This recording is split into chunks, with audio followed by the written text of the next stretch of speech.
Hey, how's it going? Screen.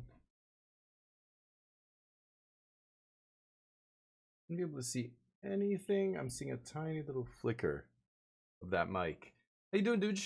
How's the day been so far? I I decided to abolish the 3 crown restriction on wing champ. So I think from now on I'm just gonna say there are no restrictions on how many times you can be wing champ.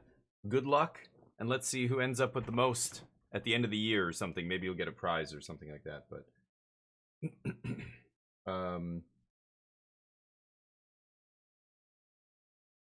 hold on, just replying. Hearsay was talking to me about his mono white deck there.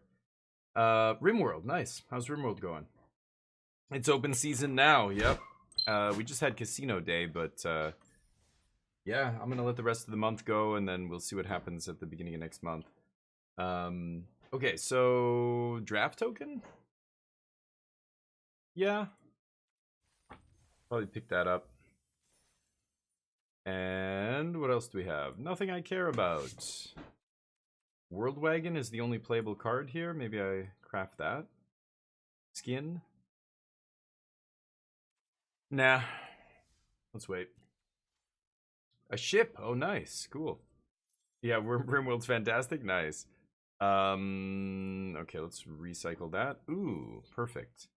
Try and get our dailies here. We'll play some teachings. But yeah. What did you SB? How you doing? I need to touch the Damien.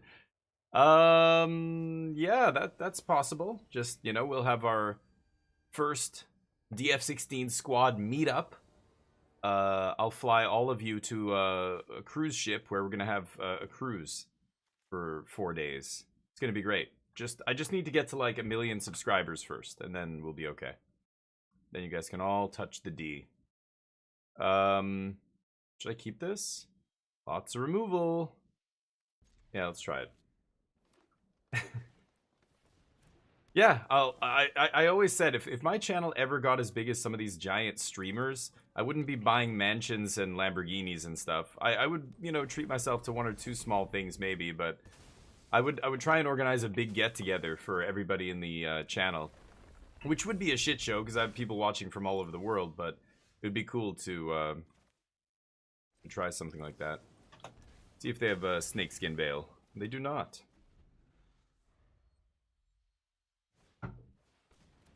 Teeth. Kick you in the teeth.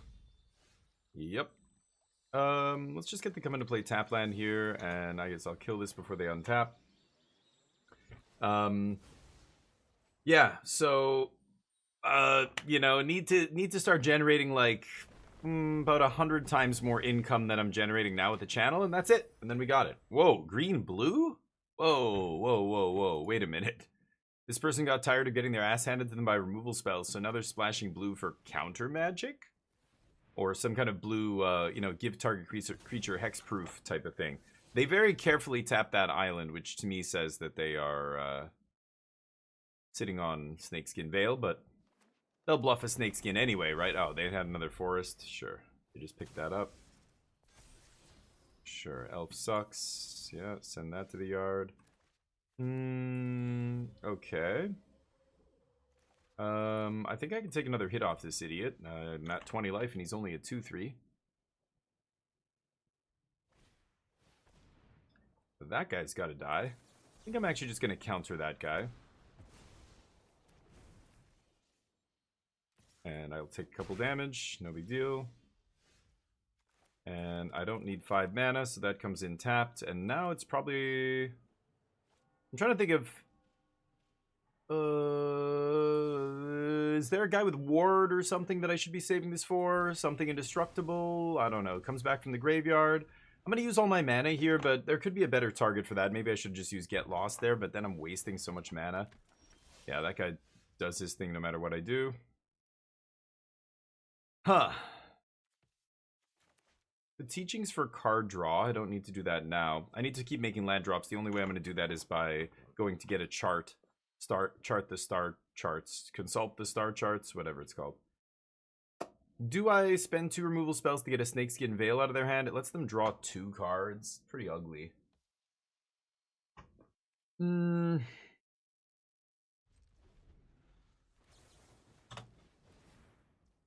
Sure. Oh, wow. They don't even have it. Okay.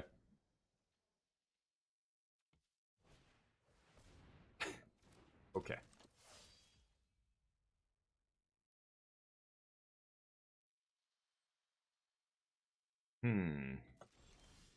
Shit. Come on. Am I gonna take 4 off this idiot? Fuck. This is brutal. I need to draw lands. I'm 48% to hit lands here. I'm just gonna teachings for a consult, I guess. Ugly. Sorry, I missed the messages, guys. Dakimasu, Jub, how you guys doing? The Arena Direct? No, God. Sealed has been almost, in my mind, almost unplayable since they came up with the play booster. The play booster has totally killed Sealed. It's terrible, like legit really bad. It was always the worst format. Like Sealed was this format that everybody complained about, that nobody wanted to play. I could get Final Showdown, but again, I need lands here. Just gonna get Consult. Nobody wanted to play it, and for good reason. Okay, so if I pay 2 life here, I can Consult and still get Lost. I think I'm gonna do it. Pass. Might just die here though, we'll see. So I've got to leave up mana. So yeah, the Arena Direct things, the Sealed sucks. And the Arena Direct, I think, is the one where you win a box, right? Arena Open is better. The Arena Open, you can win actual cash, which is much better. But winning boxes is not really interesting to me. Like, Final Fantasy was the only set where I think you should have just grinded that thing, because the boxes were worth so much money, it's stupid. But, okay, let's see if we can find a sweeper here. Fuck me. Okay. Guess we're casting Jeskai Revelation here at some point. I'm gonna try and kill something here. Let's kill Surak. See what happens. Oh, that happens. Okay. And thank you, Jub. Goddamn. The 60 stream streak. Nice. Charlie might be having a big day today. I'm not sure, but once he pops in here, we'll see. I think I'm gonna have to give him a prize or something. He's been okay, let's pass. I don't know what they're sitting on, but God, it can't be very good, huh?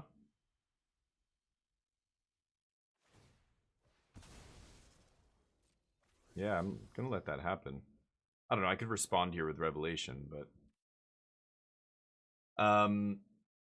yeah, so the Arena Direct things, you know, there's a whole host of issues. First of all, the boxes are a pain in the ass, because then you've got to go sell them, right? Let's just bounce it back to hand and kill Elf. You've got to turn around and sell it, so you got to put in a bunch of work to get your money out of it. And the other sad reality with the Arena Directs, I don't know how many people know this, but 1 out of 10 people who wins one of those things doesn't even get their box.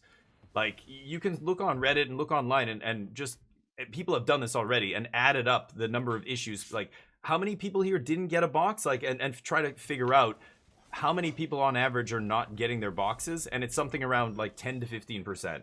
Some people are getting their boxes after 8 or 9 months of haggling and back and forth with WotC support and multiple tickets, multiple, you know, trouble tickets or whatever entered, and just on and on and on. It's a shit show. It's a complete shit show. I would not be, I just don't want to go through all that. You know, if you're very lucky, not only do you win, the odds are now much worse of you winning 2 boxes, because they increase the number of wins from 6 to 7 that you need. But I should just leave up 3 steps here, right? But even if you get lucky and you do go all the way and you win, you get 7 wins, you might still not get your prize. Like, doesn't that feel so bad? Like, no, I'm just never engaging with that. So it sucks. What the hell? They're Teamer. What? I haven't seen a single red or blue card. I don't know what's going on here. Teamer? Oh, this. No. Dear God. Get out of here. George, how you doing? Yeah, did you see my post? Okay, good. I was hoping somebody saw that. Yeah, we win. How you doing, man?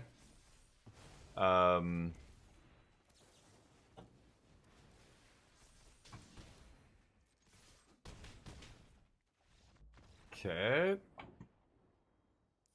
I decided to remove it. Let's just have some fun. Let's see how crazy people get. I want to see somebody get like 10 crowns and beat, be the leader. We're gonna have a leaderboard basically. But you know what's shitty, George? I couldn't remember all the wing champs we had previously. So I'm trying to remember who got 3. Hot Shots. Remember him? He got 3, but I haven't seen him in like, I don't know, 8 or 9 months at least, maybe a year. He popped in here a while ago, but it was a long time ago.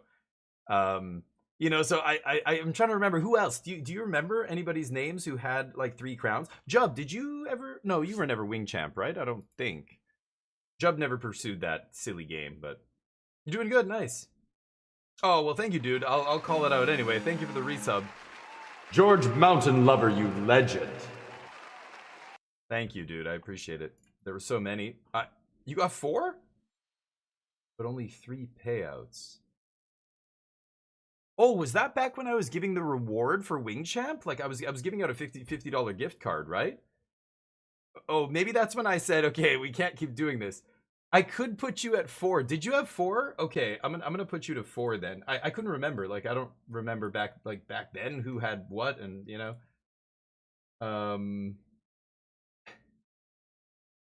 Did you how you reacted to it?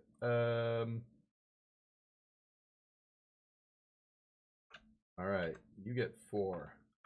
Bam. Wait, I guess that puts you in first, right? Okay, hold on.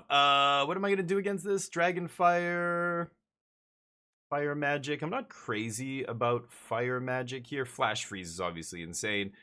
I'm not even crazy about the 3 steps. Tidebinder is probably good here. I'm gonna take out Fire Magic. Gonna take out a Braid, I think. It's weird to take out the removal, but small ball removal, their guys get out of range so fast. I just don't need that. I think I'm gonna run this. Oh, and there's Charlie with a 500 stream streak. That is unheard of. Thank you so much, dude. The 500th day has arrived. Now you're just like, I'm retiring. I'm done. I'm never coming back to this fucking place. Thank you, man. I really appreciate that. That is beyond words. I can't describe how amazing that is. I think it's awesome. That's an accomplishment. In this day and age when, everybody bounces around and, you watch all these different streamers and everything else. Yeah, buddy, I heard you. I totally get why people bounce around and everything, but Oh, what? You can't touch this. Music. My. Nice. You can't touch this. My music hits so hard makes me say, oh my Lord, thank you, blessed be. Nice. Thank you, dude. And I was gonna say, Charlie, send me your address. I'm gonna send you a prize. Maybe a little piece of DF16 merch to commemorate the occasion. So I didn't want to ask you for this because I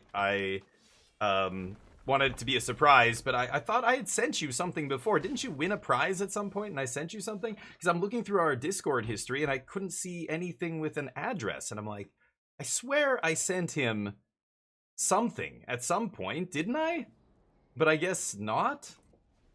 So send me your address, dude, your shipping address and name and stuff. Otherwise I'll have to address it to Mr. Charlie Saurus Rex, and well, you know how that's gonna go. Okay, I'm gonna lock down Tifa here, I think. You have 400,000? Yeah, people have some real channel points. Sorry, guys, still no face tattoo option. Maybe someday. My opponents dumped their hand here, so as soon as I get to 5 mana and cast Ultima, they lose. I could cast Inevitable Defeat here, but I just don't have to. Don't need teachings. Go. Yeah, let me know, Charlie, because I wanna send you something. That's awesome. But Colin, yeah, I got Colin on there. Miri had one. Oh, really? Miri had a crown? Okay, I've got to put her up there then. Okay, as 424, you guys have crazy channel points. I know. I mean, I could come up with, if anybody has some good suggestions, like real suggestions for what to do, then let me know. But I don't know what else I can put up there. I used to have other stuff like pics, you know, I'll show you pics and all this stuff. Is that still there? I don't even know. But it just derails the stream too much. Like, I want it to be something interesting and funny and rewarding, like for that many points. But at the same time, I don't want it to be, I don't want it to derail the stream, you know what I mean? VIP for a year I could do. Hot tub stream, yeah. Man, it's weird how many people keep saying that. I know many of you are joking with that, but I don't know. Hot tub stream is an option. I don't know how I can make that work. Yeah, you scoop. Scoop to the sweeper green. Yeesh. Combine make you do a mukbang? Oh, I never thought about that. Is that something people would want to see? I could eat I could order some like crazy spicy Korean food or something and do like a mukbang. I never thought about that. But again, that's so, like, as a channel point redemption, it's weird, right? Because that is something that is like, not, most people don't want to see that. So it's a stream I'm doing just for you. It's kind of weird, right? Just permanent VIP? I could do that. Yeah, maybe like, I don't know how to implement that. I think I'm so lazy with VIP, I never take away anybody's VIP. So a lot of people have like permanent VIPs, it seems like, but I've done cooking streams before. Do people want that? Like, is somebody going to actually redeem that? I don't know. I guess I could offer it. Oh yeah, I would love to. Yeah, they call it California galbi, the short ribs. Yeah, I mean, I would be happy. Yeah, eat delicious food. If you guys want to hang out and have dinner, we'll have a drink. And but I could make it interesting by getting something really weird that maybe a lot of people haven't seen before. Like Korean food is something I know really well. I could get some really interesting Korean food or something. The short ribs are great, but that's easy. I want to get something that's kind of crazy. RimWorld stream? Ooh, I love XCOM 2. Yeah, I have XCOM 2, like the definitive edition or whatever, with all the DLCs and everything else. I love that game. I haven't played it in ages, but I have RimWorld 2, but I've never gotten into it. I know Dugio was talking about it recently, saying he loves it, but anything would be weird. Yeah. Yeah, I mean, if you guys can come up with something interesting, let me know. I'm bad at this kind of stuff. I think of stuff, I'm trying to think of stuff that is like as widely appealing as possible, you know, because I know what I would want to see, but I don't want commands that I want to try and cover what people would want, and within reason. Like, I know that way back in the day, Killing Form was always begging me to have a tattoo option. If somebody gets 1,000,000 points, you know, let them decide what tattoo to get. And I'm like, no fucking way. I'm never doing that. That's so stupid.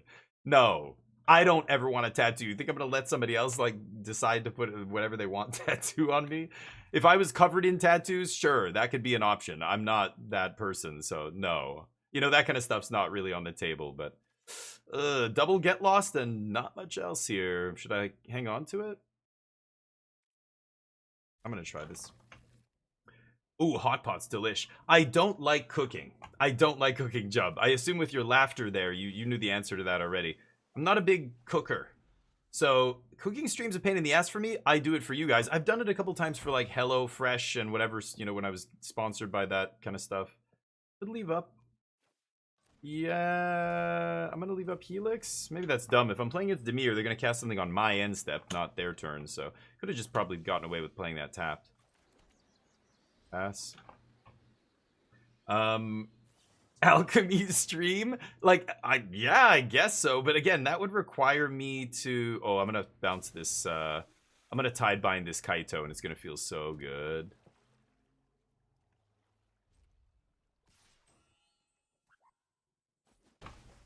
Or I take two. Fine with that also.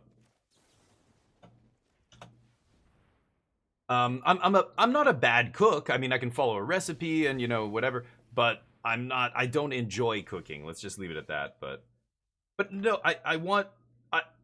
You want Damien to... No, this would be something that I don't have to enjoy. So cooking and stuff, it doesn't matter if I like it or not. If you guys want to see that, I will do it. Full stop.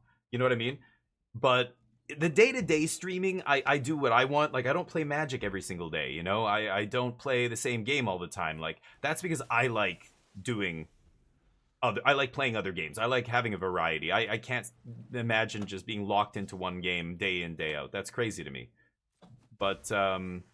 But for rewards for you guys, that's a different story. I would definitely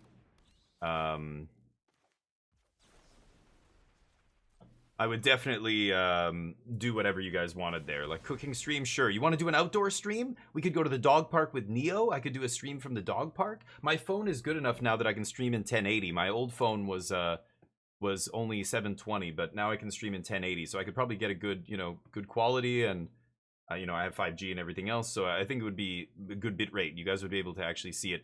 Some of the streams I did before live streaming in 720p were a little spotty. We were up in the mountains and like in places where there was bad internet, and it was kind of rough, but it would be easy to do where I live now. I can't find a land to save my life here. Okay. I'm not well, making your own sauce or glaze or something, like, that's hard. Baking is hard. Have you ever tried baking? Baking's really hard. Getting baked, easy. Baking, hard. That's how it works. Alchemy's kind of fun. Yeah, you're probably right, Stino. I believe it. I believe that. Even though, I complain about alchemy and I say it's bad and they should just take it out of the program. They should just stop wasting resources on it. At the same time, I guess I would be able to... I would be surprised if it was boring. I think it's probably a wild format, and it's probably fun, sure. None of the complaints I have with alchemy have to do with the games and the gameplay. Like, Heist is probably a stupid mechanic and shouldn't exist, but I bet you there are really fun games of alchemy happening. Totally believe it. Because Magic's an awesome game. Magic, we play... There's so many formats that are around, and they're all really fun. But we just don't need all of these on Arena. Like, that's my main complaint. Like, tricking new players into going into alchemy feels shitty to me. But are they gonna fire up Sanctuary? No. Curiosity. Okay, I am gonna kill this on my end step here. Let me think. Hey, Colin. What am I saying? I can't kill it. Oh, fuck, because my land came in tapped. Oh, it's so awkward. I could kill the other idiot.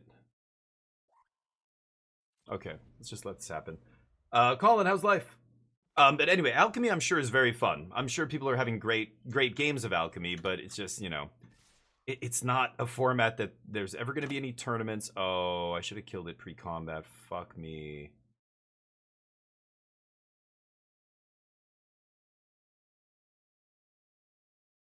I should have killed the flood pits before, pre-combat or on declare attackers. I went to declare blockers, which was a huge mistake. I'm gonna let them both hit me. That's so bad, but I'm screwed here. Yep. Miri for real, unsubscribing, nice. 2-year rotation, yeah, I believe it. A lot of people probably like that, but oh, steak, yeah. I barbecuing and stuff is different. I can definitely do steak well, and I've barbecued a ton. I grew up, in Canada where we, backyard barbecues and stuff are part of the culture, but also then moved to Korea where everywhere is barbecue. The restaurants, you barbecue your own meat. Everywhere is barbecued meat. And so yeah, that's easy. But for me, the sauces, yeah, glaze, or making like I don't know, transforming something. Like, baking is like turning a bunch of these random ingredients that are inedible into something edible. In Korea, it was amazing. There's actually a really good Chef's Table episode about this, where they talk to this old Korean monk about using soy sauce. And the monk is just like, soy sauce is the most incredible substance. You put food in it, and you leave it for a while, and it comes out and it's completely transformed. And she goes on to explain about like fermenting and doing things with soy sauce and all this stuff. And I was just like, whoa, yes, that makes sense. Yep, that's exactly what's happening. You're transforming the food through chemical processes, right? It's cool. Oh, no, I'm not going to waste my time with that stuff. Okay, let's kill this. I think I'm dead here, but... No, Zenimatrix, and neither should you. Nobody should be playing Arena Directs. They're a complete waste of time. The only time they're worth anything is when Final Fantasy or a Universes Beyond, maybe Spider-Man. If the collector boxes are worth 1,000, 1,200, 1,300 US, then it's probably worth taking a shot.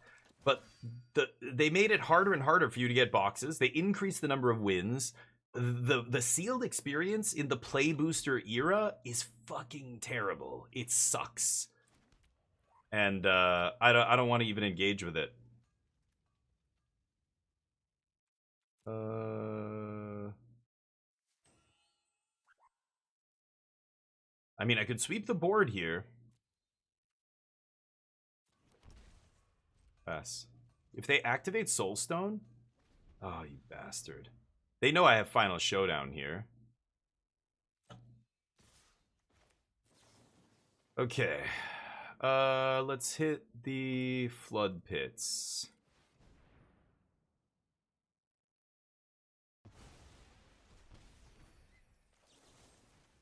Kill this.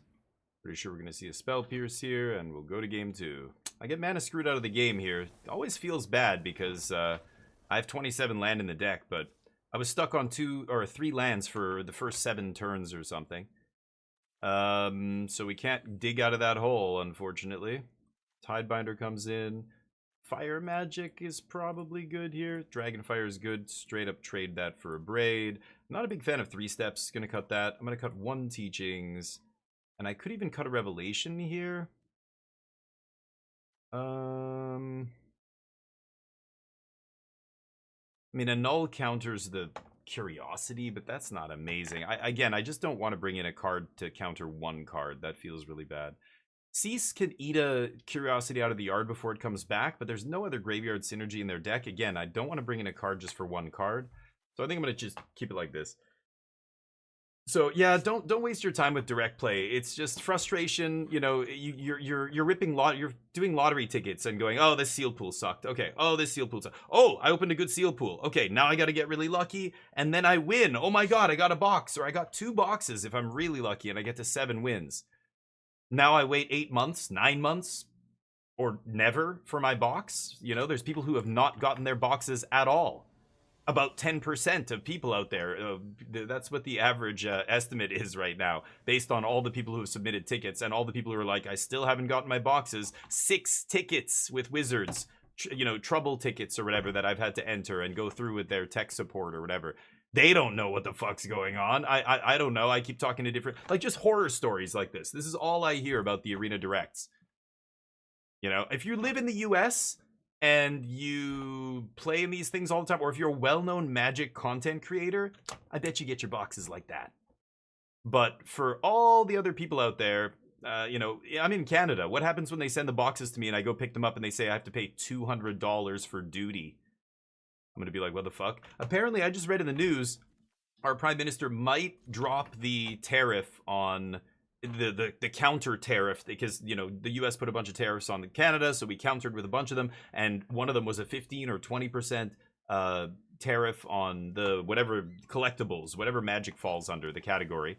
But I think he said just recently that they're gonna get rid of that, and that's good. That's good news for people ordering cards and stuff in Canada, getting products shipped to them and stuff like that.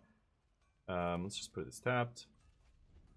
So we'll see, but anyway, just I don't. That's why long answer, but basically don't even fuck with that shit, especially if you don't live in the U.S. Just don't even bother. If you're in the U.S., good luck. Maybe you'll get your product. Maybe you'll get it on time. If you're somebody they know, if you know somebody at Wizards, you can reach out to directly. Like I'm in every early access. I can reach out to any of the mod team and stuff on Discord. But okay. But, you know, maybe I would get mine. I don't know. But anyway, let me catch up. Sorry. VV deck? Oh, really, Stinel? I played against it like at least half of my matches yesterday. Elusive Miri sighting? Yeah, she came back and popped in to say hi. Yeah, she's not streaming anymore. She's doing well. Yep, that's right. Yeah. Made mono red for fun with 18 lands. 18 lands? Jesus. Is that in best of 1 or best of 3? Let's just kill this idiot. You quick drafts you get every fight. Yeah, Zena, right. Yeah, they just made it worse and worse. Like the EV is worse and stuff. So I like increasing the number of wins you need to win 2 boxes feels. People don't understand. Like Karsten and people online have broken down the math and said, look, this is the percent difference. You're like 15% with any given sealed pool if all other things are equal. Let's say you're a solid player, you open a decent sealed pool, you know, all those things are the same. You're 15% chance to get to 6 wins. You're like 4 or 3% chance to get to 7 wins. 1 win difference is a huge drop in the probability of you getting there. But I don't think many people realize this. So they think, oh, it's just 1 more win. That's okay. That's fine. It's like, no, dude. No, it's not fine. Anyway. Yeah, let's just pop this guy now, I guess. So I just don't engage with it. It's just bad EV. It used to be good EV. When Final Fantasy boxes are over $1,000 each, then it's probably still a decent enough EV that you should take a shot.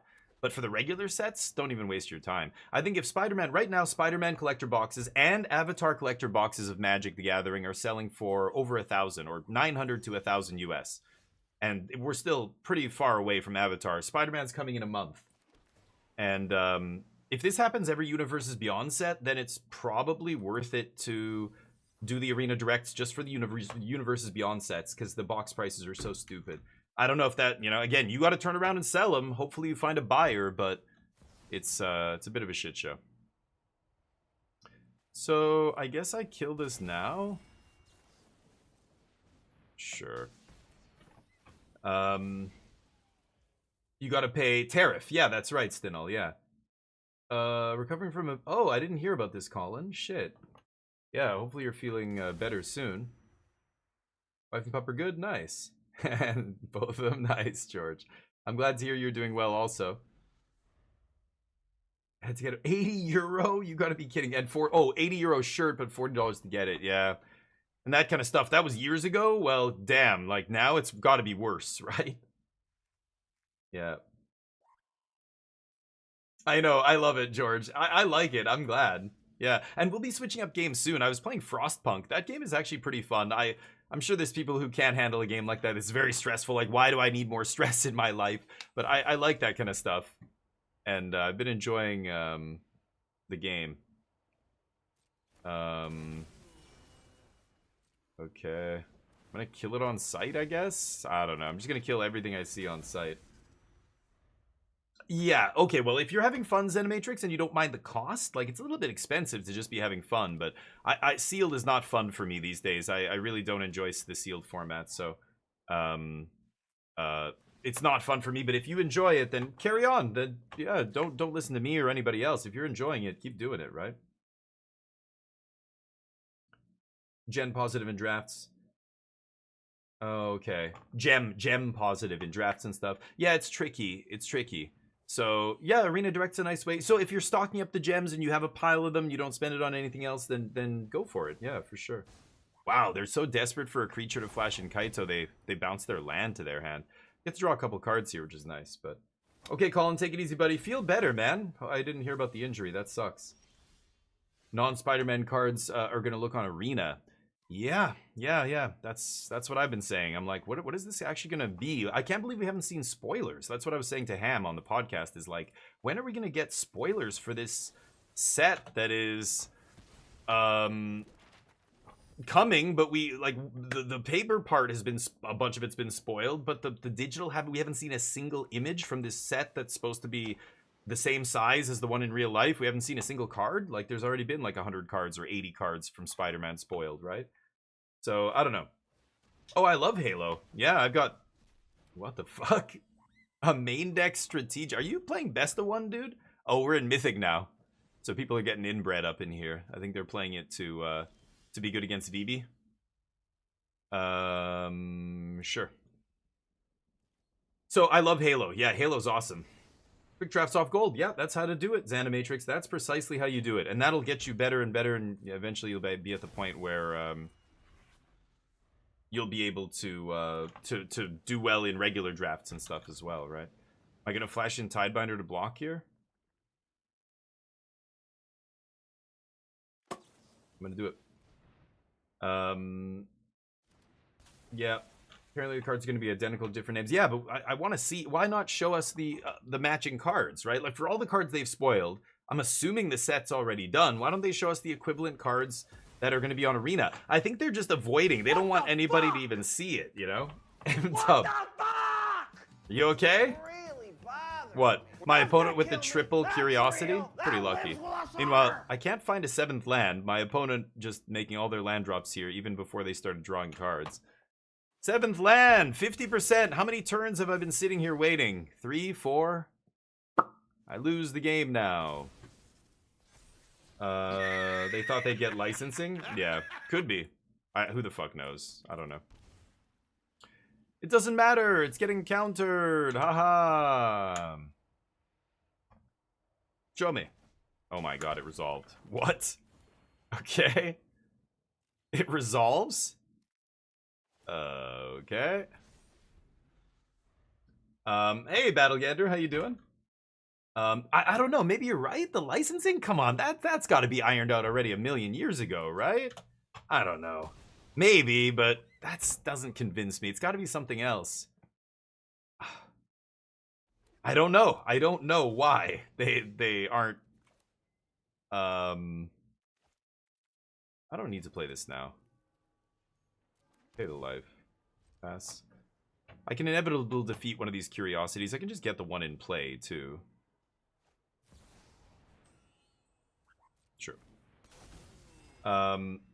Oh, Marvel Snap's definitely the reason they don't have the licensing. But we're not arguing about that. We're saying, why haven't we seen anything from this set? Why haven't we seen the arena versions of the real life cards? All we've seen are the real life cards. And it's like, wait, what? Like, why aren't we getting arena versions of this?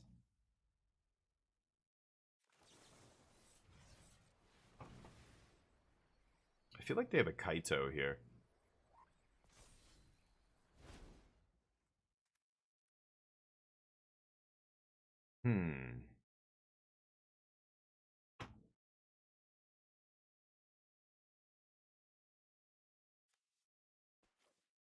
Could take double revelation. I know they have phantom interference.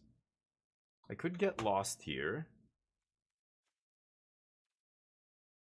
If I inevitable defeat the curiosity in play, they're just going to put Kaito into play. So I'm tempted to actually inevitable defeat one of these other things. I think I'm just going to eat that. That also trades for Soulstone, and they can't bounce that with Kaito. They take 3. I take 4, they draw 2. Nothing I can do about that. I think if I target that curiosity in play, they're going to flash in a Kaito there. Mistrise? Yeah, Mistrise is great. What about it? It's in my deck somewhere. I don't have it, as you can see. I would love to draw it. Yeah, that would be a good draw. They don't have digital approval for Spider-Man? No. Yeah, well, still, that was a big problem with... When they announced they were putting all these sets into Standard. Yep, there's Kaito as expected. Nice.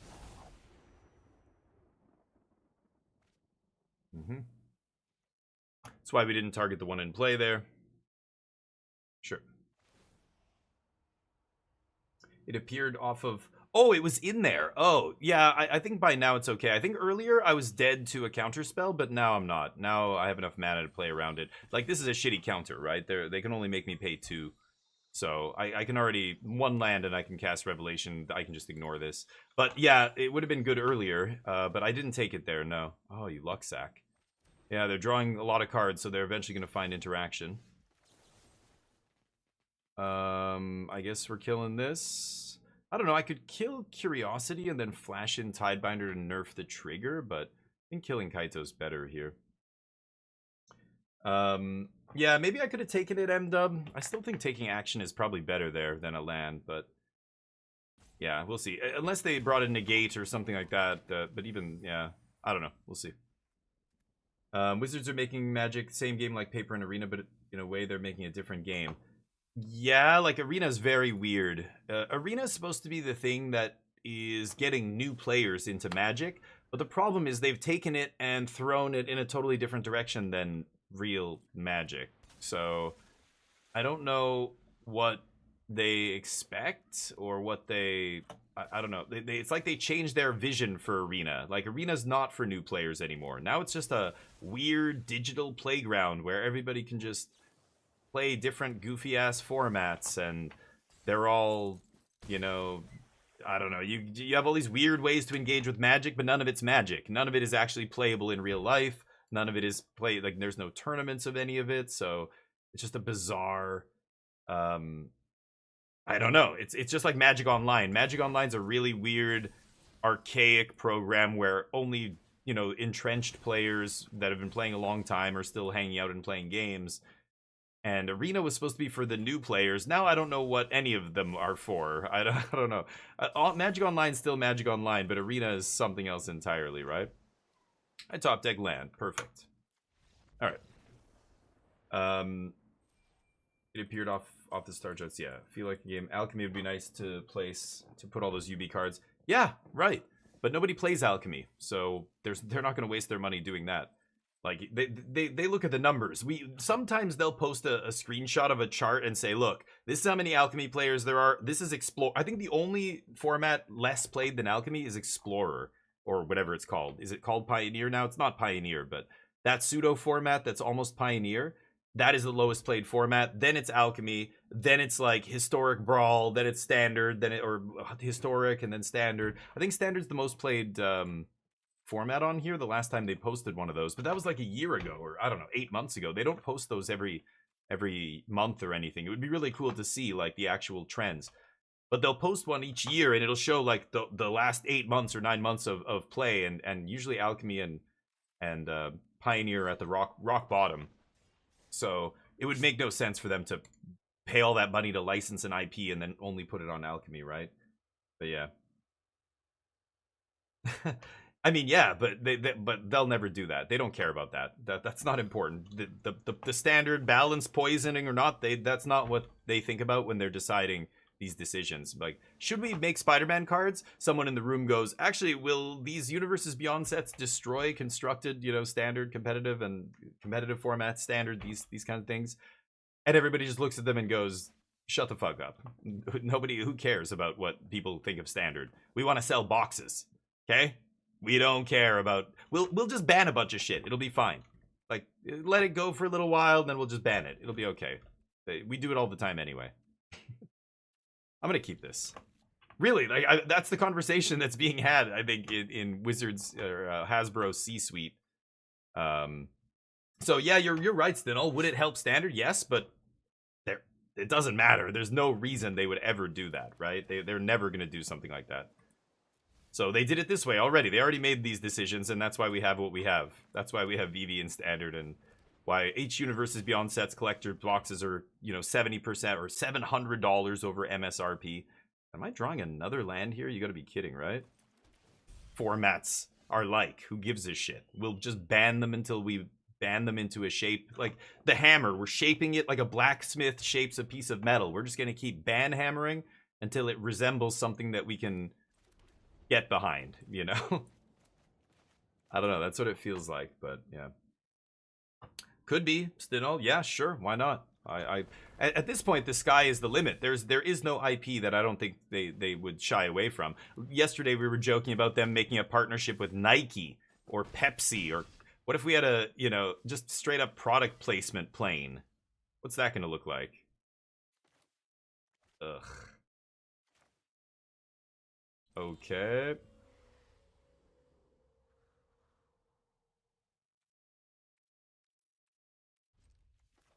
I gotta kill Bill or Tifa here. I'm not even sure. I think it's Tifa. But see if they have the thing. Madrak, how you doing? May I get a deck, please, that you play? Yeah, just type deck. There you go. You can even see how we've been doing with it, but it's 4-color control, but it's Mystical Teachings control. So it's the whole deck is instants and things with flash so that you can tutor them up with Mystical Teachings. But yeah, playing basically a 3-color Jeskai control. You're splashing black for the kicker. And now we're trying a couple other black cards, and that's it. I guess I die. Great. I don't think this matters, but I kept a very slow hand, and I end up drawing a bunch of land and dying.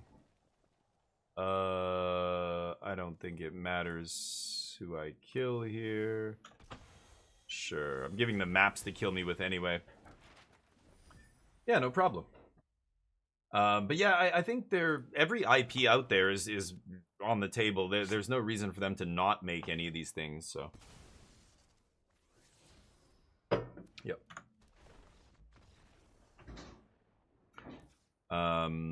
Okay, try that again. I'll keep a little bit better hand this time, hopefully. Tidebinder? Gonna take out 3 steps. I think Tidebinder's good here. I'll take out 1 Teachings, 1 Revelation. Fire Magic's good. The Sweepers are good. I'll take out Stock Up. Yeah, the deck is super fun. I really enjoy playing it, but it's a very grindy deck, Madrak. Really long games. You're trying to play a big game of Magic. Have like 15 lands in play by the end of the game and have drawn most of your deck. Jesus. I love the double helix, but I can't keep that hand. It's like I'm keeping a 4-card hand. Sure. Okay. Battlestar Galactica, that would be sweet. Yeah, sure. Do, like, you know, if you're gonna do Universes Beyond and there's nothing I can do to stop you, then do some sweet ones. Yeah. I wouldn't be surprised if we saw Dune. I think Dune is much bigger than Battlestar. I love Battlestar Galactica, but that's old and busted, alright? Dune is the new hotness. Let's kill the elf here. It's a little premature, but choke him on mana here. There's another Dune movie coming out, right? Wasn't it supposed to be a trilogy? I'm not sure, but I bet you Dune eventually makes its way into Magic. One Piece, the Magic set. When? It's gonna happen. Or Dragon Ball or something. They all have their own TCGs, I know, but that doesn't matter. So does Marvel. And you see what that did. So does Final Fantasy. They've had their own TCG for a long time. Didn't stop Wizards from coming in there and just being like, yeah, we can make one too. I think I'm just gonna kill Tifa here. I could use the defeat on her. I kind of want to save... No, I should just use this now. It will be a trilogy. So yeah, I bet you when the 3rd Dune movie comes around... I don't know. God, I shouldn't say these things because you know, obviously Chris Cox watches my stream and he's going to be like, huh. Maybe that mouth breather has a good idea. I'm going to call up Paramount Studios or whatever the fuck. Yeah, he's gonna do it. Dune is cool too, but like, yeah, it's gonna be something like that. It's gonna be mainstream pop culture, something that's big right now and popular, and they want to jump on the back of it, right? I want to see a Magic. Remember they said they're doing a TV show again. They're doing a Magic movie or TV show or something. It was a show, I think. They announced they were starting it up again and blah blah blah, and everybody else is like, yeah, we've heard that before. I want to keep Helix? I guess I'll keep it Helix. I'm gonna kill this turd. For the Duke, you mean Isaac? Oscar Isaac? He's a great actor. I love Oscar Isaac. Yeah. Did you see Moon Knight? He was good in Moon Knight. His accent was spot on. I think is he British? He is British, I think. That's why either he has an incredible British accent or he's so good at the American accent that I didn't know he was British. I don't know. I don't know which one is his real voice. He's a great actor. Yeah.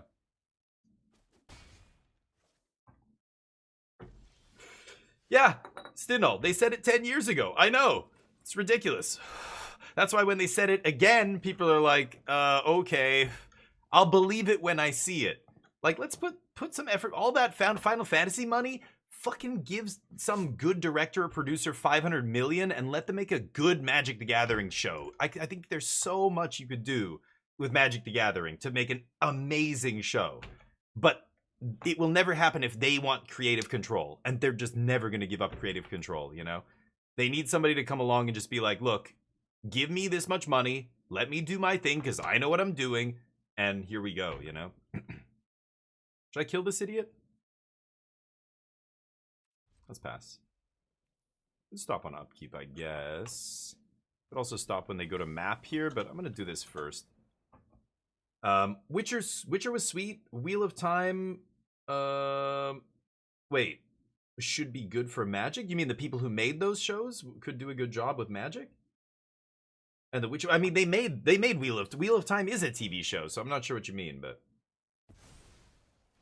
Oh, that's a counter spell. Okay, got it. Guess I should have killed him on my turn.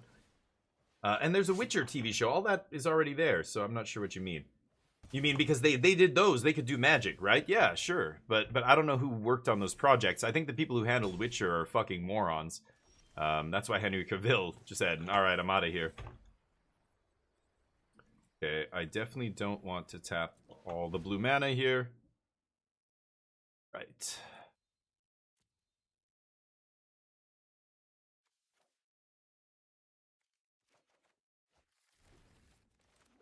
Okay. An MMO? Oh god. It wasn't an MMO, it was Diablo style action adventure RPG, whatever you want to call it. That flopped big time. I was in the closed beta for that, and I played like, I don't know, 5 hours of it, and I wrote in my little review to them, I'm like, there's so many issues with this. This is a problem, this is a problem. Like, just like all the things I could possibly say.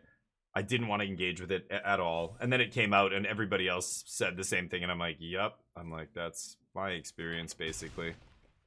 But it wasn't an MMO, though, I think. It was like a... whatever, like a Diablo-style game, right? Okay. Can't be countered. Well, the only thing they could have here is give this dork hexproof. Do this...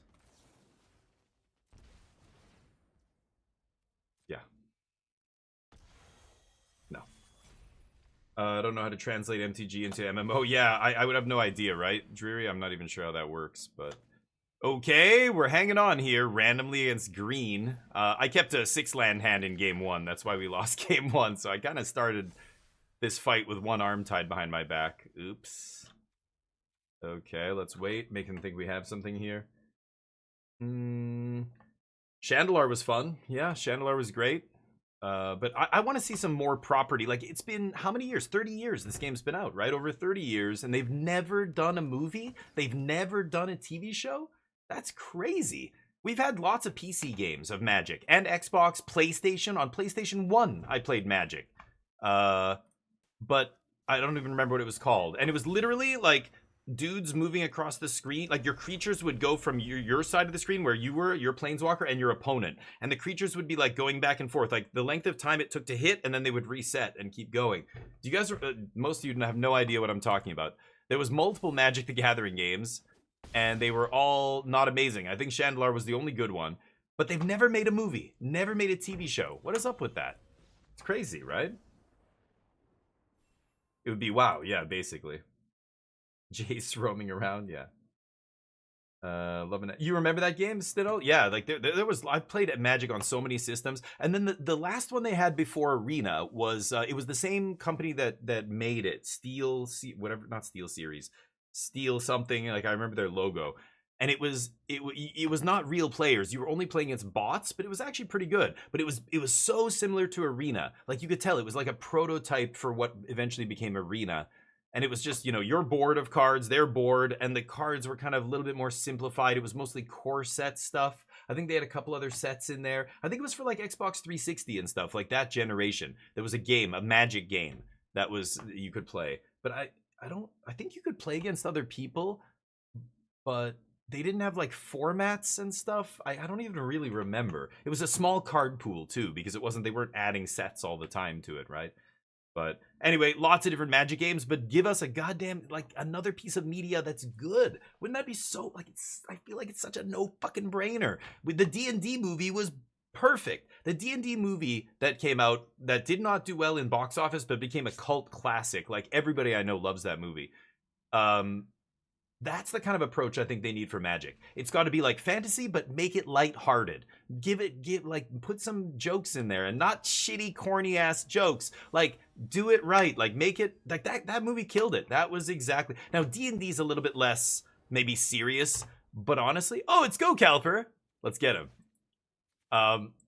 But you know, D&D is kind of jokey, right? Like if you've ever played D&D, people get silly and you know, all kinds of silly stuff can happen. Magic, you could be a little bit more serious, but then I think of the direction the game has gone. It isn't serious anymore. It is silly. This game is goofy as shit. When Wilds of Eldraine came out and I'm like, minstrosity and candy grapple and like all these food puns, I'm like, what the fuck is this? This is like this used to be Unhinged cards that said this kind of stuff. What is this? You know, anyway. It would be so easy to just do a Magic movie, not take it super seriously, because that's the direction Magic's going. I mean, we have SpongeBob cards now, for fuck's sakes, right? And God, can you imagine the cameos? It's like the Mario, it's like they do like or not Mario movie, Lego movies, and they'll do like all these call outs and little things in Lego form, you know? Imagine the like little Easter eggs they could put in a Magic movie, going back 30 years. Suddenly some nerdy little guy pops up and somebody goes, holy shit, is that Argivian archaeologist from Antiquities? That is a fucking crazy call out. I love that they put that in there. You know, they could do stuff like that. There's a million things they could do like that. But they don't. I think they're just scared to invest like $500 million and then, I mean, not even $500 million.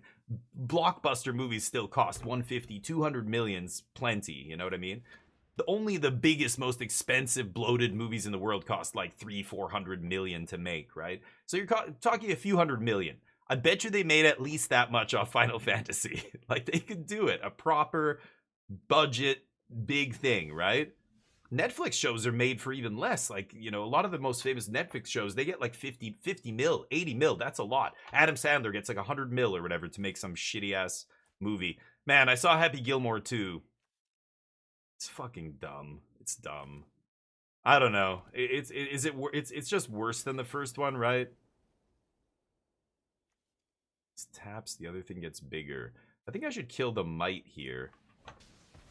Oh, sorry guys, I'll stop rambling. Dream tap, yes. Wow, timeline, yeah. The other way around. Let me catch up. Sorry, I'm missing stuff. Basically, win con in this deck, Jeskai Revelations, Helix, and the Defeat. And yes, it's enough. More than enough. The monks are deadly. The monks, it's all spells. So once you go Jeskai Revelation on their end step, Madrak, untap with 2 monk tokens, and then you just go, like, you have 10 mana, so you're just like, consult into Lightning Helix, bam, the monks become like 5/5s, and you just kill them in one shot. Yeah, it's enough. But you have to, don't waste it. When you're surveilling early in the game, don't mill the Jeskai Revelation just because you're on turn 4. Cast your Mystical Teachings or whatever to shuffle it away before you draw it, so it's still in your deck, you know what I mean? Those kind of things you have to make sure you're doing. But anyway, sorry, let me catch up with you guys as I'm trying to play this game. Okay, so I'm going to Ultima next turn. Am I going to stock up here? I'm going to stock up. I'm going to sweep next turn. Okay, if I take a land... yeah, let's take an untapped land here. That way I don't have to shock myself next turn. And I don't need that. The other thing you've got to be doing when you're playing this deck is taking lands highly. Keeping land... Like, even I have 2 lands in hand. I want to draw another land here. Like, I want to keep drawing lands so that I can get to 7, 9, 11, and have enough mana to go, like, Jeskai Revelation, or have 2 monks in play and go, like, spell, spell, spell. And in one shot, just kill them, you know? They're missing land drops. Yeah, right. Sorry, I'm trying to catch up with you guys. EQ person. Bart Simpson and Magic. Yeah. EQ person. Is that EverQuest, you're saying?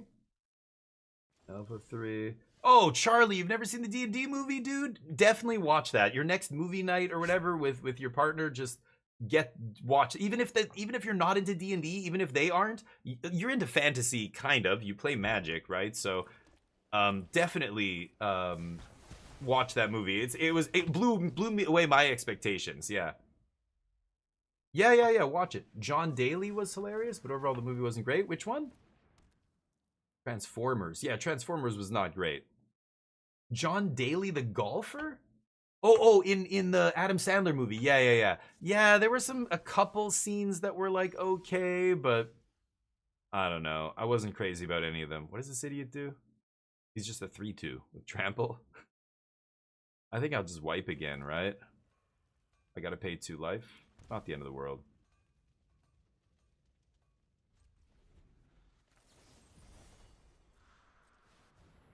Love a ramble? Yeah, well, that's why I ramble. I want to get people talking about stuff. And honestly, I want to hear what you think. And that's why I have to say all the things I have to say. Then I go over to the chat and I try and catch up with what people are saying because I can't just say a thing and then look and check and say a thing. Like, I've got to make my point. And then when I go to the chat, it's like so many people are like replying to what I'm saying. I need to try and catch up. And then I try and individually reply to you. But a lot of it is, I don't need to individually reply to.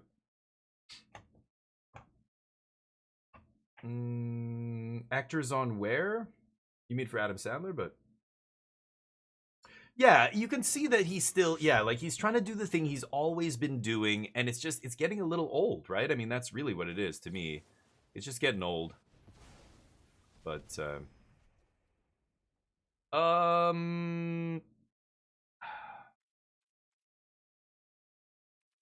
pass. I'll take one. It has the plot ability, but oh, okay. No. It gives another creature. Yeah, what they just did there. Yeah. With Hemosimic Might. Okay, so they're trying to pump their guy. Yeah, the Might obviously is there to pump the team. I thought they might be doing it with combat tricks, but okay, I want to draw lands here, so let's just find some action. River Pyre, and I guess Tidebinder. I'm gonna take Fire Magic. Fire Magic's insane. And with charts in this deck now, you just get to this stage of the game. We're totally stable. My opponent just has one card each turn. I'm going to start looking at like 7, 8 cards, picking my best 2 cards every single time. It's going to be almost impossible for them to win this. It explores. I'm in. Wow, not keeping a creature here. Kind of interesting. Now Fire Magic doesn't kill it, but I don't really care, actually. Because I can just actually untap and kick this and sweep their board. I just want to kill both their creatures with Fire Magic, so even if this pings, I don't give a shit. They're going to play their other dude. Yeah. And I'm not going to do anything with charts for 1 or 3 steps, draw 2. I don't need to do any of that. Just save our stuff here. There's no reason to let them untap and find a combat trick. Let's just sweep this now. Firaga. And their top deck mode. Ooh, lucky draw. Very lucky draw. Still dies. Still dies to it all. Go. And now they're completely done. As soon as they top deck a brick here, now I get to go to work. And I just get to find Jeskai Revelation and this game's over, right? Don't need to do it on my turn either. Sure. And now the monks are going to kill them very quickly here. And the inevitable defeat or any lightning helixes I find, or if I have another star charts, etc., etc. What do you got? Calps, you're done. They got mana screwed here in game 1 a little bit, but mono green. If I'm not mistaken, forests can be bounced. Alright. Green decks, as long as I draw enough sweepers, I can just blow through all their creatures the way I did, and then win. So I'm gonna take all the removal I have here. Flash Freeze is good. Tidebinder's interesting. I can cut a Teachings, cut a Revelation. As you see, I don't need more than 1 or maybe 2 Revelations to win the game. Stock Up's a little slow. 3 Steps is also slow. I can see cutting that, but what else? For Tidebinder, maybe? I didn't see a single cavern or anything. Maybe counter magic is good, but their stuff is so cheap. That's the only issue with this. Features ET being artifacts and creatures entering, but most of their deck is landfall, right? Is this? Game's plotted. This is when, yeah, this guy just gets bigger with forests. I guess it shuts off this thing. Another creature, yeah. No, I'm not going to be able to thrall anything here. I don't know, Tidebinder could be good. I think I'm going to take Tidebinder over 3 steps here. And let's run that. EverQuest, yeah. Get the right D&D movie. Oh, yeah, Calix, good point. I'm talking about the one with Chris Pine. Chris Pine and what's her name? Can't remember her name. The girl from Lost, the wild card. She's like kind of, I don't know. She's always playing kind of a butchy female character that's like tough, Like, had to grow up in rough circumstances, so she's like street tough, you know. What's her name? God damn it, I can't think of her name. But Chris Pine was the main lead. I think. And Hugh Grant. Hugh Grant is in that movie, which I remember thinking at the time was like, whoa, Hugh Grant's in this movie? What? I like land. I like lamp. I should get a T-shirt made. I like land, but with the dude's face from Anchorman with what's his face? Steve Carell, his character, and just like totally deadpan. I like land with a speech bubble. No. Okay, don't. Okay, fine. No. Should I fire magic this? This guy's getting bigger and bigger. I mean, he's gonna be 3/3 next turn. I won't be able to fire magic him, so I think I am just gonna pull the trigger on fire magic here. I don't need this. Eventually, I will need this, but I don't need that now. Okay. Yeah, dude, I should have a merch store with like actually funny merch, like magic merch that isn't like nerdy shit, like actually fun. There are some stores like this, but I look at them and I'm like, okay, I still don't like most of it. I want really dry humor, weird shit. I want weird shirts. I like weird shirts. I either wear nothing on my shirt or it's something weird, and people go, "I love your shirt." And I go, "Yes, it's a weird one, right?" I used to love going to. We used to shop at Value Village and secondhand thrift shops and stuff when I was a teenager. Even though my mom hated this. She wanted to take me to the department store, like Eaton's, and buy like a nice polo shirt, and I'm like, no, I want this one with blood stains on it. It was $2. My mom's like, Jesus. I'm like, you can't wash it. I had a blue and white, like, weird button-down shirt, and it had these red spots. I don't know if it was blood. I like to tell people it was blood. But Value Village shirts were great. I guess I don't have to shock myself next turn. Sure, I'll keep that on top. I'm at 17 here. What's the worst he can do? I think I'm going to let them untap. They're going to do something with... What does this do? Remove 2 counters, destroy artifact. Destroy artifact. Oh, saddle it. Okay, and then it gets a counter. But how is this getting bigger? This has to get bigger, right? Otherwise, you're just giving +1/+1.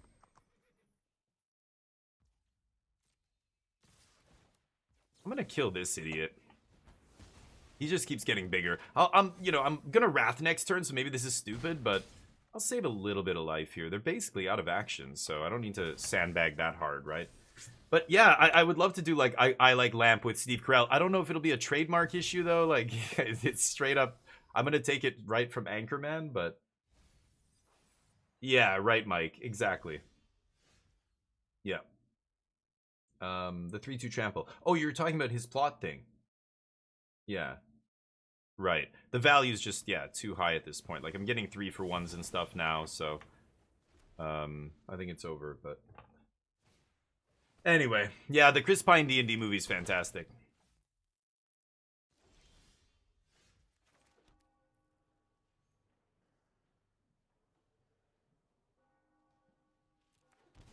Maybe I should have thought about that a little harder. I don't know. I could have played the untapped land there and went Teachings for Lightning Helix. Might have been better than shocking myself. Like I only gained 1 life there. Alright, no big deal. I get to Teachings. No, it's trying to F me again. Teachings for fire magic.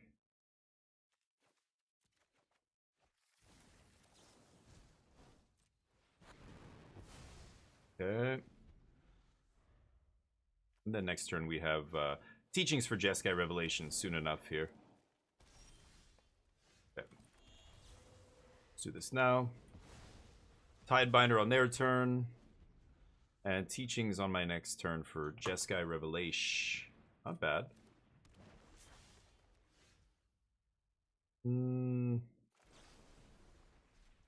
Okay, we can wait. No rush on the Teachings. They're gonna draw a brick. As soon as they do, that's when we switch gears and kill them. Not a brick. Just... Okay. Pass. And now on their end step, I just go Teachings for Revelation. Revelation on my turn. Sure. Oh! I should have actually... What am I doing? Oh, no? Wait, what? Yeah. I can just play it in response, right? And then they can't exile it? Yeah, I was going to say, then they can respond and use it again, but that's not how that works. I still get to rip it. So, sure.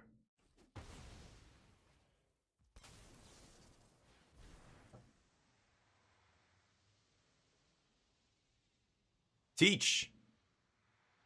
Teach and preach. So they can exile 3 things. That's not enough to become a 7/7. So I'm just going to do 4 to this and kill them, I think. But I could do 4 to their face, I guess. Yeah, maybe I just wait and then Ultima, right?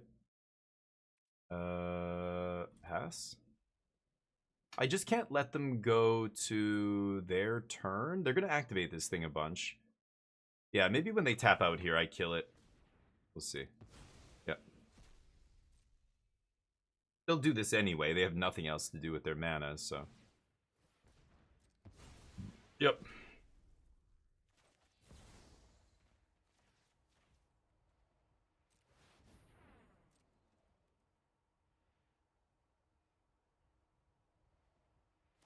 All right.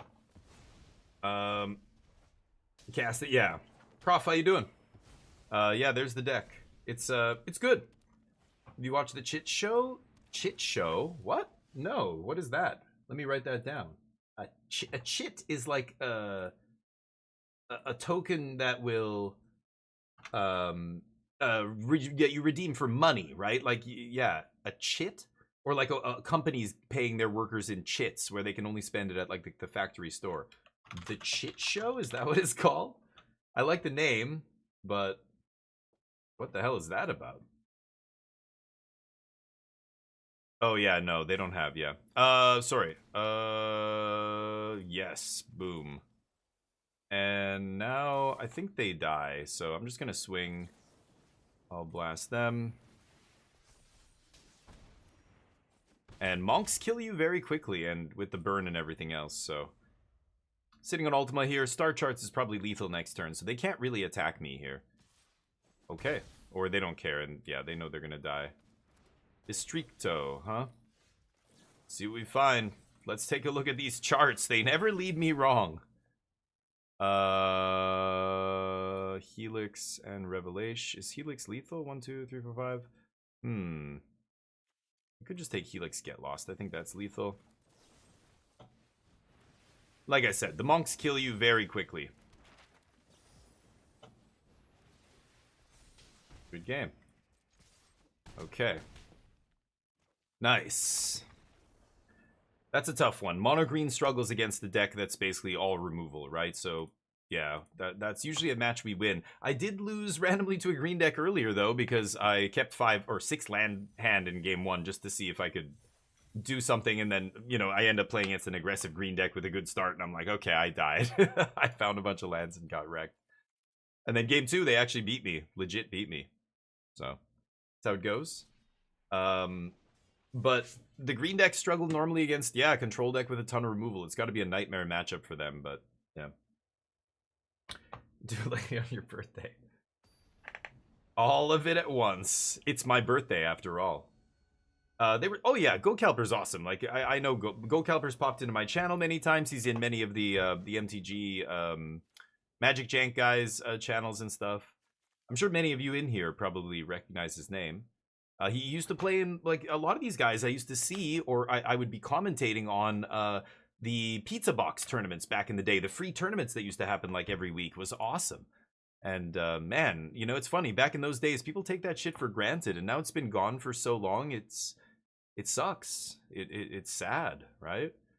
Can I keep this? Oh, I think I'm gonna mulligan.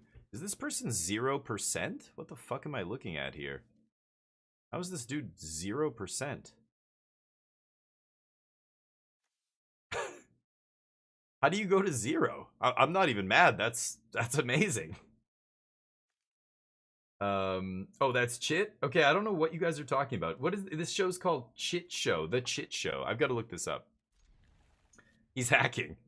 How do you get to 0? I'm legit baffled. I'm gonna put 3 steps on the bottom. I don't even have double blue here. Is that a bug? Like, is it just bugging and not showing me his rank? That's awesome. Like, if do they just scoop once they get to Mythic, just scoop to everybody, and then that's how you get to 0 or something? It's kind of an achievement unlock thing, right? I don't know. That's funny. Yeah, it was GoCalper. Yeah, I said hi to him at the beginning there. GoCalper knows his stuff, and like me, he has his preferences. He loves green decks. He loves playing green and stuff, and yet I love playing control. Even when control is bad or not the best deck, I'm still playing it. Because I'm not trying to qualify for the Pro Tour here. But okay, so what is this? Blue-white control? Not a chance. Not with voice in the main deck, right? What am I looking at here? Is this Esper mid-range? Esper Blink? They just haven't found a black source yet? Esper Blink plays No More Lies as well. I'm going to go for the stock up here, and if they counter this... Oh, they didn't counter, and all lands. I need a second white source. I'm going to take white-black. That'll fix a bunch of our problems. I could take Flood Farm as well. Yeah, maybe I'll take those two. Okay. 5 lands on top, so at least we get to bury those. Or 3 of them, at least. Azorius Flash could be... Oh, Helping Hand. Huh. Well... Get Lost. If I play the untapped land here, I can play around Phantom Interference. I can't play around No More Lies, though, but I'm gonna go for it. I mean, let's see if they have No More Lies in their blue-white Helping Hand deck? Is it an Oculus deck? It must be if they're playing Helping Hand, right? Calper, how you doing? GG's. Yeah, I know. 2-drop deck is bad. Nice. But I also think it's just a bad matchup. I'm playing a weird rogue deck that is all removal. I'm literally playing all removal and sweepers and card draw and then a big removal card draw finisher, right? So it's got to be a rough match. Usually green is a pretty easy match for this deck. I just play so much removal. So I bet you beat up on, maybe VB decks or other stuff with that, but yeah, I'm able to kill everything you played, basically. So yeah, but GG's, you were a good sport, and people in here were saying you were being a good sport, so I appreciate you. I'm gonna put this tapped. Go. Yeah, Azorius Flash is weird. Yeah, instant concede to tank your MMR. Yeah, is that what's going on? But what in Tarnation? Yeah, I know, right? Hold on. My emote sucks. I need to get better emotes.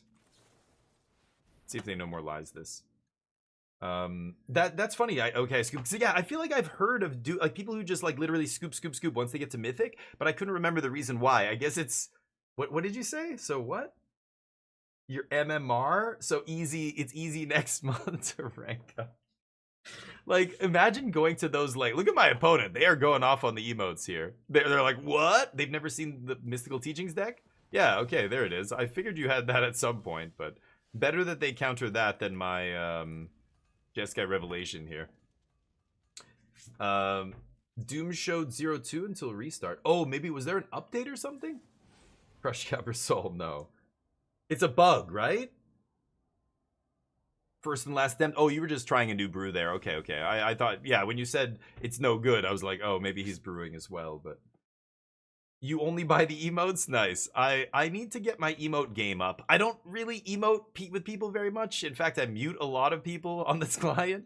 But I do like emoting when it's somebody I know. Like, Calper didn't emote, that's cool. But like when I play against Carlo, he loves to emote. Or like Ham, like I never run into Ham, but if I did, we would be moting. You know what I mean? Is that what the kids call it? Y'all be moting? Y'all be moting? You moat? Oh, you don't even moat, bro? I'm pretty hip, I guess you could say. Christmas, how you doing, buddy? Boy, I want to revelate yo ass. You sure about that? You sure about that? They're not drawing a card. They're getting a treasure. They're getting a treasure and life. Do I want them to have that? Should I go for revelation here? What the fuck am I playing against right now? Is it a I can't tell if it's a controlled... Like, why are you playing this with Beza? I feel like they have another counter spell here and I should just play around it. I'm just gonna let this happen, homie. You're good.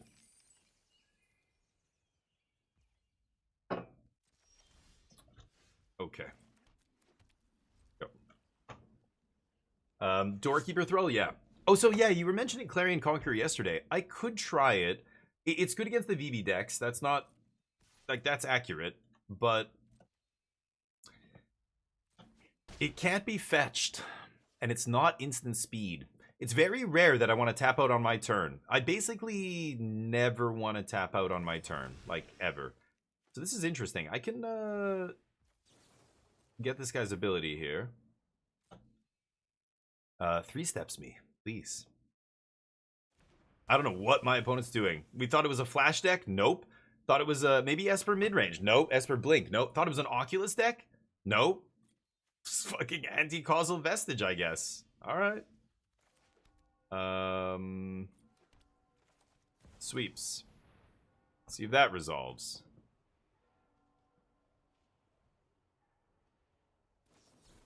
There's the counter magic. Okay. Now I feel safe with the revelation. I'm gonna fire magic here, and if they have a no more lies, they might even cast it. We'll see.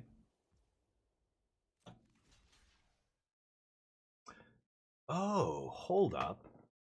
Oh, that's not gonna work. It's... yeah, because if I let the damage go on the stack, then I burn this thing, it gets its abilities back, right?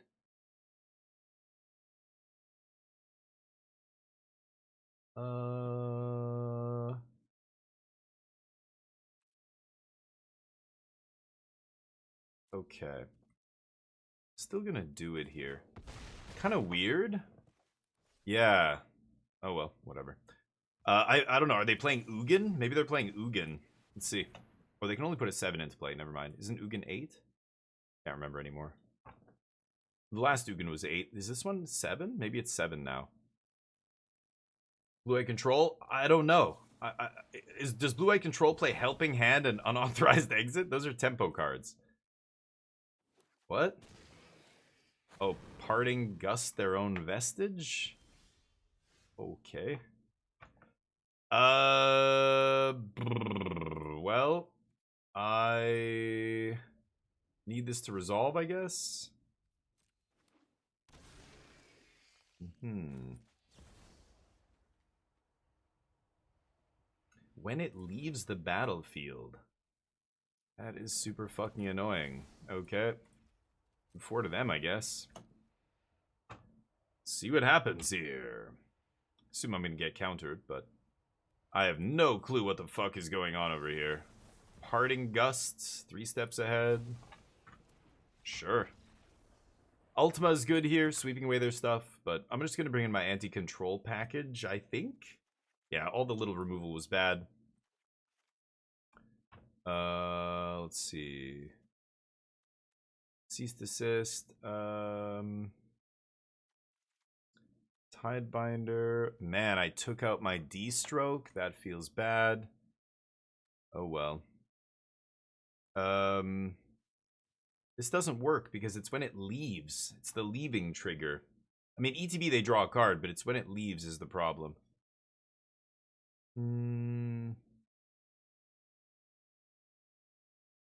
What was the 3-drop they brought back? Voice? The only target for Helping Hand that I saw was Voice of Victory. They're playing Helping Hand. I don't know. I don't know. When you play against these piles, is Mr. 0% here? I have no idea what to bring in. Normally I'd bring in Stoic Sphinx and take out some number of sweepers, but I don't think they're a control deck. They're like a mid-range pile. They're playing like mid-rangey creatures, like 4-drops, and then just hoping to back it up with counter magic. That's not really a control deck, but it's weird because there's so many. I'm gonna cut 1 teachings. There's so many ways I can approach this. I can kill their creatures and strand the rest of their stuff. I could try and fight them on the control axis, but yeah, I have no clue here. Maybe that's why they're in 0. Maybe that's why they have to resort to this to get to Mythic every month. I have no clue. I guess I'll keep this. It's not an amazing hand, but Mistrise should be good. Lead on Foundry here. Don't think I'm going to have to Lightning Helix anything too soon. So maybe I just play Mistrise untapped and bluff counter magic after this. We'll see. Don't forget draft token. Yeah, already got it. Thank you, buddy. That's a good reminder, though. Yeah, for anybody who doesn't know, go to the shop and use gold to buy that draft token. It's excelente.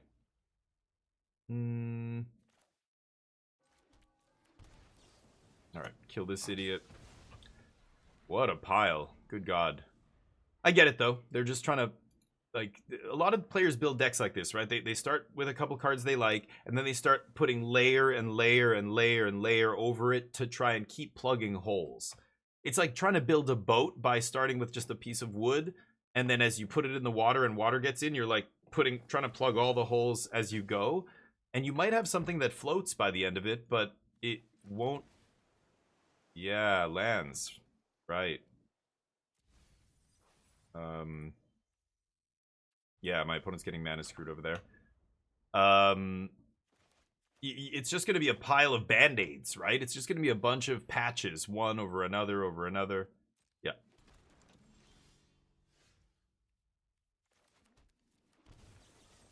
And you end up with, you know, yeah, a deck that has too many individual pieces that are all there for different purposes. None of them are working together. Like, again, Helping Hand with no other targets except voice is crazy.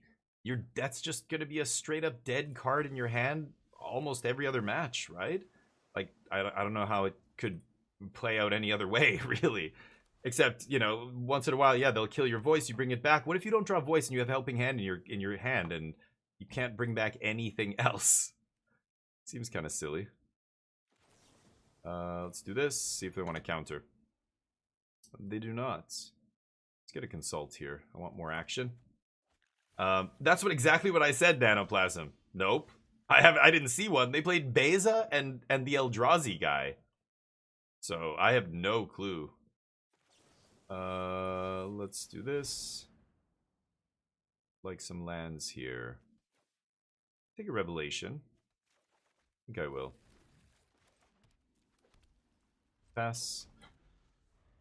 Okay, so now we can, yeah, we're just way ahead on mana here, so yeah, they have to tap out for this, and then play Beza for free, like, it's just, I don't know, why not just cast Beza? Otherwise, you know, this has to have something good to put into play, so it can whiff. Oh, Oculus is here, look at that. So I could Tidebinder the Oculus, and then defeat it. Good Jeskai Revelation here. Bounce Oculus, kill whatever's in the whatever they put into play here. Yeah, that's better, right? Let this thing put whatever into play. I'm just gonna do that.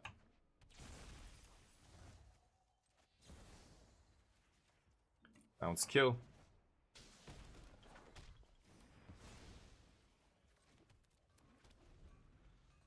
Okay, now we can start putting a clock on them.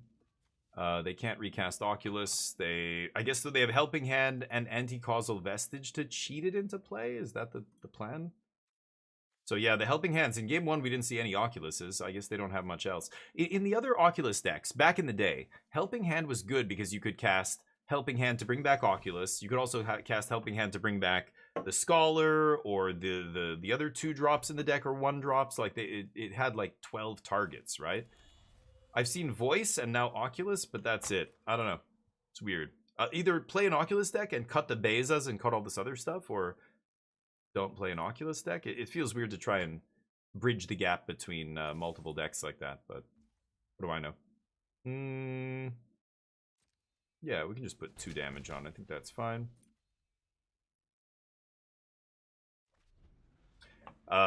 Yeah, I don't know. I like focused decks. I think the best decks I see in Magic are usually decks that are very focused. Could kill this guy.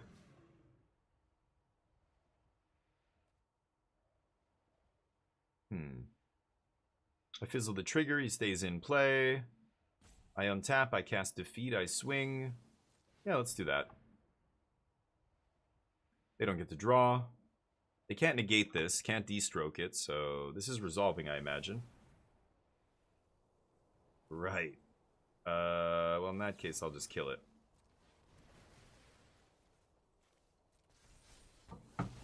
Giving you a lander, and you're mana screwed, so hey, Merry Christmas. get a little 2-for-1 there because my opponent decides to play a blink spell. Teachings. How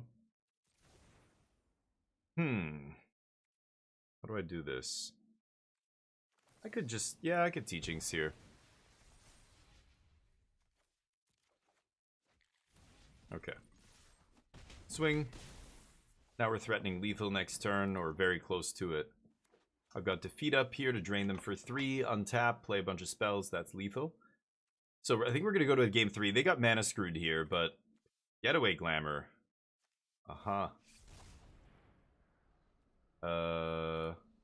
They exile stuff to play this.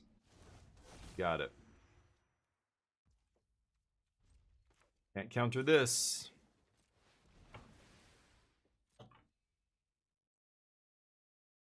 Inevitable. That's what your defeat is. Oh, and they tap out for me. Yeah, it's over. 4, 5, 6, 7, 8, 9, 10, 11. Yeah, we have Xaxes with Revelation in hand here, right?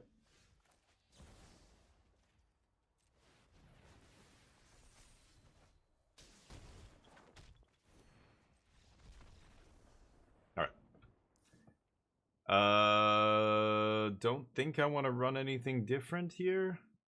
Oh, I could eat their graveyard. Yeah, I could. Now that I've seen Oculus, I could definitely attack their graveyard. Could even play Cease.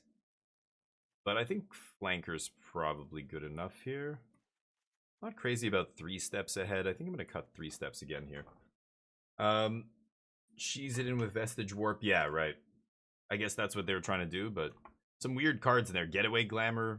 Again, I think even the 2-drop is not great there, but... Oh, you're right. Yeah, I could have gone Consult there, Mike, but I wanted to get them dead quickly. Like, they're starting to find lands. They're going to start making bigger and bigger plays.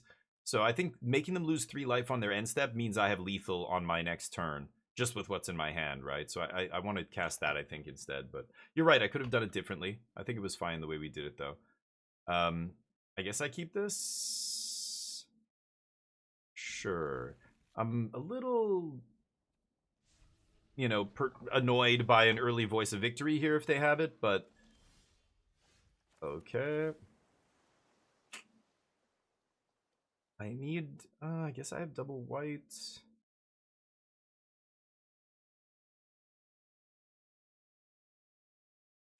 I am going to keep that on top, I think. Yeah, so they're a mid-range deck. Okay. Nice. No 2-drops. I like to see that.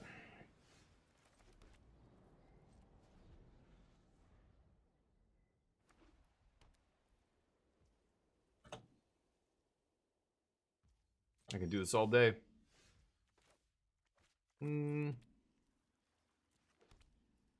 Pass.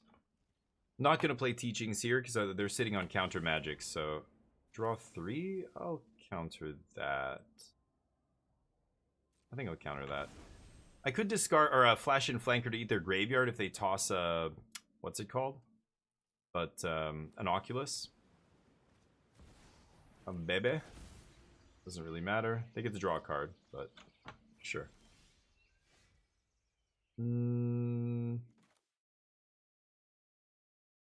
Could rip Teachings here. I'm getting close to casting something good. I think I'm going to Teachings here. And I'm not going to get Revelation yet. I could get, like, Inevitable Defeat or something here. Eat the Beza. But I think I'm just going to ignore Beza. I'm going to get card draw. Beza's just not going to be a real threat because I gain too much life in this deck for Beza to kill me. It's too slow. I have Day of Judgment as well. If they put Oculus into play or something, then we have a great Day of Judgment here. And I get to continue making land drops. Alright. Go ahead. Can take at least one more hit off Beza. Could flash in Flanker, start scrying, but I think it's still better to eat their graveyard at some point.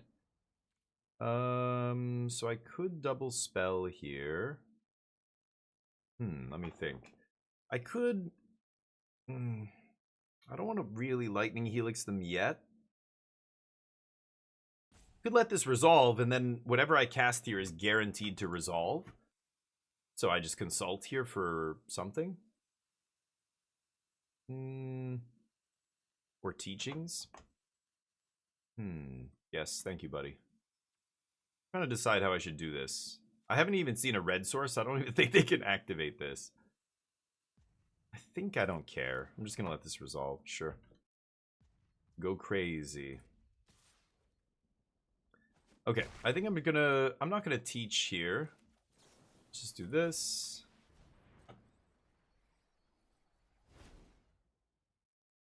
Okay. The farm.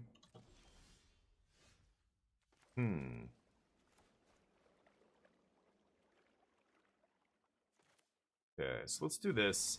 I can still leave up Flanker here, so they're going to have to start hard countering every single spell I play. I think High Noon's going to actually be better for us than it is for them here, but... Oh, to blink it? Okay. Sure. You got me. The getaway glamour. Dear God. Should I flash in Flanker to block? It's tempting. Scry 2, do all that stuff.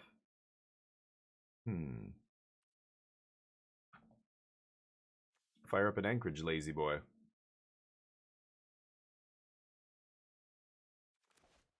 Baby. Doing all the work for you, huh?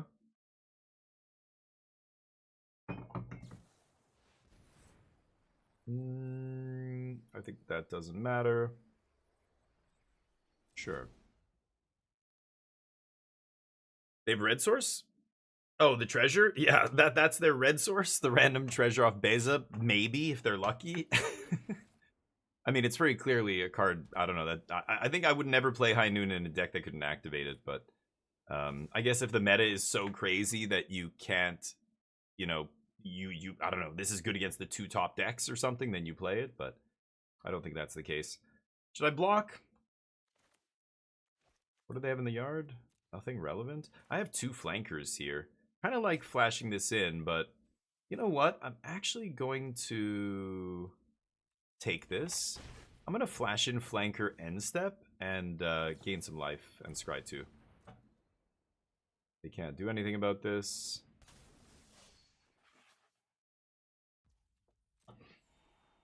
Defeat! I don't think I need the land. I will take defeat, though. I could easily eat that High Noon if I want to here. So I have 7 going to 8.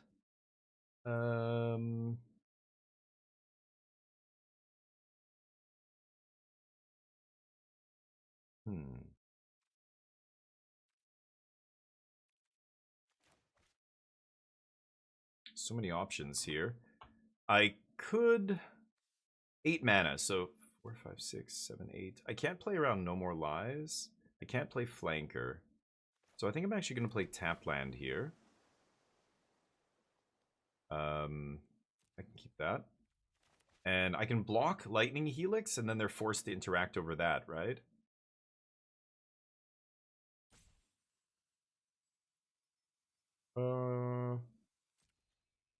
Let's swing. It's close. But I think because our spell is uncounterable, I think I can just chill here. I could inevitably defeat High Noon, I guess. But I don't think I need to do that, do I? Let's just do this. Getaway Glamour. Save it. Is that what they have? Maybe.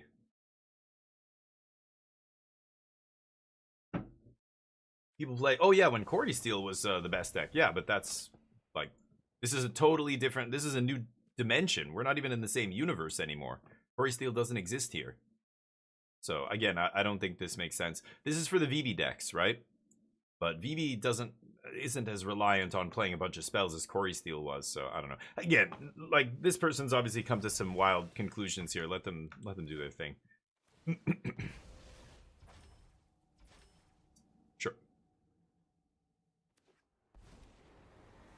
Eugene, I figured you had something like that. Okay. Do I want to ignore Ugin? He's gaining them 3 a turn. I can't really ignore him, can I? Swings? Do I go for Revelation here? It's getting countered. I could go for Teachings.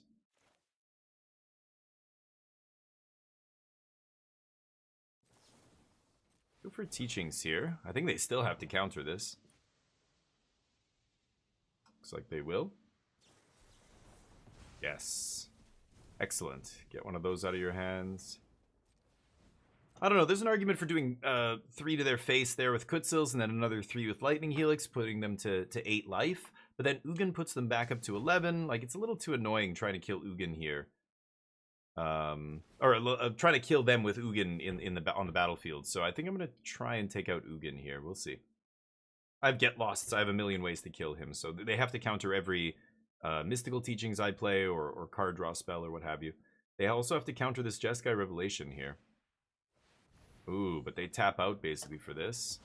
Sure, exile my dude. What a pile. This is an Oculus deck, apparently. That's what I mean. I think they're trying to do a little too much here. 4, 5, 6, 7. Yeah, I don't have...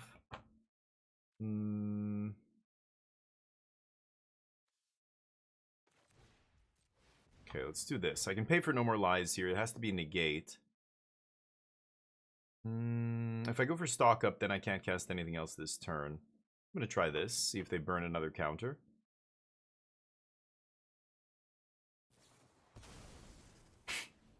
Jesus Christ. Getaway Glamour. Okie dokie. I can flash in Flanker. Scry 2 and look at the top 2. Ugin's on 5 loyalty. Okay. What else you got? Or gain 2, look at the top 2. Did I say scry 2, look at the top 2? What happens with this? Oh, is that thing coming back at some point? Perhaps. Sure. People played it, yeah. Past the end step, forecasting a spell. Yeah, could have done that too. I need my Mistrise Village. They found one, and I didn't. I think this game would already be over if I had one, but need to be able to ram through my spells here. Or just any Get Lost again, any...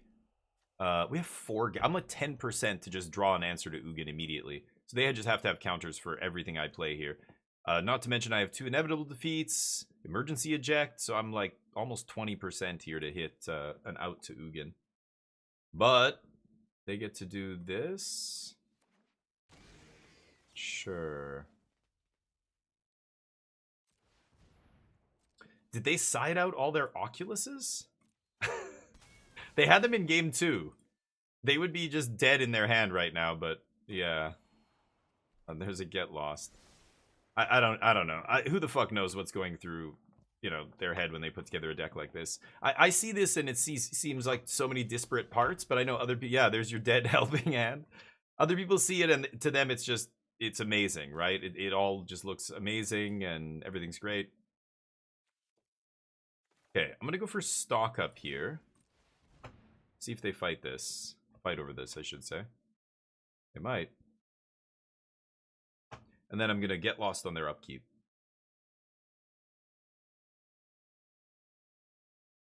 Oh yeah, they're thinking about it.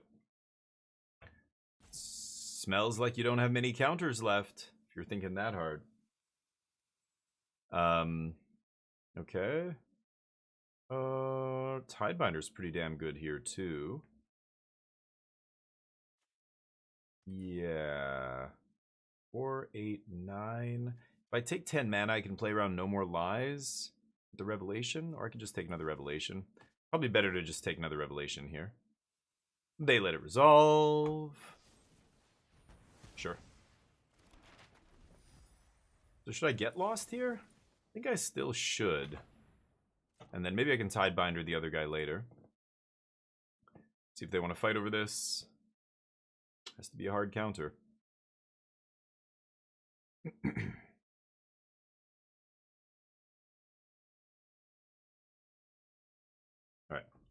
Want to be part? Sure. I thought I already was. You asked me this, and I said yes, and then you told me my character went off to do something and is never coming back or something. I don't remember what happened, but yeah, absolutely. Make a Damien and make him an interesting character if you can. I don't know how much you can customize characters in RimWorld, but yeah. Interesting. Tapping out, huh?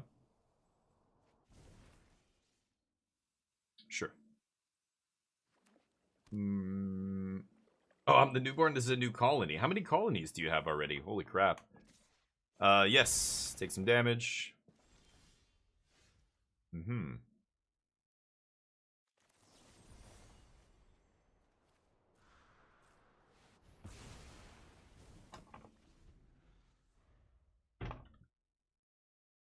Around and around we go. Too bad your helping hands don't bring back 6 drops, right? So I wonder what they have in their hand here. Is it just a bunch of helping hands and crap like that? And getaway glamours? Rotting, perhaps? Not sure.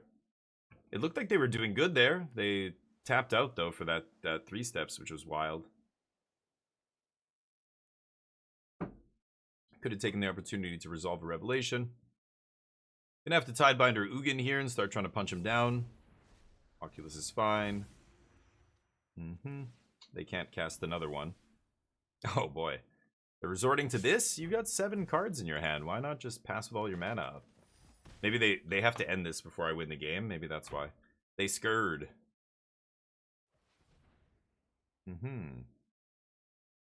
Map up.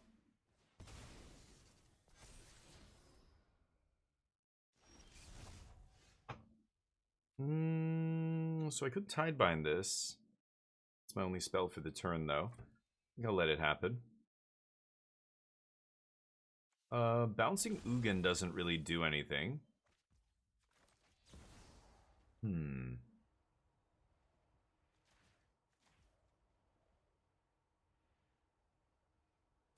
Sure. I could kill the Manifest here, too, but let's just let this happen. 4 to you, puts you to 5, and then I can even Lightning Helix it here, but let's see what we draw. I might still be able to play a land, and then leave up Tidebinder. Or you have a negate, or whatever. You either have a 2-mana counter, or you don't. If you have it, you're automatically slamming it here, right? So I don't think there's any... Yeah, sure. They just wanted to drag it out and slow roll. Sure. Go back to 0%. Sink back into the depths from whence you came. Dear Lord. I mean, new game, because you lose a lot in RimWorld. Oh, a totally new playthrough. Oh, wow. Okay, interesting. Didn't know that. What were we talking about trying? Oh, we talked about the... whatever it's called, that dragon. I'm not sold that that's a good card in this deck. I mean, in other decks, maybe, but in this deck, like, I don't think I ever want to tap out for it. What is it called? I don't know. I played it in my sideboard in the RC too. Is it something dragon? No. Is it called something? Clarion Conqueror. That's it.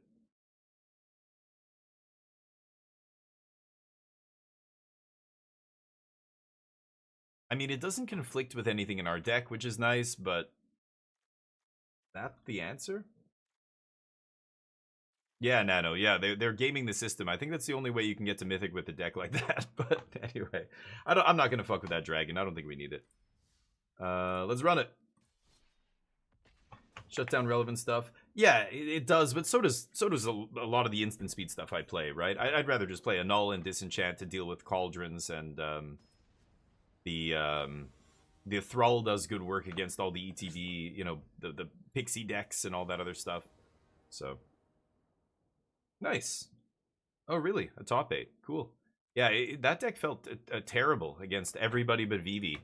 Vivi, it's even like the best card in your deck in that matchup is the 4-mana green-black instant that lets you blow up like artifact, creature, enchantment, planeswalker, or whatever goofy. It's some weird-ass combination of... But against Vivi specifically, you can get a 3-for-1 like almost every time with that card. That felt good against them, but man, I played against a couple other... Or I think I played 2 matches with it. One of the other decks I played against, the removal felt terrible. The counter magic felt terrible. Because you're playing like 5 dragons or something, 6 dragons, and your counter spell isn't a real counter unless you have a dragon in your hand. That stuff I didn't like, but anyway, it's an interesting deck. I don't know if it's the same list, but if it's similar, yeah. It's kind of what I'm doing here. It's just all removal, right? Like it's just a kill everything, counter everything they play, and then you have your instant speed card draw to refill your hand. In that deck, they're also, you know, because they're Sultai, they get to play that 3 mana impulse. Like look at the top 4, put 2 in your hand. I still think Consult is just infinitely better. You're already playing blue. Why fuck with that other card? Just play Consult. But Star Charts is better than all the other card draw in the format. Like as soon as that first pass we made with Blue-White Control right after rotation, the first deck I played, I'm just like, I want to try Blue-White Control with 4 Star Charts. And that's what I played. And then I see other people playing Blue-White Control, but they're playing 2 Star Charts. And I'm like, why are we playing 2? It's the fucking best draw spell. Cut a couple, stock up, play more Star Charts. That's it. And now I think the last couple of Blue-White Control decks, that's what they're doing. They're playing 4 Star Charts. It's like, how is this? That card immediately was just like, I have to play 4 of these. Sultai Teachings. Oh, really? Oh, wow. That's an interesting one. Show me what that looks like. I mean, you've got the black and the blue, so you know, yeah, you don't need to branch into a 4th color to splash black for Teachings like I do. So that's kind of interesting. But I don't know if the spells are better. I mean, Jeskai Revelation is king. Like, tell me what spell you're replacing Jeskai Revelation with. There's nothing in Sultai that even comes close, right? So that's my only concern about playing the Sultai, like a Sultai version of Teachings. What is your finisher? Is my opponent just AFK? I guess so, huh? But you can't even fetch that. That's not a win con. I mean, yeah, you could mill half their deck. Are you doing a river churn thing? Then hold on. Why are we playing Mystical Teachings in that deck? You're just a Sultai mill deck, right? Restless Reef and Cottager your win cons. Oh boy. And that's it? You don't have anything, like you can't fetch up more win cons? I don't think I like that. In game 1, when they have all their removal in their deck and you have no creatures, aren't you just like, they're just gonna kill your lands the second you fire them up, right? Or do you have a way to bring them back or something? Or is there something I'm missing? Are you playing the green 2/4 that lets you play lands out of the graveyard? Okay. Or like, cause I don't know. That's not reliable enough for me. Creature lands are plan C in a deck, right? Like plan A is kill them with this. Plan B, kill them with that. Plan C, okay, finally we have to use these creature lands, you know? Like look at Blue-White Control. They'll kill you with Elspeth. That's the win con. Oh, it didn't work. They stripped our Elspeth, or they both died, or we had to, whatever it is. They got duressed out of our hand. Okay, well then we kill them with Overlords and Beza. Oh, that doesn't even work because we're playing against the grindy control match and we go really long. Well, now Fountain Port has to do it. You know, Fountain Port is like plan C. But to play a Blue-White Control deck with no Elspeth, no Overlords, no Bezas, and just go, Fountain Port's my win con, like that's not good enough, right? Even those creature lands, I would definitely be looking to play at least one other way to win. A 4 of, or, you know, 2 things, 2 each or something, I don't know. That doesn't seem good enough to me. Because remember, control deck, right? You don't give them any targets for their removal, which is good.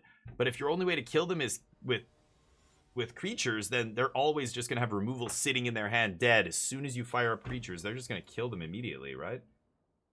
So anyway, I like, yeah, I know if you're still working on it, that's good. Because that doesn't sound like a reliable enough way to win the game. I would definitely be playing, again, I don't know what you choose though. So is there a 7 mana or like some huge bomb that you can fetch with Teachings? If not, then I think the Jeskai version's got to be better, right? I can't keep this. It's too slow. I kept a hand like that against Mono Green earlier, and I lost to one of our best matchups because of it. Okay, land is good. All right, red. Aggro, Boros, or Gruul? Which one? Wow, turn 1 shock. Look at this dude. This dude's doing this person's on a mission. They know exactly what. Okay, there's no fucking around. Yeah. Back to back. Damn. No land. Really? No land? Okay. But I had 3 shocks.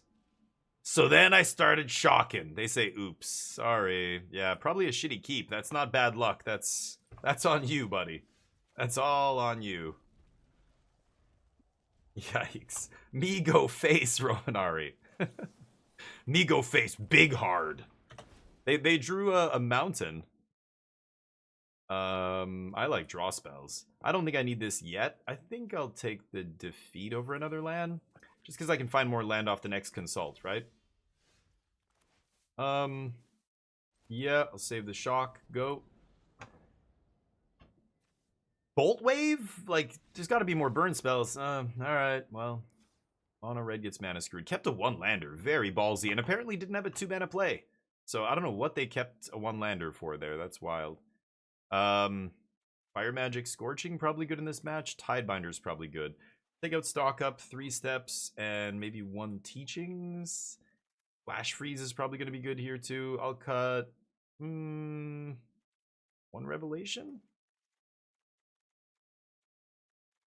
Cut 1 Revelation. I don't need 4 Revelations to beat mono red, right? But the orc face, yeah. Outrageous Robbery. Ooh, you didn't love that? Okay.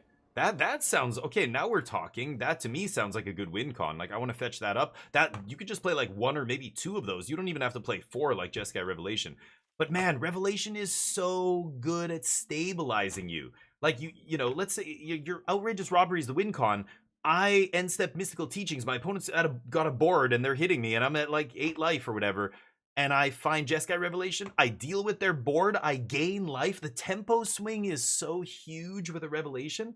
Whereas Outrageous Robbery, you tap out, exile all these cards, and unless you're decking them that turn, they kill you on the backswing, right? Like, there's a lot of games where that Jeskai Revelation has to really lift you up from like 3 life and no board to suddenly, I have blockers, you have no board, and I have more life. It's just such an insane swing. I now that I'm thinking about it, there's going to be so many spots where Outrageous Robbery, it does not get you back in the game from behind unless you have a lot of time. You know what I mean? So, God, I hate these images, dude. You got to use Moxfield or Stream Decker or Untapped. Go download Untapped. They're sponsoring my channel. Use the fucking website because this is a screen grab. Yeah, isn't this what you showed me? Yeah, it's only got 5 lands. This is the same picture you already showed me, Acute. I asked last time, where are the lands? I don't get it. Oh, it's a red-black deck. Okay, I'm playing as red-black here. Thought it was red-green, red-white. Interesting. And what is up with the lands? You've got 5 lands, that's it. It's not finished. Okay, well, I don't know what to tell you then. You work on it and then show me an actual list, and I can maybe pick or, you know, take some stuff out and go like, okay, I think this maybe works better than that or whatever. I'm probably gonna kill Cecil here, but I don't want to give them the maps pre-combat. But also flash freeze a Screaming Nemesis or something if they play it. Let's see, they go to combat. No screaming.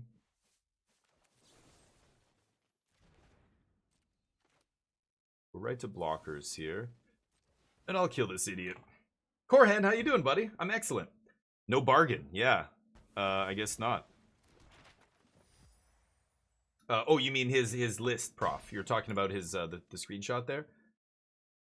Yeah, the Sultai list, that needs to be honed a bunch. And also, again, like the sweepers and stuff, like being able to fetch up a sweeper with Mystical Teachings is so insane in a lot of matchups that, you know, you can't fetch up your deadly cover-ups. That said, I'm playing Ultima, it's the same thing, right? We're both playing sorcery speed sweepers, we can't fetch. What? Oh. Okay. It's a warp deck. Burst my face, why don't you? This guy's just gonna disappear next turn. I could leave up Flash Freeze X's 2 here, or sorry, Fire Magic X's 2, or just leave up Flash Freeze. I think Flash Freeze is good enough, so yeah, Tidebinder's probably good too here. That guy goes away. I love when creatures just do the work for me and I don't even have to kill them, they just go away. It's awesome. No double black for timeline. Boy, you need to work on your mana base, kiddo. Wait a minute. 49. Oh, 4, 5, 6, 7, 8, 9, 10, 11. Okay. Thought they were playing more than... Oh, they are playing more than 60, aren't they? Oh, this is the guy... No? What's in exile here, and why can't I click on it? What? I can't click on their exiled zone. I think they're playing more than 60, but yeah, in the acute melon deck, yeah. Yeah, so the Sultai list, you know, you should be playing the instant speed card draw. You should be playing star charts, but also the, yeah, the one, I think you're talking about the bargain thing. 3 mana, like, Sultai mana, look at the top 4, put 2 in your hand, the rest go to the graveyard. That's probably quite good in a Mystical Teachings deck, right? If you're tossing a Teachings to flashback later and stuff. Raksha, thank you. Rakshasa's bargain, that's the one I'm thinking of, yeah.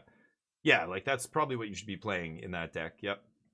It's an instance, you can go fetch it. I want to really play a deck that, again, if you're going to play a Mystical Teachings deck, you need to build the whole deck around this, right? And so you are playing weird one-ofs, like Final Showdown and whatever. I'm playing one-of Fire Magic. I think that's how you have to approach it. So look for that kind of stuff. Look for, oh, that's the Warp guy. He's just, oh, weird. They had him over there. Okay. I'm just going to leave up star charts this turn. Let's pass. My opponent's not doing anything, apparently. Riley, how you doing, buddy? Matches are going well, yeah. No, dude. And you know what? Like, I think I actively tell people to avoid doing those. I think they are not positive EV. I think the only time they are positive EV is when it's $1,000 box that you're winning. So, like, Final Fantasy, shoot a couple bullets. See if you can win the lottery. Open that sealed pool, the busted sealed pool. Get 6 wins. Now you got to get 7 wins. Your chance is like 4% or something of hitting that. In a typical sealed pool compared to, you know, a 15% chance to get 6 wins or something. If it's an $1,100 box, you know, go for it. But I would say if it's not a Universes Beyond set with $1,100 boxes, don't do it. Don't even waste your time. Dude, you know how many people have been, for months and years now for the Arena Directs, they've been saying, I haven't got my boxes. It's been 8 months. I have multiple support tickets in with Wizards, and I still don't have my boxes. This kind of shit. I mean, at least you're American. You live in the States, you might have a higher chance of getting your actual prizes. I don't know. But for me, like, what if I win a box and then it comes in the mail and it's like $200 duty charge to go pick it up? What? There goes my EV, right? Like, it's not, so no. And I recommend nobody fuck with that. Arena Direct is garbage. They fucked it. It's done. Especially for non-Universes Beyond sets. Don't waste your time. Sealed in the Play Booster era is a goddamn nightmare. That's the other aspect. Like, there's multiple reasons why it's not great. It's expensive as hell. It's harder than ever to win 2 boxes. They made it way harder. And the Play Boosters have made Sealed atrocious. The last few sets have just been terrible for Sealed. Final Fantasy, I have no idea. Maybe it was okay, but again, you were winning $1,100 boxes, so it kind of made it feel a little bit better. But winning a box that's $300 or $400, like whatever the Edge of Eternity's boxes are, that's not worth it, man. And they owe you a box from last year. Thank you, Romanari. I go on Reddit, you'll find tons of threads of people going, who do I reach out to? Anybody. Is there any people on Reddit that work at Wizards that can help me? I've like this kind of shit. And after reading so many of those, I'm just like, I'm not doing this anymore. Arena Open, I'm in. Arena Open, let's win some cash straight to my bank account, I'm in. But the Arena Directs, I just don't think it's worth it. So anyway, I don't know if you gotta help them pay for their client. Yeah, right. They need the money. So I don't know if you're planning on playing it. If you are, good luck. Enjoy yourself. I pray you open a miracle pool. But if you don't, you have nobody to blame but yourself. So, yeah. Yeah, it sucks. It sucks, Riley. Me too, man. I'd love to play and get my box in the mail someday, relatively soon. A year, like Romanari, that's insane. That's what happens. People said they just gave up, and so they just never got their boxes. They estimate about 1 person in 10. It's at like about 10% or something based on the tickets and everything entered, right? 10% of people just straight up aren't getting their boxes. That's insane. But anyway. Yeah, I'm sorry to hear that, Romanari. Hey, you get burned once, fine, you got me. But if you get burned again, like if you were the kind of person who kept trying to win boxes, I don't feel sorry for you anymore, you know? Like now you're basically like, okay, well, they fucked me. I'm done. I'm never wasting money on that again, you know? And that's it. They lost you as a client for that, just like they lost me. But if it was, you know, I know people who still go back. I mean, there's content creators who just can't stop, right? They are all in. Okay. I could play Shockland there. I want to at least leave up the 3 steps bluff here. I'm probably not countering anything, but we'll see. It's just going to be Kaito or some shit, right? Bounce the bat. No Kaitos. Bat's not a great card to play with Kaito. I still think if you're playing Kaitos, you shouldn't be playing bats, but nobody listens to me. I think I heard Jerry Thompson say the same thing, and I'm like, see? Jerry knows.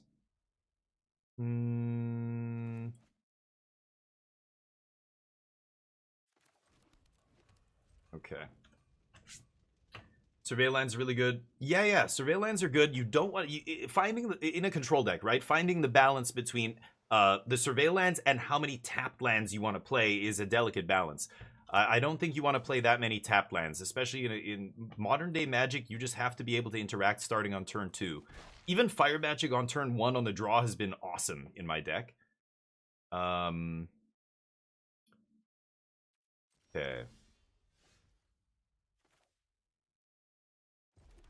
So now I can go get lost, pay for the Phantom Interference and all that stuff. I could have played a tap land there. I can also kick 3 steps now. Yeah, Romanari, right. That's what I do too. Ranked for free, I do drafts. I'm in a different position than you, of course. I'm trying to make content and stuff, so I'll spend money on I'll do cube drafts, I'll do all kinds of the shitty EV formats. But for most people, yeah, you're just like, screw it. It was the same with cable. It's why a lot of people are going back to pirating their shows and everything, right? You know, streaming services were supposed to save us from cable TV. Now they turned into cable TV. You know, Uber was supposed to save us from the shitty taxi industry that hadn't, you know, seen any innovation or progress in decades. But instead they turned into that. Now it's like, it's more expensive and more expensive, on and on. And it's just like, what? This is main phase so they can map? Weird. Okay. So it sucks. It's the enshittification of everything, right? A lot of things are like this. Airbnb was supposed to save us from the, you know, the shitty hotel industry that was just higher and higher prices every year, and we're getting the same, you know, level of service and whatever else. No more free breakfasts, etc. When I was in Montreal for the RC, they had complimentary breakfast at the travel lodge that we were staying at. It was absolutely brutal. It was like literal a couple pieces of toast, some fruit, hard-boiled eggs. That's it, hard-boiled eggs, and no protein other than that. Just cereals and milk and like bread, no cheese, just, you know, and like condiments, jam and peanut butter and stuff like that. I was like, what the fuck is this? This is the free breakfast? Are you kidding? Okay. I could walk across the street and get a better breakfast at the soup kitchen. Am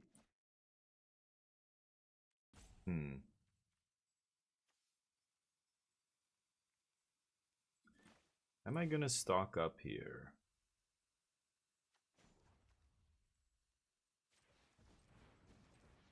I think I will. Second breakfast is delish, but they never give you those for free. Okay. Take this. And let's play that. And pass. I'm putting 3 steps down deliberately here. Let's see what they do.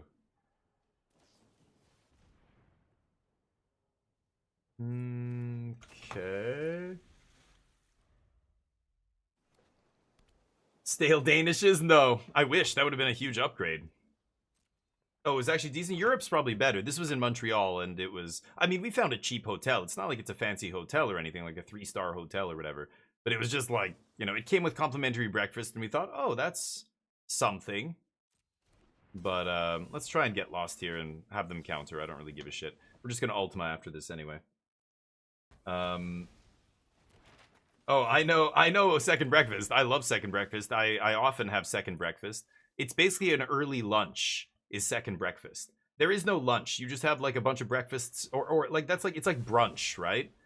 First breakfast is always really light. When I, you know, wake up in the morning, I want to eat like a banana with peanut butter or an apple with peanut butter or a boiled egg or 2 hard-boiled eggs, something like that. And my wife and I, like, we boil a bunch of them and then they're in the fridge in like a Tupperware thing. I'll just grab them. And then second breakfast right before I start streaming is usually like 10:30 a.m., 11 a.m. And that's when I make like an omelet or some other bigger breakfast. That's my second breakfast. This is my routine. Okay. So I think I have to shock myself here in order to Make this uncounterable. It's Ultima. Oh, oh yeah, because they. Well, no, I could have paid for Spell Pierce. I guess I didn't realize. I didn't look at the board. They only had 1 mana up. 11 Z's comes after second breakfast. That's right, big. 11 Z's. That's usually what I have. So it's like a light lunch, and then I don't eat till dinner. These days we're trying to be a little bit healthier. I like intermittent fasting. If people haven't done this before, I think a big reason I was, you know, I used to go to the gym all the time. I still try and go when I can, but when I was really in good shape before, I was still eating like late at night because I was just hungry all the time, right? I was going to the gym and just eating. I guess I can wait till their turn, right? Should I star charts for lands here? I want to keep making land drops.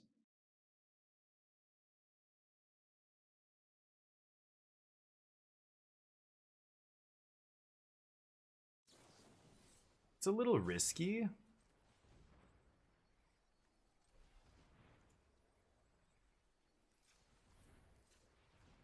Okay, let's do this. I need to find an untapped land here. Okay, and there's another revelation. So yeah, I want to get to 9 mana so I can make these uncounterable, right? Actually, I already had one. I didn't need to take that there, but let's pass.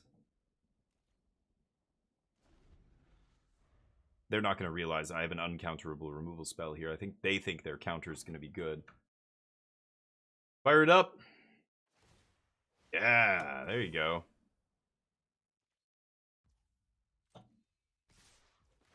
Got to do this before blocks, though, because otherwise they can flash in Kaito, right? Never go to blocks against the Kaito deck. Lose 3, gain 3. We are at 13 still. And they're not going to flash in Kaito and bounce land. That would be a pretty big tempo swing. Oh, they're just going to hardcast it. Okay, now I get to Revelation. I like that. And they 0, yeah. So I can kill Kaito. I can't bounce the land. Oh, no, any permanent. Of course I can. Yeah, what am I saying? Oh, man, this is nasty. So bounce 4 damage. Find land drops. Thank you. Not an untapped land, sadly, but that'll do. I don't need a land here now, I think. We're at, what, 9? So now I can start playing uncounterable Jeskai Revelations here with Mistrise Village. It's going to be GG very shortly. They had a good draw, too, against me. Couple Curiosities and Kaito. That's not a good card. Yep. A nod to aggro there, I guess.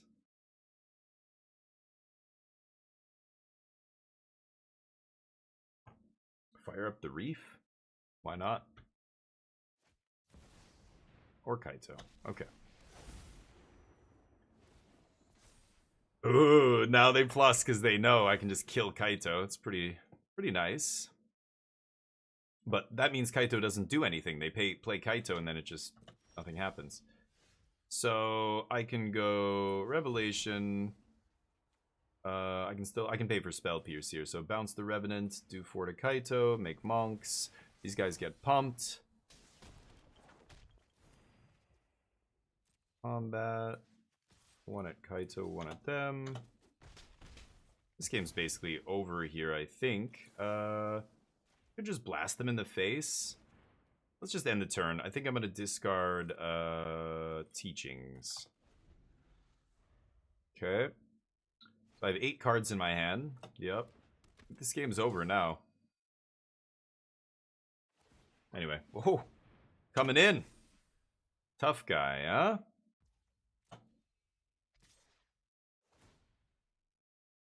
Do it. Ooh, Luxac. Got 2 of my lightning helixes. Yeah. Double block.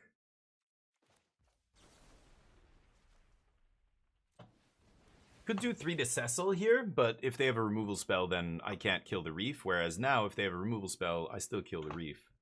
So I think I should target Reef here. Even though you could be greedy and target Cecil there, but I think that's a mistake. That means they can kill just one of my tokens. And I know their removal has been sitting dead in their hand the whole game. They probably have at least one Shoot the Sheriff or whatever. Bitter Triumph. Whatever it is. Alright, let's defeat this. It's gonna be big damage, buddy. I think they have a removal spell here, though, so again, I'm not going to go for it, but...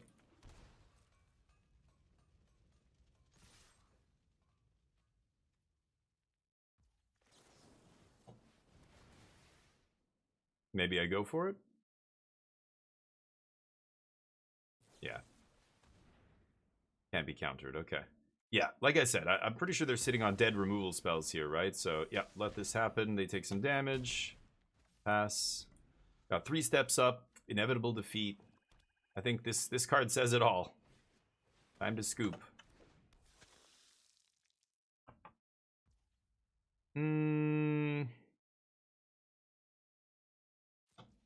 Good defeat here. Yeah, I will. Even though I could save it on my turn for the prowess trigger. Let's get this out of the way.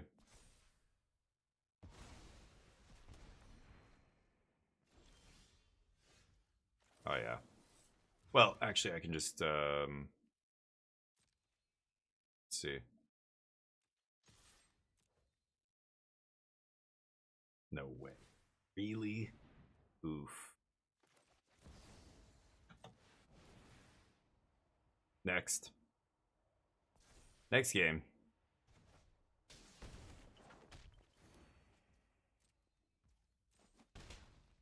Okay. Dismantling Dimir. Fire magic. Scorching Dragonfire is awesome. I didn't see... I saw Bat. Oh, and Flood Pits. Yeah, fire magic should be good here. Dragonfire for a Braid. Because Dragonfire hits Planeswalkers and exiles the Curiosity, of course. Tishana's Tidebinder nerfing Kaito feels pretty good. I'm going to cut 1 Teachings. I could even cut 1 Revelation here. I've been running it like this usually. I keep in the 4 Revelations. I think I'm going to try that again. But, should be okay. We'll be fine. We'll be just fine. Here's back.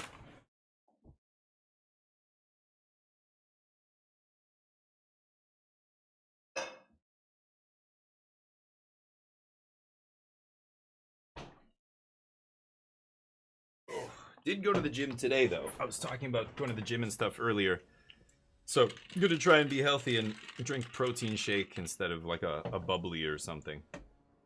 But, did shoulders today. Shoulders and upper back and stuff. The lat, like, vertical raises and stuff. Oh, I can just feel my traps, I mean, not lats. And farmer carry. I love the farmer carry. That's one of my favorite exercises. And the first number of years, I don't know how long I worked out, I never really did farmer carries. But now we have, the gym I have has this great kind of piece of equipment you can use to carry really heavy weight just in your hands. For those of you who don't know, farmer carry, you're just holding 2 big heavy weights usually in your hands and then walking across the room with them. You're just walking with a super heavy weight. And there's all kinds of, like, you can buy these farmer carry like things, and they use them on like the World's Strongest Man contests and stuff like that. And no white mana here is a little weird, but I'm gonna keep it because fire magic should be excellent. Okay, fair enough, Acute. Very nice. Acute, everybody. Come check out his melon all week. And try the buffet. I'm gonna keep that. Let's see if they can play some creatures for me to kill. But Farmer Carry is awesome. You finished the first version? Okay, now we can take a look. I'm just gonna play tap land here. Fire Magic. Oh, no end step 2-1? Okay. Hey, and thank you for putting it on wherever. MTG Goldfish, sure. Now I can actually import it. Okay, then we can actually talk about it on stream. All right, here we go. Thank you, Acute. I appreciate that. Okay, found the white mana. Let's pass. We chillin'. They're missing black mana, so... Ooh, finally find the tap land, huh? I could go 4 here, leave up the defeat. Yeah, I guess so. Yeah, that's fine. 4 is the magic number, right? 4 lets you cast Consult. It lets you cast Mystical Teachings. I think on turn 4, you always want to play an untapped land with this deck. Turn 4 is a key turn for this deck, where you're either finding that 5th land for the sweeper, or finding the sweeper on turn 5, or finding more lands to play. Like, turn 4 is about when you run out of lands, usually. I think it's just fire magic still. Even though Lightning Helix, you know, uses 2 of my mana here. Let's just Fire Magic this idiot. They're gonna negate this? Wow, getting crazy up in here. Alright. Negating my Fire Magic is a bold move. Farmer carries are great, and I did a lot. I did 2 plates on each side, the farmer carry today, and I don't use gloves, I don't use straps, I don't use anything else when I go to the gym, weight belts or any of that stuff. And man, carrying that much weight in your hands, it's hard on your palms, right? I've done it so many times now, like I've got some pretty good calluses built up, but still, it's like, like I walk across the room and then back. It's about 20 feet. So I'm probably walking about 40 feet with this weight in my hands, and yeah. Get out of here, Bat. Hey, Bruno, how you doing, man? Anyway, I never used to do them. I think they're great. So hey, if you're somebody who likes exercising out there, go try some farmer carries if you haven't. I love them. I did them today, and they're fun. They're fun. I hate going to the gym. I think lifting up heavy objects for an hour is the most boring, fucking brain dead shit I can possibly imagine. I really wish I could just have the body of a Greek god without going to the gym all the time. It feels like such a waste of time. You know what I mean? But you gotta do it. Do something. Move your ass. We are so sedentary, especially in this day and age. Get out there and move your ass. Take a class, go on hikes, walk, biking, whatever you're into. Just do something. The sled, yeah, sled's good. We don't have one, an actual proper sled. We don't have at my gym, but I've seen them before. I've used them before. Way back in Winnipeg, when before I moved to Asia and then moved back to Vancouver. The first gym I ever went to when I was like high school, college, was awesome. It was like an Iron Man gym. It had so many dumbbells and free weights and everything, huge range of free weights, like tons of like benches and actual machines. And then every other gym I go to now is just, they have one bench, one Smith machine, like that's it. They don't have a proper squat rack. They don't have a proper, like there's a bunch of stuff. They don't have like kettlebells and all kinds of weird shit. The sled or the, what is it called? I can't even remember the name of all the stupid equipment, but the gym I used to go to at the university was awesome. They had like fucking everything. And that's where there was, whoa, sack an artifact or creature, draw 2. Should I Revelation this? What are the odds they have a Spell Pierce? I'm gonna chill. I've got Mist Rise. There's no reason to blow this, right? Let him draw 2. I'm over it. Midgar. Multiple Midgar. Oh no, they just played the Midgar out of Adventureland. Right. Okay. The ropes, yeah, that kind of stuff. We don't have any of that, but that's where I used to see guys do crazy shit at the gym. Like there were some real heavy lifters, like competition lifters and stuff that used to go to that gym. 8, so I can't just get Revelation uncounterable yet, but soon. And they would do like I'm talking like 450-pound deadlifts and stuff with no straps. And I remember watching a guy do this, and I'm just like, holy fuck. Like that's actually crazy. Like imagine his grip strength. That guy could like crush your skull with one of his hands. Like it was, yeah, that kind of lifting and stuff. Sure. Lucky they top decked Duress right before, or maybe they drew it off the other thing right before I was about to crush them. But I'll find another one, and then it'll be over. But yeah, the workouts and running. Like I have friends who don't want to. They don't want to run indoors. They say it's so boring. Like they only want to run outside. How can you run on a treadmill all day? And I'm the opposite. I'm like, outside has too many distractions and other shit. Just I want to forget what I'm doing because what I'm doing sucks so much. I'm just sitting here on running. Like that's not interesting at all. I want to distract myself from that, and so I need to run in front of a TV or listening. I need to be distracted from what I'm doing, otherwise I keep looking at, has it only been 3 minutes of running? Oh, it's 5 minutes now. This is taking forever. Oh, 10 minutes of running feels like you're running for 50 years. I fucking hate it. I don't know, but I know other people who love running. I knew a marathon runner. He used to run ultra marathons in Korea and stuff.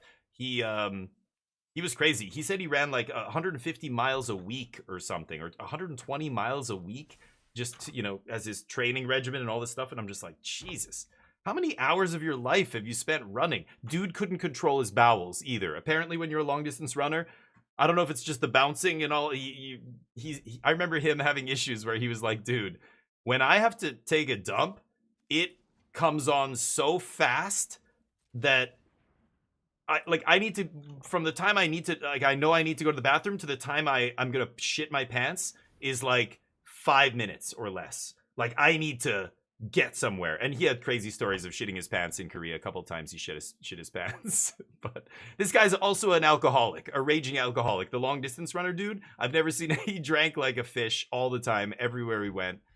And he was skinny as a rail, but just drank like a fish. And that probably didn't help with the pants shitting.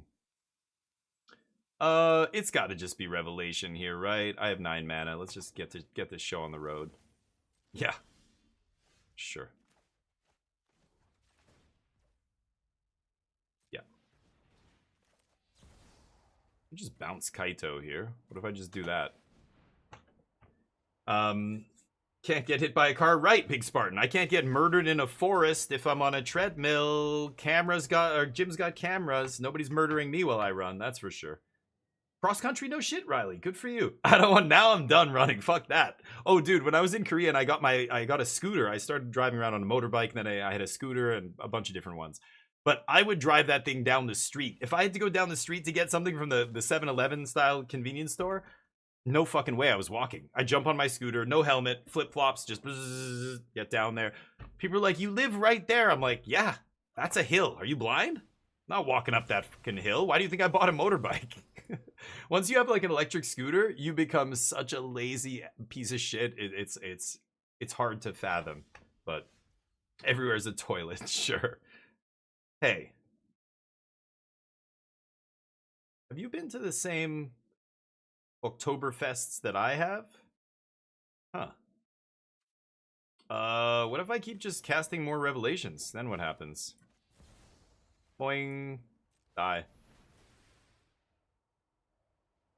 Uncounterable Revamalash. Skadoosh. Boom. Beautiful. Beautiful. Slap you in the face. So if I lightning healings them down to 9 and these guys do 6, put them to 3, that's not quite enough, is it? So let's let that happen. They're basically dead here. They don't have a board wipe. Once they're behind on board, it's very tough for them to get back in the game. No Aether Gust. No. Aether Gust? Aether Gust. What is Aether? Is that the bounce spell? Bat. Should I just let them look at my hand? Sure. I'm going to let them take whatever they want here. Aetherize, you mean? Aether Gust was... Yeah, I know Aether Gust. It's it was a big sideboard card, but that was years ago in Standard. I remember that card. It was like bounce target red or green spell or creature. And yeah, put it on the top or bottom. Yeah, it was like red or green because you could bounce a spell on the stack, which was why it was so good at that time as a sideboard card. It was a big card in Modern for years too, before Modern Horizons 3 came out. Aether Gust was a card that saw a lot of play in multiple competitive environments, Standard and Modern. I think probably Pioneer at some point as well.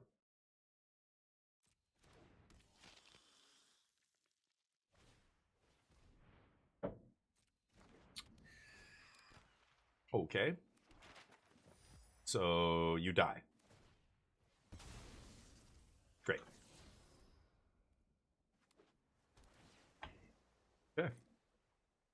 Flash freeze. Yep. Yeah. I have it in my sideboard. Actually, I have one in my sideboard.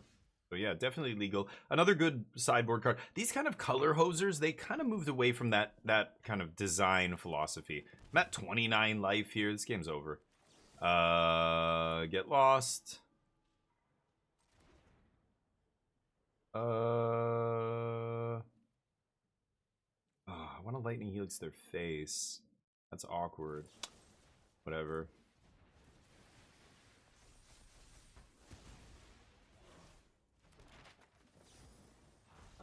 Yeah. You see where this is going, right? GG, Demir. I have a good matchup against Demir. I find I win more than I lose against them for sure, but Flying Cowguard, yeah. Yeah, that's it. And yeah, because you could bounce spells on the stack, I remember. Mistrise is great, yeah. Well, no, it does beat Mistrise, though, actually. Like, if I was to play an uncounterable Jeskai Revelation, that's why a card like Aether Gust was so good in sideboards. You can bounce the spell. That's not countering it. So even if I play an uncounterable Revelation, you could go Aether Gust and put it back on top of my library. That would be a devastating blowout if it existed in Standard. But that's why Jeskai Revelation is powerful as well. It does the same thing. It bounces a spell on the stack. So even if they, you know, play an uncounterable spell, you can still bounce it on the stack, which is nice. Like they play uncounterable Yuna in the Overlord's deck. They just tap out for it because they think it's going to resolve because they have Cavern of Souls. And you just go Jeskai Revelation, put it back in your hand. No triggers on end step, nothing. Bam, you get the monks, all the things, right? You're back from a 3-mile run, Calix? Are you just joking? Did you hear? We were just literally talking about running. Buffalo, what's up? I noticed you don't have any annul. No. Oh, I do. I do have one. I do have one annul. I just one though. But I do want it. And I do have it. It's right here. So and I do bring it in against the VV decks, yeah. And Esper Pixie, yes, I do as well, and the Overlords deck. Anything with a lot of Overlords, I'll bring in a null. I just have one, and I think that's where you got to be really careful with this deck. Remember, any card I bring in, I effectively have 4, right? If I bring in one annul, I have 4 copies of annul. 3 of them cost 4 to cast, because I got to go find them with teachings, but one of them is the real one. If I bring in Flash Freeze, I have 4 copies of Flash Freeze. If I bring in Fire Magic, I have 5 copies of Fire Magic, etc., etc. So you can afford to not... I don't want to put more than 1 or maybe 2 at the most of any sideboard card. So I've got 1 annul. Yeah, it's okay. Yeah, I know. Buffalo. Yeah, is he still playing it? I hope he is. He popped in here at one point and we were chatting about it. And I got to go check. I don't watch Twitch when he's streaming. Or he's streaming at the same time as me. I don't know. I never see him. But yeah, he's been doing well with the deck, I think, right? 2 or 3 copies. Really? That many? Well, like, I know it is good against a bunch of their stuff, but so many of your other cards can still interact. You're not just, like, it's not like you need it, otherwise you won't have any way to deal with what they're doing. You should have many ways to deal with what they're doing. It's just an additional cheap way to get a fear of missing out, or a Cauldron, or, you know, maybe a Profts or whatever, right? I think I want to see at least 3 cards in my opponent's deck that are valid targets for my sideboard card, otherwise I don't bring it in.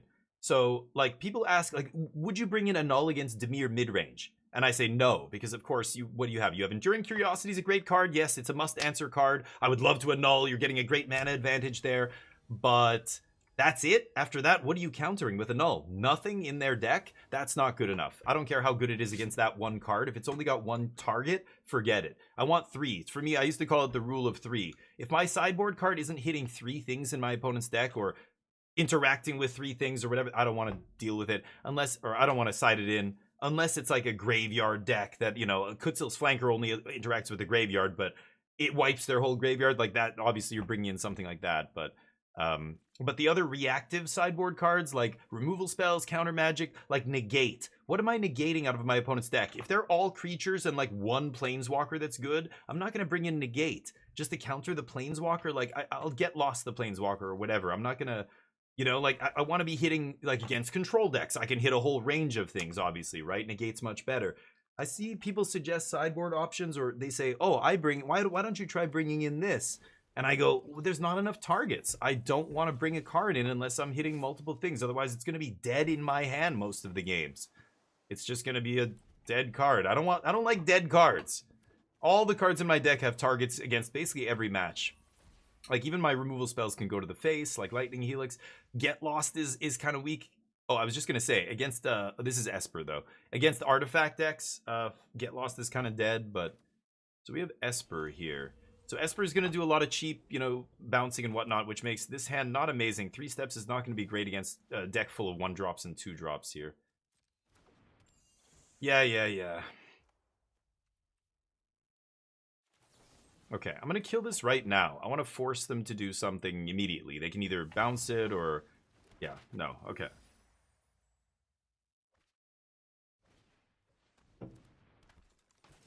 Yeah, you can let stuff live, right? You're playing sweepers. Like, if it's not super threatening, like if the Mako on turn 1 out of the VV deck isn't getting big, like they're not doing a lot of discarding, I'll just take hits until they play something more relevant, like a Tursa or a VV or whatever, right? Cryogen Relic, it's good. Yeah, like in this matchup, like there's a bunch of targets in this matchup, right? They have the discard, you know, enchantment, the black one. They have Cryogen Relic.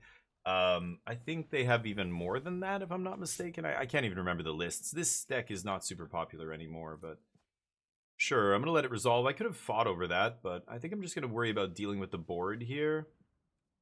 Okay. Like, 3-stepping any of this stuff just feels bad, right? They're going to map up their Siren. Oh, or that. It's fine. Okay. Revelation. So here I definitely want to play untapped land, so I have Consult up and Teachings. I can do whatever I want here. If they play something that requires a specific answer, I'll Teachings. Or let's say they play 2 more things that have 1 toughness. I'll Teachings in response, right? Or I'll let, you know, let's say they play the Bat. They play Bat here, they're going to take Consult or 3 steps, and then end step by just Teachings for Fire Magic, boom. Should I counter this? I could fight over this. This guy doesn't really matter. He's just too slow. I'm going to counter the next thing they play here. Okay, maybe it's Kaito? Yeah, jam a Kaito. Fine with that too. So this is what I meant. If they play something specifically powerful like this, now I'm just going to Teachings for a Get Lost, I think.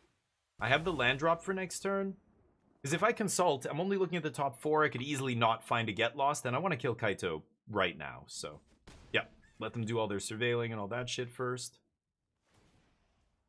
Yep, not going to show them what I'm up to here. Because remember, when you do Teachings, you have to show them what you're getting, so let them decide first whether or not, oh, it's another Kaito, you know, maybe they don't keep that or whatever. I don't think they would ever put Kaito on the bottom, but just get lost. I could emergency eject, I could inevitable defeat, but they're tapped out here, so I feel like get lost is the best choice. Inevitable defeat will be better later when we both have a bunch of mana, and I want to make it uncounterable, right? Okay, so I'm going to shock myself here. That lets me leave up the 3 steps. Let's kill Kaito. Pass. Take some damage off this idiot. Don't really care. Lots of life gain. 7 points of life in our hand. Not to mention the rest of the deck. Yeah, they can go all in on this guy. That's fine with me. But Annul is interesting. I mean, Annul's... The best part about Annul is its cost, obviously, right? Like, Annul is a narrow card that you probably wouldn't play in a lot of situations, but the cost is so cheap that it's just... It trades up every single time you cast it. Every single thing you counter costs more than the Annul. It's why 1 mana removal like Cutdown is so powerful, right? No, buddy. What are you thinking? Never. Get that shit out of here. Play your Spyglass Siren, though, if you like. Now I need to find lands. So I'm either going to cast Consult main phase. Shit. I could just defeat Cecil here. If I Consult and kick it, I can find untapped land plus removal. But Lightning Helix doesn't do it anymore. I only have 1 Get Lost left in my deck. There's no other 2 mana removal that kills this. 3, 4, you know, all my other removal kills it. I can't fetch a sweeper and play it, or I can't dig a sweeper up. I think I'm actually going to err on the side of stabilizing my life total here and just kill this guy now. And they can do whatever they want this turn. Pump it up. Spend all your mana. I don't know. I gave them a lot of maps, but... Godless Shrine. Love that art. Love the space lands. Those are just very sweet. Momentum Breaker. That's the kind of thing I want to annul, but... Yep.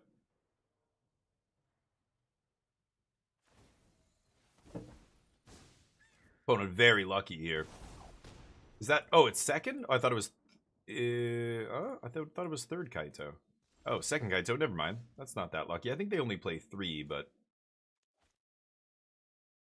Okay, let's see if I can find a Get Lost or something to kill Kaito here. Yeah. So leave up the shrine. That's pretty good. Yup. Okay. Another Kaito bites the dust. And next turn I can Revelation off an untapped land, or I just have to do nothing. Maybe Mystical Teachings for something. Yeah. That's fine. They're gonna do it again. I'll discard Revelation. Thought it was done with this circle jerk shit. But nope. Sure. Hopeless Nightmare gets banned. Still not enough. Any lands. Any lands at all. Bunch of removal spells in their hand, just doing nothing over there, I imagine. All they've got is Spyglass. Nope. Talent? Okay.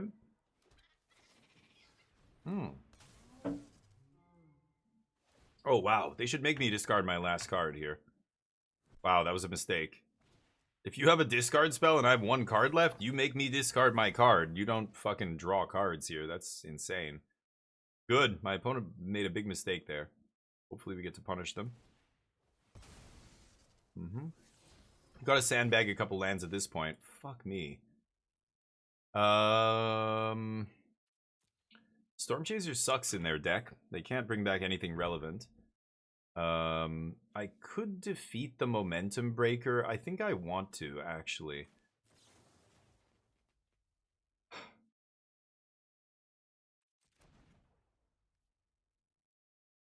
Okay, let's pass. Can I find a 7th land? 49% to hit lands here every single draw. I've missed, I don't know how many, 3 coin flips already? Let's hit a coin flip here. My opponent's even on 7, and they play like 22 land. Anyway, I'm not too scared of their cards. Half those cards are dead, so it's like they have a 2-card hand here, or a 3-card hand, something like that. Yep. I'm going to hold the Inevitable Defeat for when they play another bounce effect, and then I'll eat the Momentum Breaker. Yeah, like, they know I missed land drops. They knew my last card was a spell. I discarded Revelation. I can't believe they didn't eat my last card. It's wild. Anyway. Mappage. Yep. Mapping. It's a lot of nothing. Yup. More garbage. Going.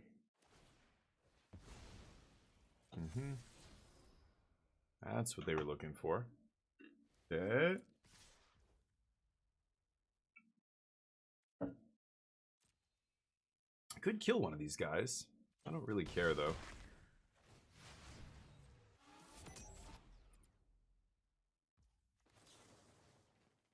I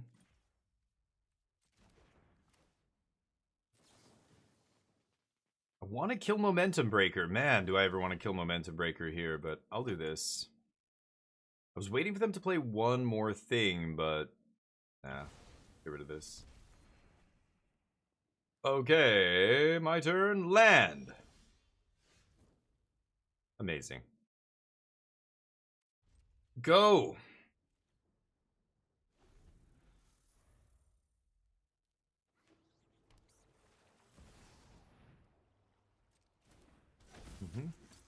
Fire Magic's gonna sweep all this shit up. A counter? Oh. I was actually expecting a, yeah.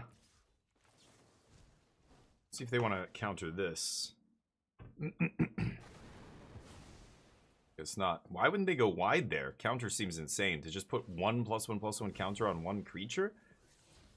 It's almost like they're stream sniping me. Woohoo! I guess they don't have removal, right? So bouncing Zenith.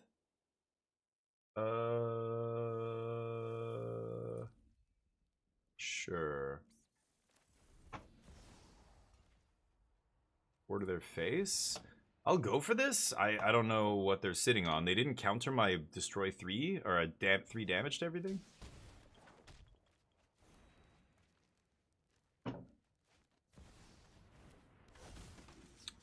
Yep. This is game 1, so I only have 1 fire magic. Here comes all the dead removal to kill my monks. And this is what I was telling Acute before, where, you know, yeah, they just have a bunch of dead removal spells in their hand in game 1. So playing creature lands as your only win con is not going to get the job done. Like, my Jeskai Revelations are going to kill them with the damage to the face here. I don't need the monks. Not drawing very well. So I used my instant speed Wrath.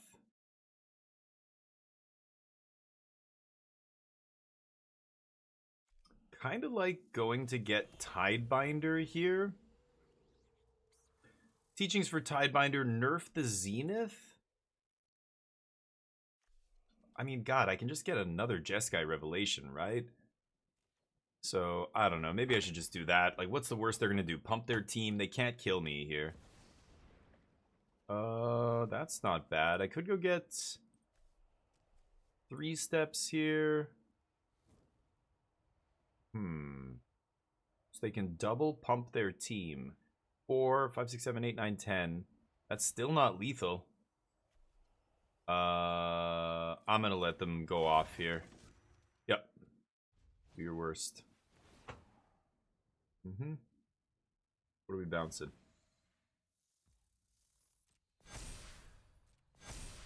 Yeah, thought you might do that. That doesn't matter.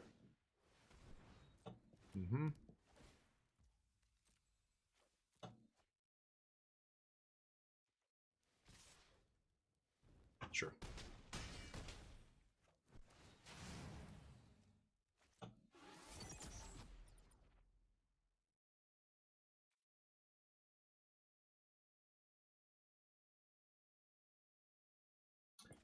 Your deck was a lot better when it was doing damage and making me discard, but... And this thing cost 1. Hopeless Nightmare and this town ain't big enough leaving? I don't know. Esper's just a shadow of its former self, I think. This deck is... Cosmic Grand Zenith's a great pickup, but it's not plugging enough holes, I think.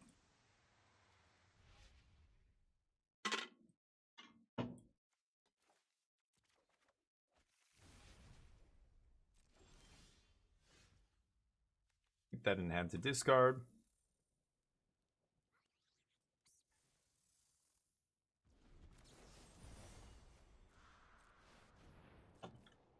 Sweep.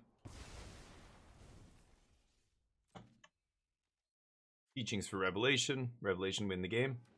See if they can kill me. Bring back a removal spell? Yeah. It was much better when you were bringing back Stock Up. Yeesh. Keep digging. Keep digging. Teachings for Consult, pick up Helix and Revelation. Well, then I gotta get lucky with Consult, though. I am looking very deep, so there's a chance, but... no, I want to make sure I hit these things. There's too many games you lose where you're like, oh, I'm looking at the top 7. Of course I'm gonna find blah, blah, blah. And then you go for the Consult, and you hit like 5 lands or 6 lands and a spell. Like, that happens, right? It's not often. You shouldn't play scared, basically, with things like that. But at the same time, it can happen, and it's not fun. I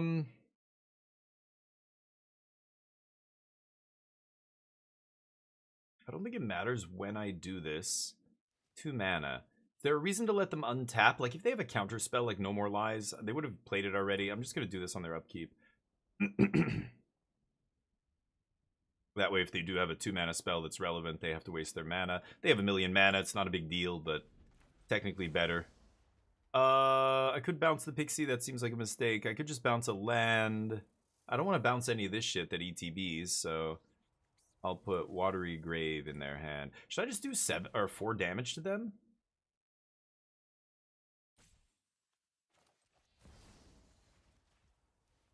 I'm gonna do this. I am at 4 life. Let's just play it safe here.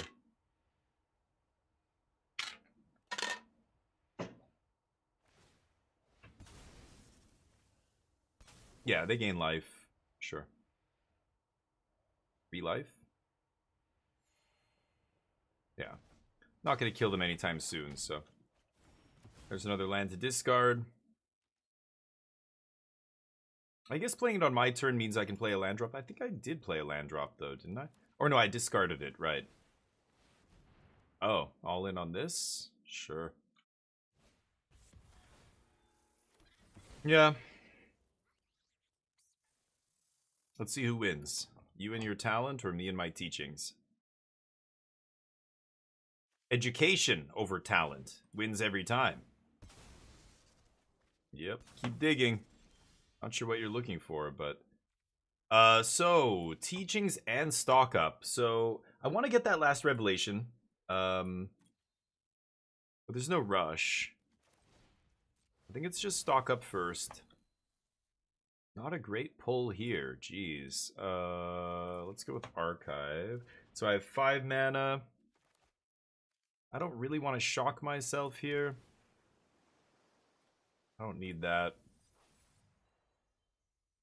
Okay, let's attack. Assume they're going to block here.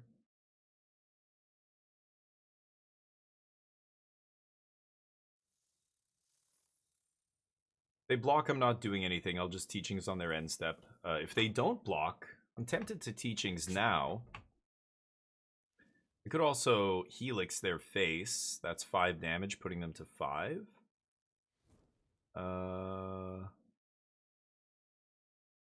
We'll see. Let's see what they do here. They're in the tank. They don't even know what to do.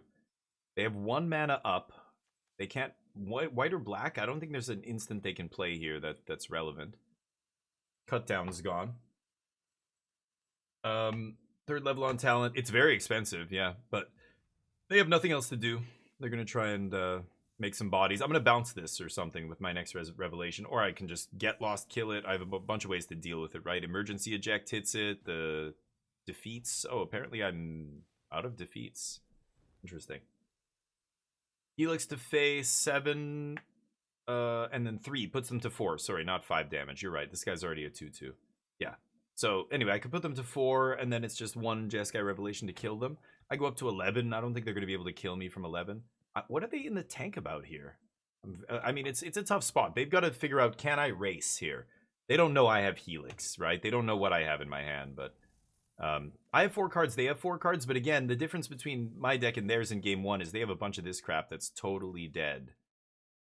Damage. So I think I might Helix them here. Let's see what happens. Okay. 4, 8, 9, 10. I can't quite Teachings and cast Revelation in the same turn, but I can Teachings for a Lightning Helix to kill them.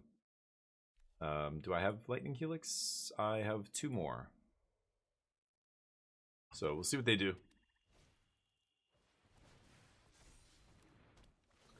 Level it up all the way? Could be. Yeah, your removal spells are bad. They can kill my monk. This probably just means I'm going to sweep and then I'll teachings on their end step, right? Mm-hmm. Go all the way.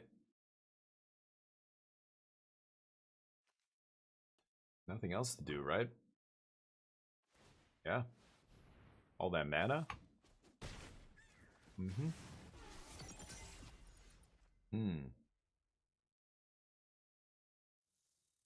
Well, I could consult for Revelation and just kill them here, if I find it. 4% to find, 26 cards in the deck. I play my land and I look at the top 10. Looking at almost half of my deck here. And I think I know the bottom 5 cards at least. Yeah, I know these, and I think I know there's at least 2 more non-revelations on the bottom. I could play this tapped. Let me think. 8, 9 mana, 2. Yeah, I don't need to play this untapped, right? Let's just play this tapped. Let's look for lethal here. I think that's the best play. And I don't find it. That's unfortunate. So 3 steps.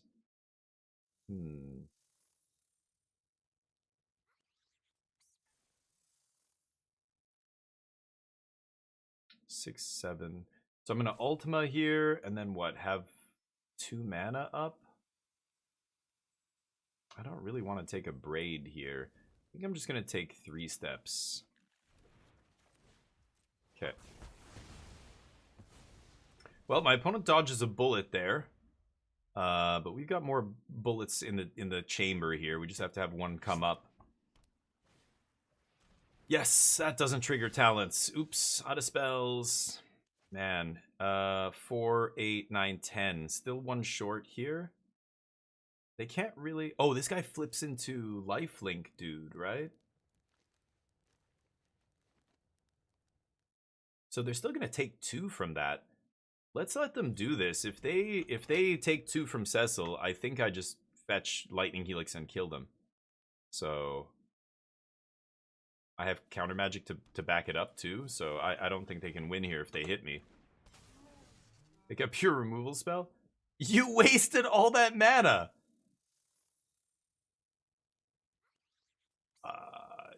I don't even... I could eject it. I just don't even care. Why would they... Okay, yeah, sure. What's the time at here? 19 to their 18. Okay, we're ahead of them on the clock. This has been a long game 1. Crime, what's up? All the bullets for the bullet god. That's right, Crime.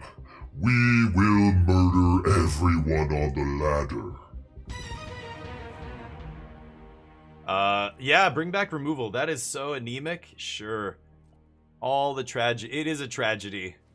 It is tragic what you're doing with poor Storm Chaser. This card used to bring back This Town Ain't Big Enough. And loop. Back in my day, we used to loop. Now look at what these kids are doing. Oh, they don't even want to attack me here. Well, then I just win. Ever heard of this card, Teachings? Let me teach you a lesson. Let me sing you the song of my people. Boop. Bzz. Boom. All right. Next game. Esper. A null comes in. We were talking about that earlier. Fire Magic's amazing against them. Scorching Dragonfire. Thank you for the follow, by the way. X charges. X charges. You're a goddamn legend. Look at you. Welcome to the squadron, buddy. Scorching Dragonfire is interesting here. They might side in Enduring Curiosity. I've seen some decks do that. I'm going to try Dragonfire at least instead of a Braid or both. 3-step sucks. I'm going to take out Stock Up. I don't know how much time I have for Stock Up. Same with Teachings. Small stuff. So Doorkeeper's insane against them. Not only can I fetch this up with Mystical Teachings, but shutting off all the, like, the enchantments don't get shut off, which is awkward, but shutting off all the ETB bounce triggers and, you know, even Sirens and Pixies, all that stuff. Is that worth it? Maybe Tidebinder's just better, or maybe both. Brawl and Tidebinder, I'm not sure. Inevitable Defeat is a little clunky. Could definitely cut one of those. Same with Day of Judgment. I think this is probably too many Wraths, right? I'm going to cut Ultimas. I'll keep in the cheaper Wrath. Could even cut a Defeat here. Should I try Doorkeeper? What do you think? Oh yeah, it does nerf Tidebinder. It's rare that it comes up, but yeah, I've got to watch for that. Shutting off all their bounce is pretty good. It does wreck their whole deck.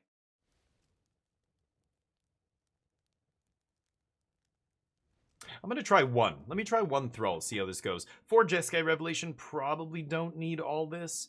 Because again, what are they going to side out? They've got to be siding out crap like Trajectory and stuff, right? They've got to be taking out their removal against me. So we'll see how this goes. I'll keep it in 4, but you probably don't even need 4 Revelations in this matchup.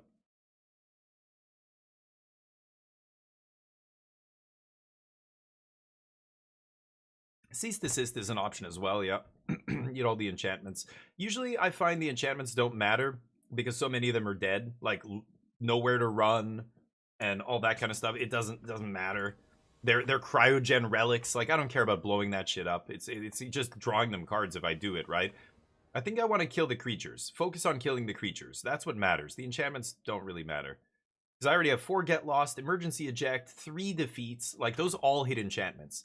I have tons of ways to kill enchantments, so I don't need to sweep them. I think I only care about sweeping enchantments and artifacts against Overlords or the artifact deck, where, you know, their artifacts and enchantments in those decks actually kill you.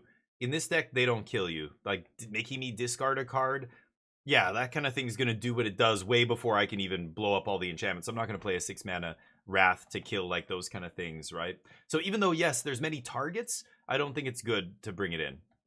That's another weird thing with sideboarding. I think just because you can find targets for a sideboard card doesn't mean you should bring that in. It's do the targets matter? And in this deck, no, they don't. Like, I don't care about countering that stuff. A null is good because I can actually get the enchantment. I'm paying less than they are for the enchantment, and I'm canceling out an ETB trigger. But a sweeper to blow, like a tranquility effect, that is not what I want. They've already gotten value off of all their shit. Plus, like I said, most of it doesn't actually do anything once it's on the battlefield. Unlike the Overlords, which will kill you if they're on the battlefield.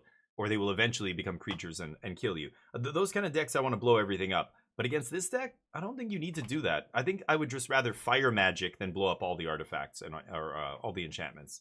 Just kill all their creatures. That's the easiest way to beat them here. Looks like they don't want to have any of it, but I don't blame them. All right, let's play a little number game. Whoever beats me, I'll give you 5,000 wings. 38. Ouch. That is bad. Be right back.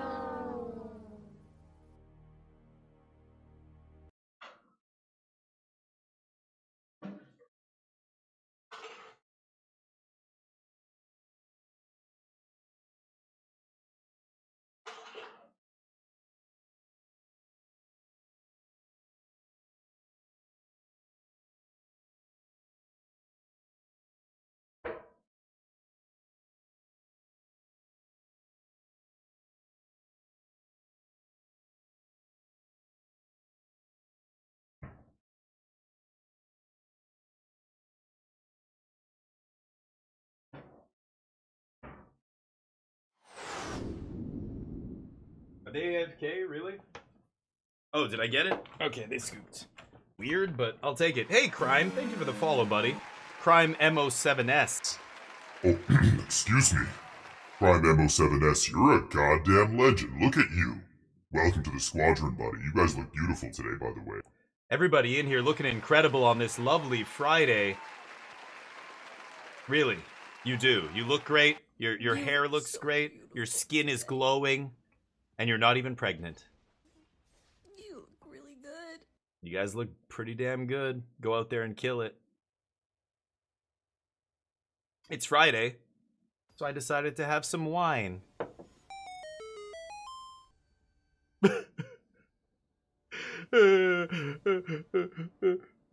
It's like one of those was Will Ferrell did that one where he's drinking like a huge thing of wine. What? I deserve it, god damn it. I can't keep this, can I? One lightning helix and no other plays. I'm on the draw. Let's mulligan this. Okay, teachings can go, and I have card draw, I have interaction, I have my mana. I'm good. I'm good with this. I like land. The stream is the best pregnancy test. What does that even mean? What?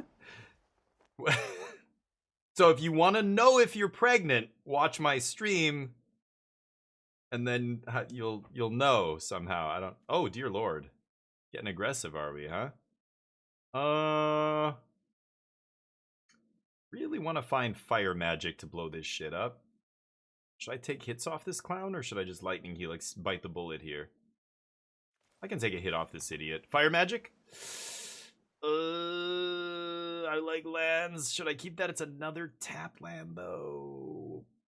Balls. Okay, that's fine. Next turn, I can always flash in Tidebinder it. Oh, it's got Menace, though. Right, right. They thought of that. Oh, dear God. The aggressive zombie pile, or whatever this is. Skeleton nonsense. Good lord. So what happens if there's no skeleton? Oh, if you descended. Right. Okay. Well, let's kill the skeleton, and who the hell knows what's going to happen here. I don't need that. Sure. Colin, how you doing? Oh, we're going to be soon. Burn the Heretic. It's not time yet. We will be playing that, but... Pee on a stick. Yes, that's what... Yes. Wait, why? Oh, it's got a... Oh, skeletons have haste. Sure. Dear God, what am I playing against? Uh-huh. Crawl back under your rock. Mono black pile. Dear lord. Looks like they had the nut draw against me. I didn't know what I was playing against, so I mulliganed and kept kind of a slow one, but fire magic should be absolutely brutal against them. Do I like annul to counter the annoying enchantment? Not really, right?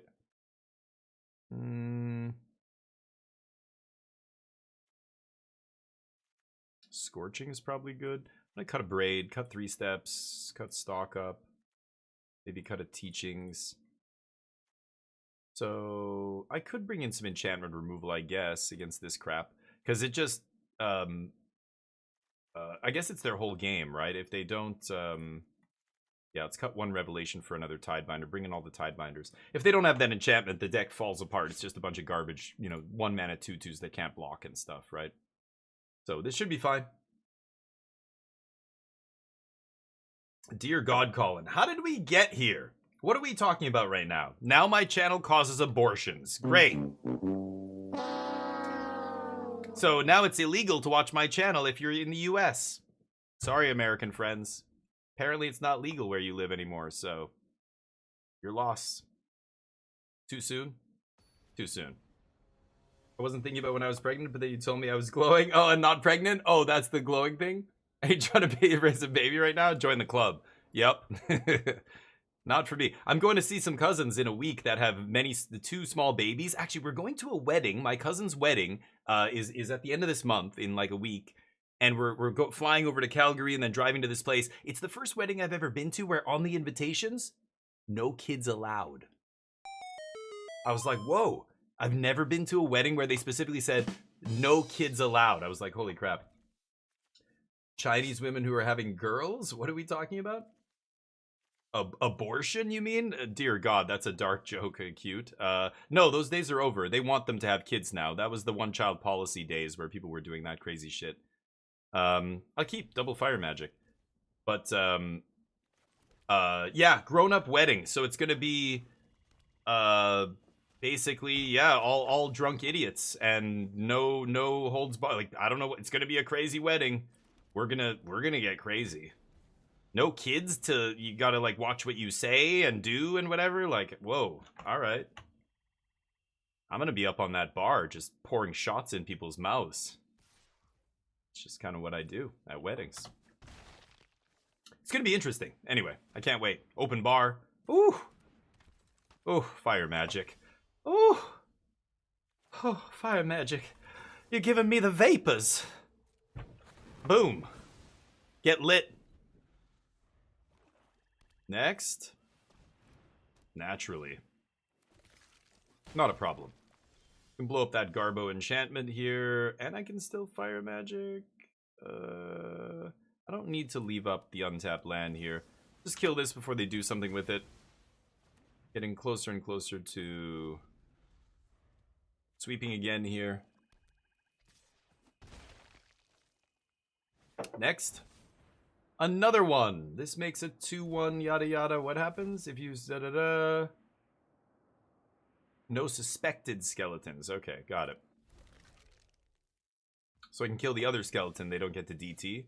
Should probably just sweep here, right? I save my fire magic. Use all my mana this turn. That feels better. What if 2 kids in a trench coat show up? 2 kids in a trench coat, little too short. 3 kids in a trench coat. Yeah, they'll probably just think they're from rural Alberta. You know, you can tell they're 3 kids in a trench coat in rural Alberta because they all have measles. Stop clapping. It's not funny. It's not funny.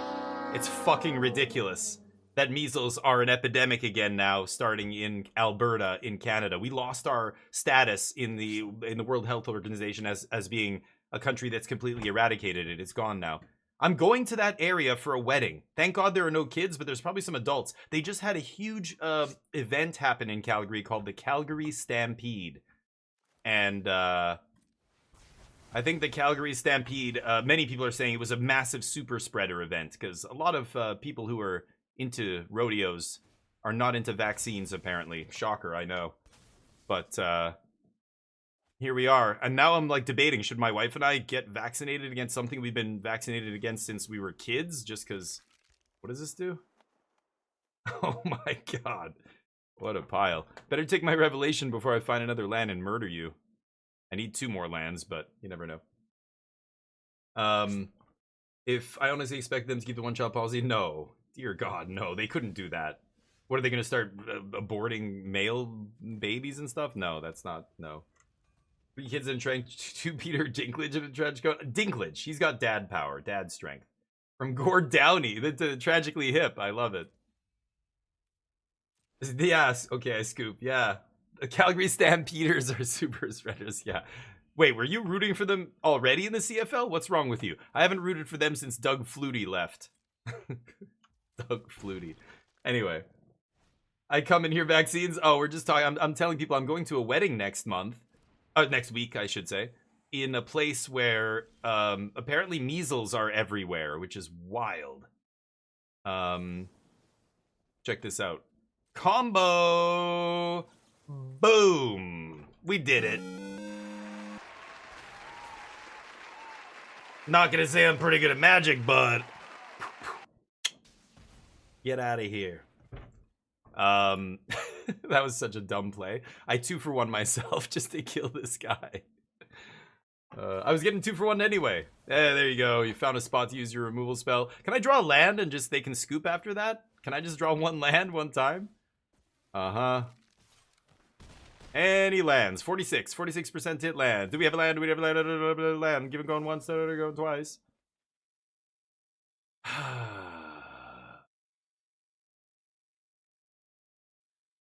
I think I'm actually killing this.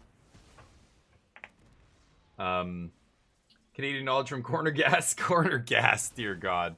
You should watch Fubar. That'll tell you everything you need to know. You ever hoover schneef off the headrest of a 1983 Pontiac Acadian?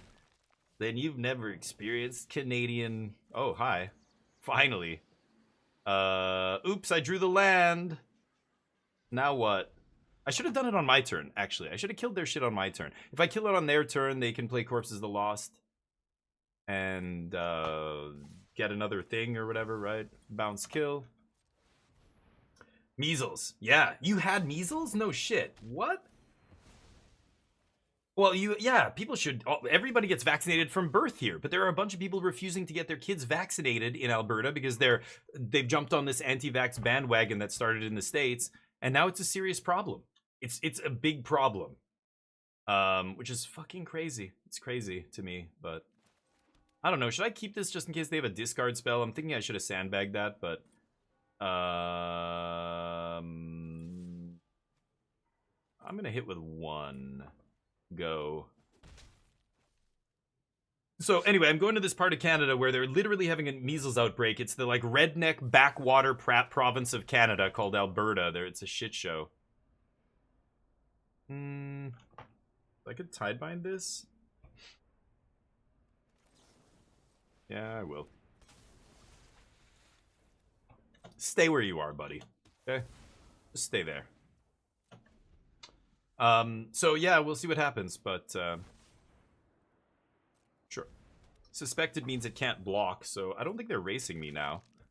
Not with Helix in my hand. I'm on 8. Is it? Yeah, it can't block and has menace. So 3, 6, 7, 8. Put them to 8. I go to 11.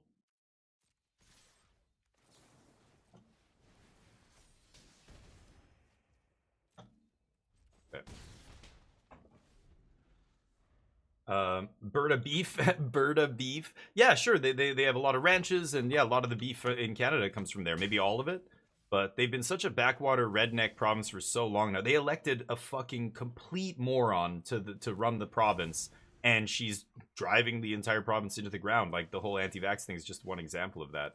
It's crazy. Sure. I'll keep the get lost. So we swing 5. I can Day of Judgment post combat here, I guess. And then they can't solve until end step here. Any Jeskai Revelation, I win the game. Maybe I shouldn't have kept get lost on top, but hey, hearsay. About 60%. What are we talking about? Not all of what? Oh, the ranch? Or the meat and stuff, you mean? Yeah, yeah, a lot of the ranching and stuff happens there. But anyway, it's a gong show. Does this activate only as a sorcery? Yeah. What does this do? Okay, right. Nothing. Awesome. Anyway, but yeah, Alberta's a bit of a gong show. But anyway, it's our Texas of Canada. That's what we call it. Oh, I didn't know that. Interesting. In PEI Nova Scotia. Huh. Yeah, it feels like that in a way, numbers, right? Did they just... Oh, they duress me just so they can get this guy back on the battlefield. Love it. Yeah, it feels like that sometimes. I don't know. It's wild times. Social media has done such a number on people, convincing them not to trust good sources like authorities and experts and things like that, and just, you know, convincing them that they live in their own reality. You make your reality what it is. If you don't believe that COVID is killing people and it's going to affect you, you can just walk through life pretending like the things that bother you don't exist. Like you're great. Super weird. I posted a really good video by Elephant Graveyard talking about this recently, about the Joe Rogan comedian movement. It's crazy. He did a whole deep dive on the whole comedy like pilgrimage that people make to this guy's comedy club in Texas and stuff, and he went there, he like checked it out. He said it's such a shithole. He said there's all kinds of, you know, if you fail on stage there, they will, like, you know, Joe will come down. It's you have to make certain kinds of jokes, you have to do all this other stuff. It's super tightly controlled, and yet it's supposed to be this like paradise for comedians. Jeez, not drawing very well here. I have my opponent dead to a single Jeskai Revelation or Mystical Teachings for a Revelation. Can't find it, though. Yeah, they're insane. They're fucking morons. It's just a bunch of morons that live there. Oops, didn't draw the single Consult or Mystical Teachings or Jeskai Revelation to win the game. So many outs there. Just kept miss. Oh well. My opponent with 0 card draw couldn't. They just needed to top deck stuff, then they just kept top decking. I needed to find a card draw spell to start digging through my deck, but no such luck. Try again. New version of Mono White, is it performing better? Yeah, so the Mono White thing, you know, I still think you don't want to be playing a 2-mana play that doesn't affect the board in that deck. That seems totally wrong. Even though it gains life, yeah, sure, but so does every creature in the deck as long as you have a 1-drop that gains you life when you play creatures, right? Or a Leyline in play. I would definitely be playing another creature in that 2-drop spot, not that thing. And you gotta, in that case, you just gotta play more lands. You gotta play 22 lands or 23 or whatever. Otherwise, you're never activating your Angel. You're never gonna, even casting a 5-drop is probably just never gonna happen in most games. This is awkward.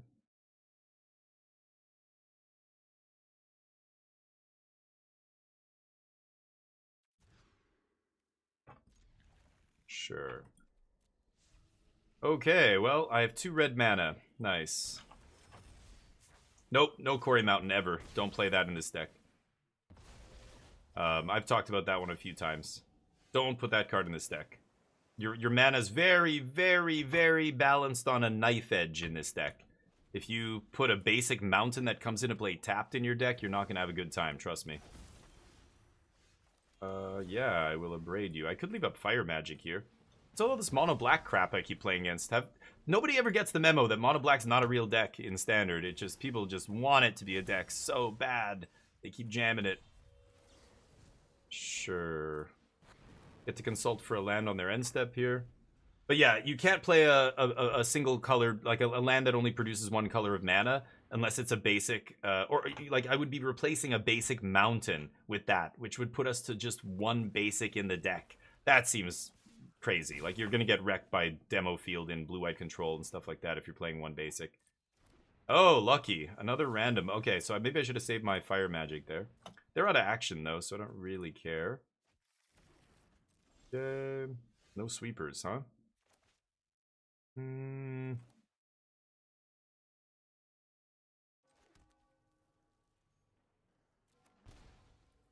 Sure. Probably gonna just Helix the color here and get it off my back for a turn, but yeah, I think you gotta play all the dual lands. You can only afford to play 1 basic of each type, and I already made a big sacrifice cutting the island for a Mistrise village. Mistrise is just too good, too important. Oh, right. Maybe I should kill this? Oh, yeah. I only have 1 white source. Maybe I should cast Get Lost there instead.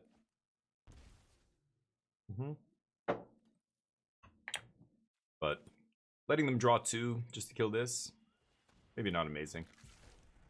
Sure. No wraths. No wraths. Might lose, we'll see. Tech, okay. Gotta wait though. Oh, I was gonna look at a cute deck at some point, but Mono Black's a real deck? I don't think Mono Black's real in standard. But people want it to be, I'll give you that much.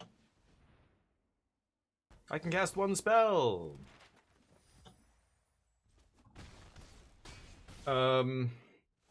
Yeah, it's bad. It's just a bad mid-range deck. It's too slow to beat the aggro decks. It's too I don't know. Is it good against aggro? I find like a lot of these dudes are not that great against aggressive decks, but lucky for this deck, I think aggro's not good in standard right now, so you can get away with playing shit like this, right? There's a lot of decks cheating right now because aggro's not a part of the metagame. But Control and Overlords and all the other decks that go way over the top of this mean not very good.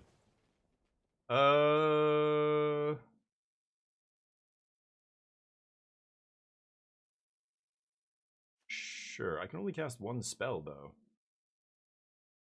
It has to be on that idiot? I don't think it matters. Let's see. encounter something here, like the haste dork. Sure. Leave up white red.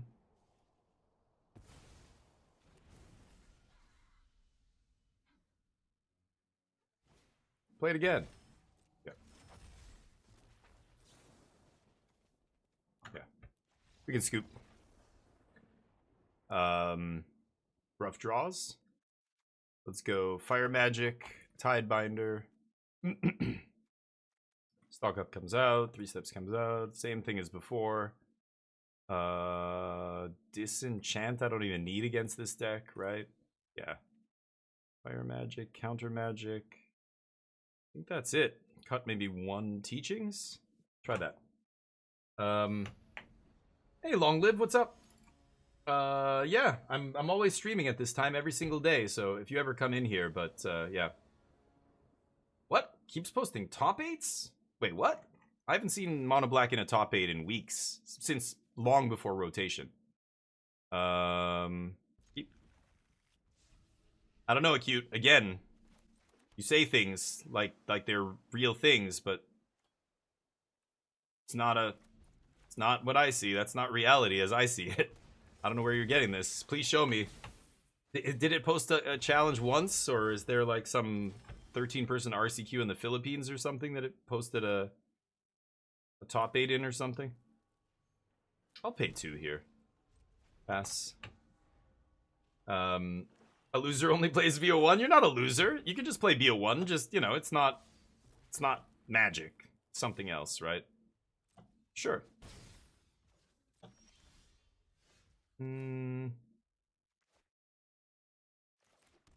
Sure. I'm not going to leave up Fire Magic here. I'm just going to inevitable defeat this idiot next game or whatever. But yeah, Mono Black aggro's interesting. At least it's doing something different than the Demons deck. I think the Demons deck's just too slow. But sure. Kill this. Not even going to use my Fire Magic. But you know, I don't know. It's like, I don't know where you see these big challenges with Mono Black. I usually look at the challenge results every week, and I don't see stuff like that ever. But sure. I'm just gonna do this now. That guy's annoying. That guy's probably the only good card in the deck, is Timeline Color. He's really annoying to deal with. But yeah. Deck building website? I think Moxfield is the best. But I like Untapped. Untapped is, it'll show you in the deck builder, it'll also show you in the game, like when you use the Untapped overlay, like right here.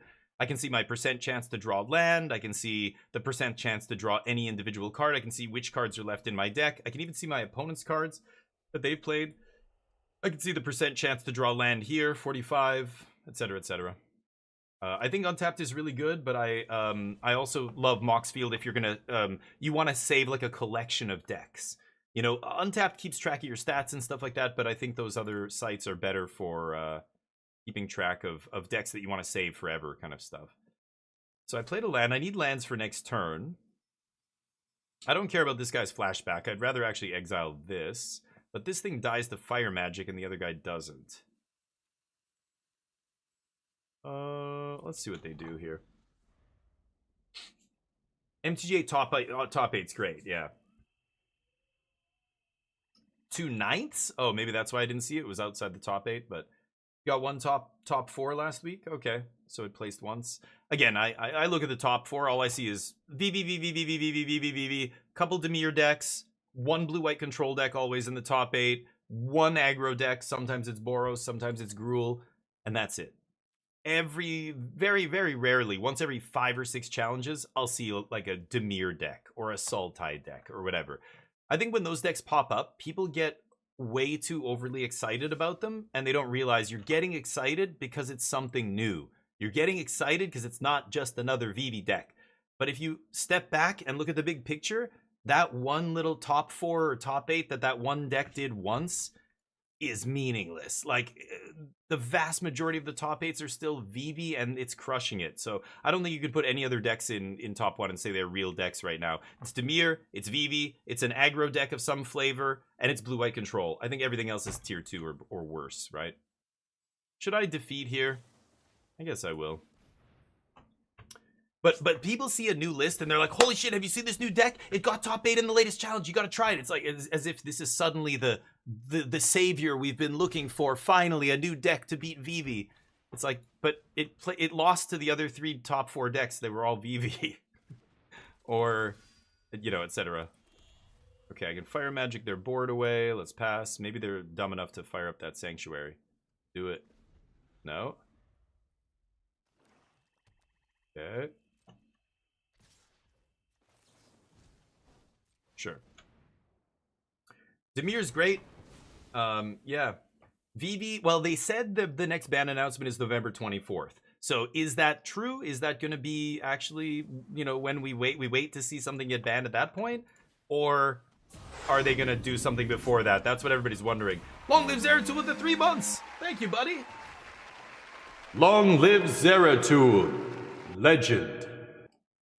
Legend status. Thank you, man. Sure.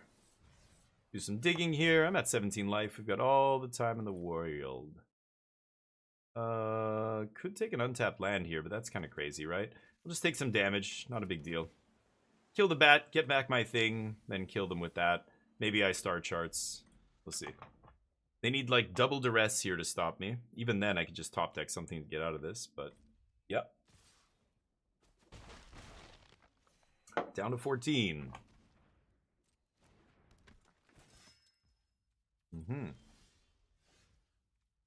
Okay. Let's see what I find. Might rip a Day of Judgment here. Ultima? Fire magic. Yeah, fire magic not bad here. Take another Revelation. Can't cast the Ultima, so let's just fire magic here. Pass.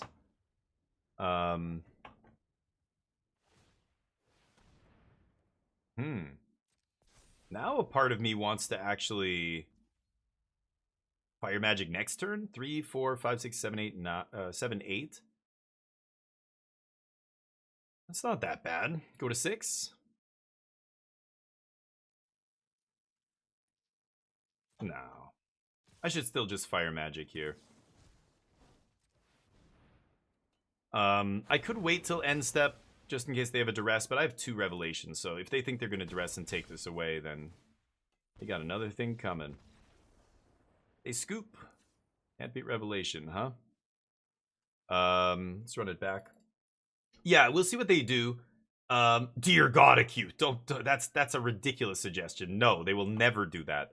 They're never going to errata 1 card. That's batshit. They never should. They're not that stupid. But they will, like, that's a disaster for so many reasons. I don't even want to get into it.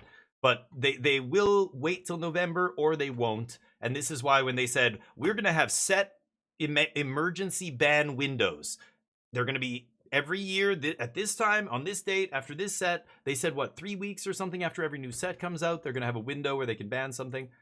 And everybody just went, well, why don't you not set windows? Because the whole point of an emergency ban is when you have to ban something out of nowhere. What's the point of setting a specific time for it? What if the emergency happens way before the set emergency ban date, like right now?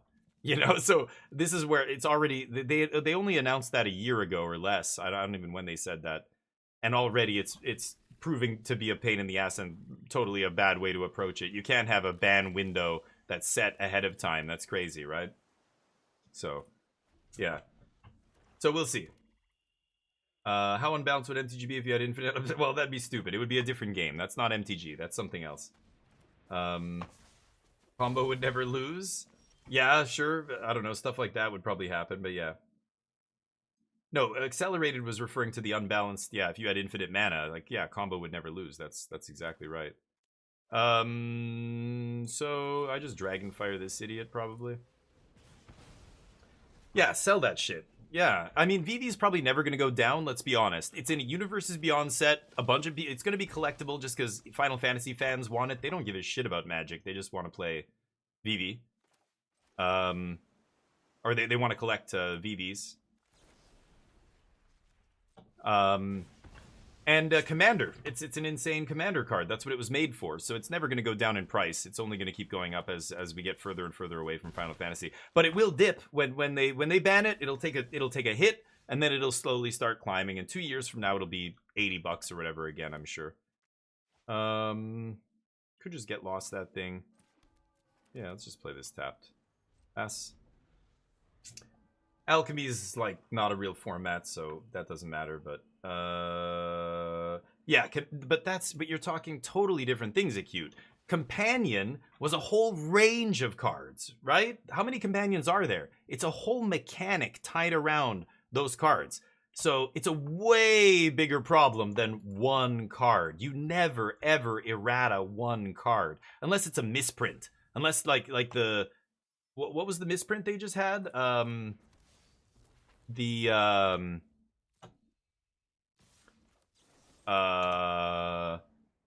The green spell, the fight spell. They literally, it was a misprint, so they had to errata it, right? I remember Ashiok. The Korean Ashiok had misprinted loyalty, things like that.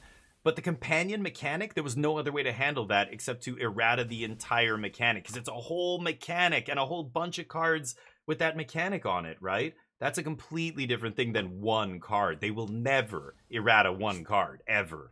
If they ever do that, it's going to be on par with the biggest, like some of the biggest blunders they've ever made in Magic. Okay.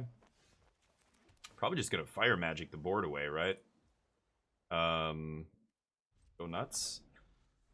But I mean, look at how many of the companions are banned in multiple formats. Yorians and Lurises, and I mean, Lutri was pre-banned in Commander before the set even came out, which is wild. But anyway. Yeah, that is way too damaging. People always say this. This comes up all the time, where instead of banning stuff, why don't they errata things? You don't understand, like, I guess, how much random shit you're throwing into the mix by errataing. Like, imagine a new player. Imagine new players playing Magic and dealing with errated cards. GG, got me, lucky. You know, that's a shit show, right? Like, you can't have that. It's insane. You can't have cards be different than what's on the cards. That is an absolute last resort that you have to have a fuck up on the level of companions to justify doing. Companions were probably the biggest mistake they've ever made. I think that's the consensus at this point, right? It's more powerful than Storm on the Storm scale. So that's the level that you have to be at before you even consider doing something like that. Single cards? Never. Because where do you stop? You have a bunch of individual cards that are errated. When you play the game, now you don't know what any of the cards do, because random individual cards could be errated.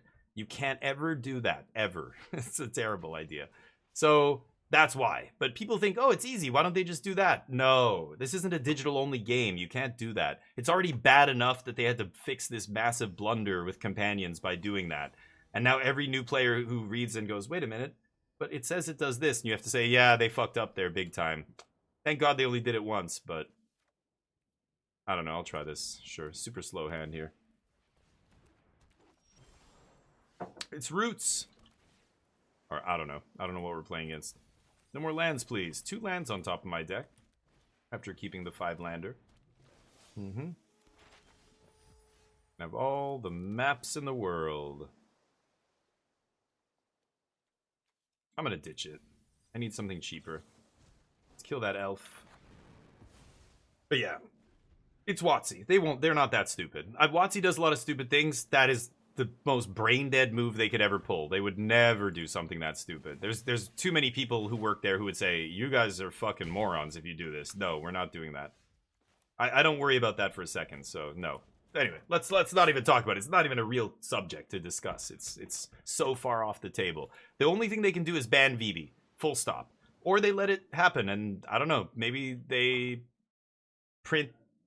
but the sets are all locked in. This is the thing, where other games can just, like, the next set, they just print some hate cards. They tried to do this before. Like, for those of you who've been playing long enough, back in the day, when Fairies was dominating Standard, they straight up printed hate cards just for Fairies. Into the next couple of, like, a year later, 2 years later, Great Sable Stag comes out, because Fairies just wouldn't die. It was so good. It was the best deck in Standard, and then it's the best deck in Extended.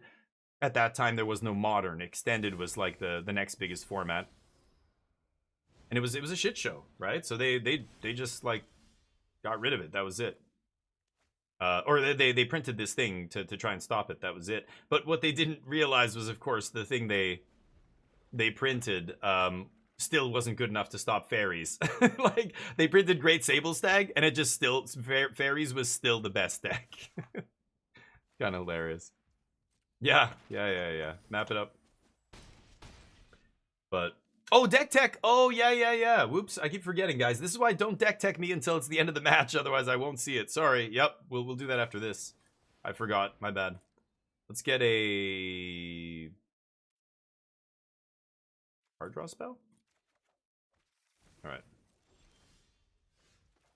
Yeah, I forgot. I go right back into the matches, so it's got to be like, you got to catch me in a very tight window there. Otherwise, or remind me at the end of the match. That's the best thing to do. Wait until game 3, whatever, game 2, at the very end, I scoop, and I usually look at the chat and say hi and whatever. That's the time. Otherwise, I will forget. Sorry, guys. Hey, Pappy, what's up? Didn't have a deck to go in? Sure, and it just wasn't enough. Like, it just wasn't good enough, but... so what am I doing here? Only 6 mana this turn, huh? So if I consult into a Lightning Helix, I can still get out of this? No. Okay. Sounds fun.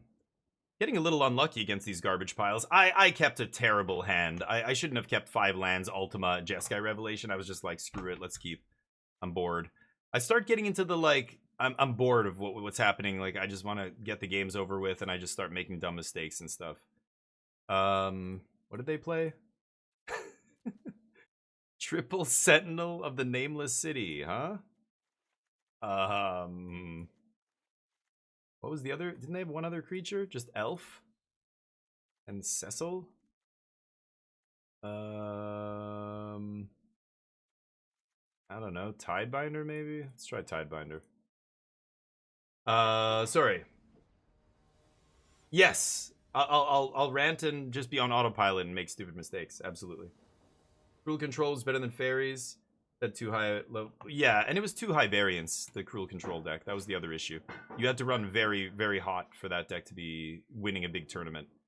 Or be Gabe Nassif. Like, you gotta be both, basically. Maybe this is another terrible keep. I don't know, we'll see.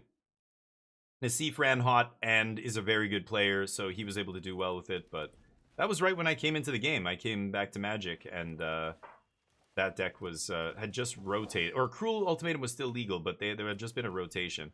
Oh, oops. Oh, I led with Wateroo, that's why, right? Couldn't Lightning Helix there. That's fine. Game's pretty quick. Yeah, I go quick. I don't waste time usually between rounds. I don't care here. Let's just leave up counter magic. Keep punching me. Miracles was crazy. Yeah, those shitty times back then, though.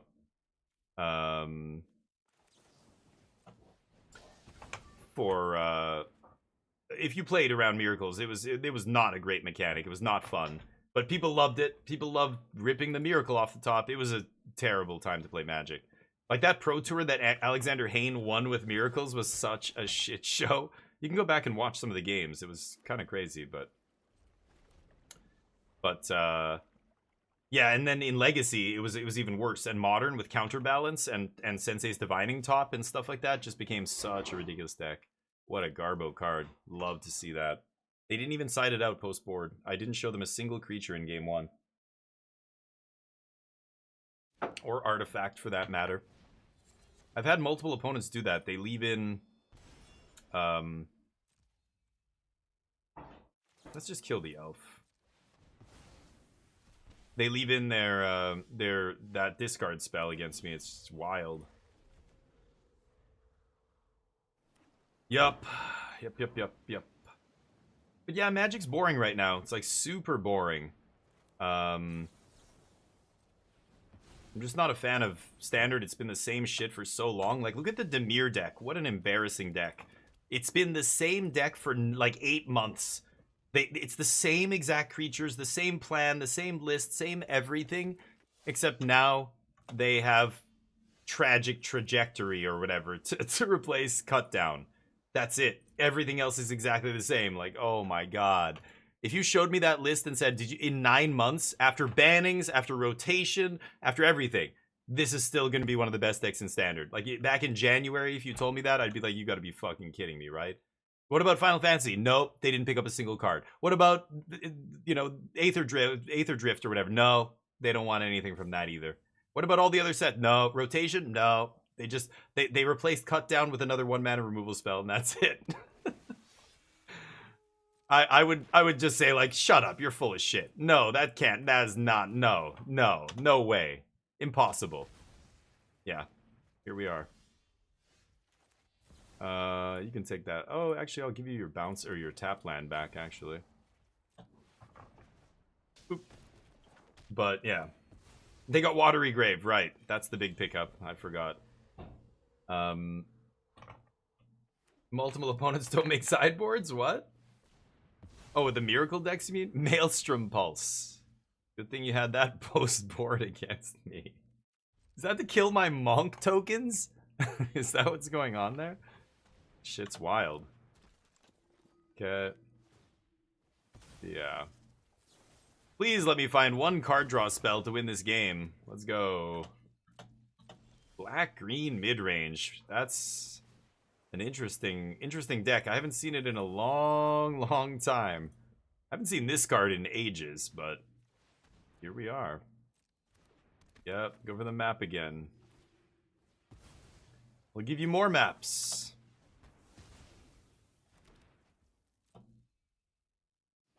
Do this all day. Not drawing very well. Not drawing very well at all. They have Cecil too. Oh, the Dimir deck? Right, they picked up Cecil as of the last set. But like Final Fantasy, rotation, all that stuff. What? Okay. As a threat? I'm at 31 life. Okay, I'm not gonna burn a wrath on this idiot. Go nuts. Keep going. Yeah, make it huge. Crazy. I'm not 48% hit lands right now, that's for sure, but that's what we're hitting. I should sandbag that. I should definitely sandbag that in case they have a discard spell. I think most of their discard is not, oh,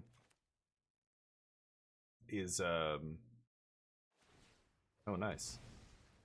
It's not something that makes me just randomly discard. It's something that makes me, that they can choose what to do.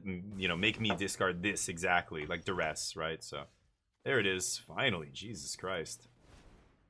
Find more card draw here. Another Consult should do, and a Revelation. I can cast it, so let's pass. Just go to game 3. As soon as I draw a card draw spell, this game is over.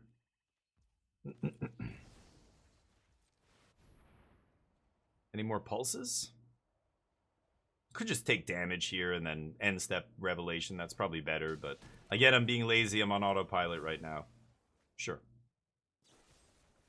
Got me. Crazy shit. Do not think you want to be leaving in all that against me, but what do I know? Fire it up! Let's kill it. Jeskai Revelation. Yoink. I'll take more card draw. Boing. I think I could have killed them if I shot them in the face, but this will give them food to gain life with. Just kill this. Kill all your creature lands. Yep. Thank you. Alright. Next game. Playing super fast there. Yeah, I'm gonna keep it the same. I'm a niche deck, yep. But I think it's, I mean, maybe they don't have a better option. I would side in every creature I have out of the sideboard. I would take out every removal spell I have. Maybe Maelstrom Pulse, because it hits both tokens. But if you're trading a Shoot for Sheriff for one token, like, what are you leaving Shoot the Sheriff in the deck for? But you're right, they probably just don't know. They assume I have a I have Marang River Regent or something at some point, right? Anyway, it's one of the things, you know, you get the advantage in game 1 when all their removal is dead, but a good opponent will not let that happen again in the match. But they didn't even side out the bad duress that can only take creatures or artifacts. I don't know. Whatever, let's see how this goes. They have to duress away my Day of Judgment or it's going to ruin their day. See if they can find the duress. Yeah. Okay. Could have played Flood Farm there. Maybe I should have. Just to not pay life for Flash Freeze. Oh, of course. Alright, Day of Judgment it is then, I guess. Go. Take some hits. I don't mind taking hits. I take hits every single game.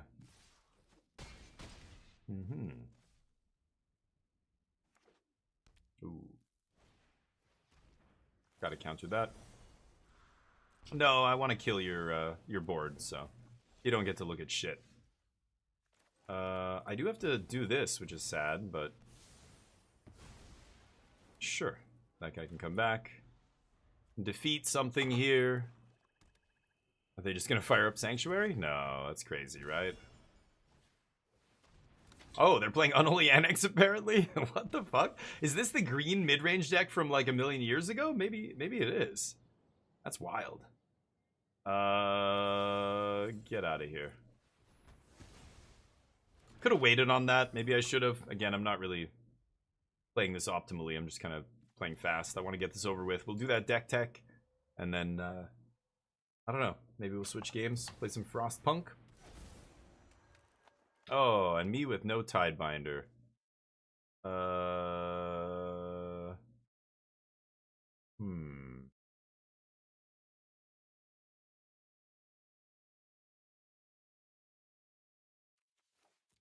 Alright, I'll toss Flash Freeze here. Yeah, because I'm going to defeat that thing, right?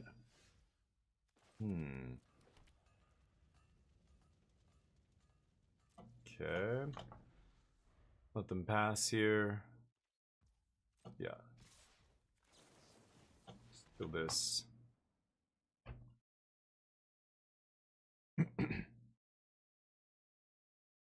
What's this? Don't tell me you play some crap like Snakeskin Veil. That would be atrocious in this deck, but we'll see.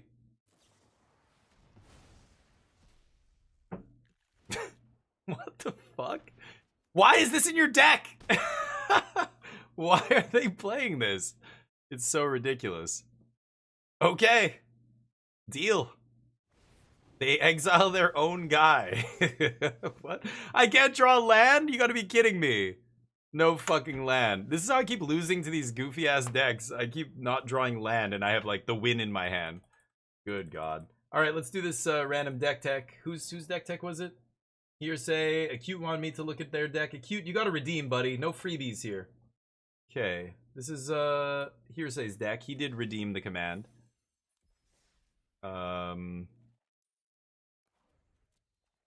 Sure. Oh, I just clicked on the wrong thing because Arena Client's garbage. Yep, my bad. I clicked on the thing behind here. This? V10. Holy cow, you've been working on this deck. You still have 20 lands in here? Okay, 23 land is better. Good. 4 Cavern of Souls. Okay, whoa, what? Okay, that's interesting. Ooh, boy. Yeah, so this life gain deck, I mean, I want to try and you are trying the Starfield? Yeah, this seems like a good creature in this deck. You have enough 1-drops. It's any... Oh, it's only creatures. Okay. I don't know why my arena's doing that, but anyway. So life gain deck, you're trying to start with this in your hand, but boy, this is a weird one. Because if you don't have it in your opening hand, it's so clunky. And then Halia's the other big reason, I guess, you decided to try and build a deck like this, right? Trying to make her good.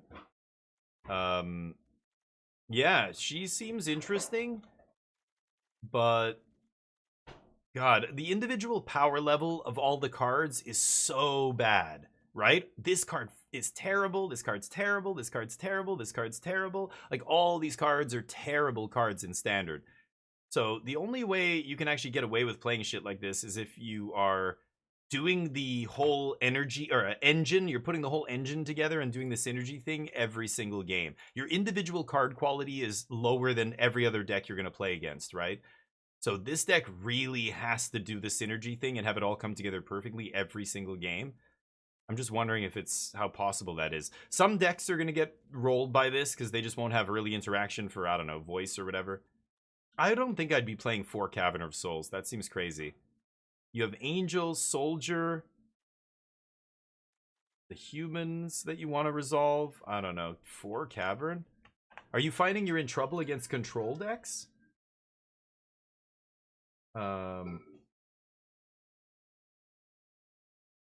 Yeesh. 27 on turn 4.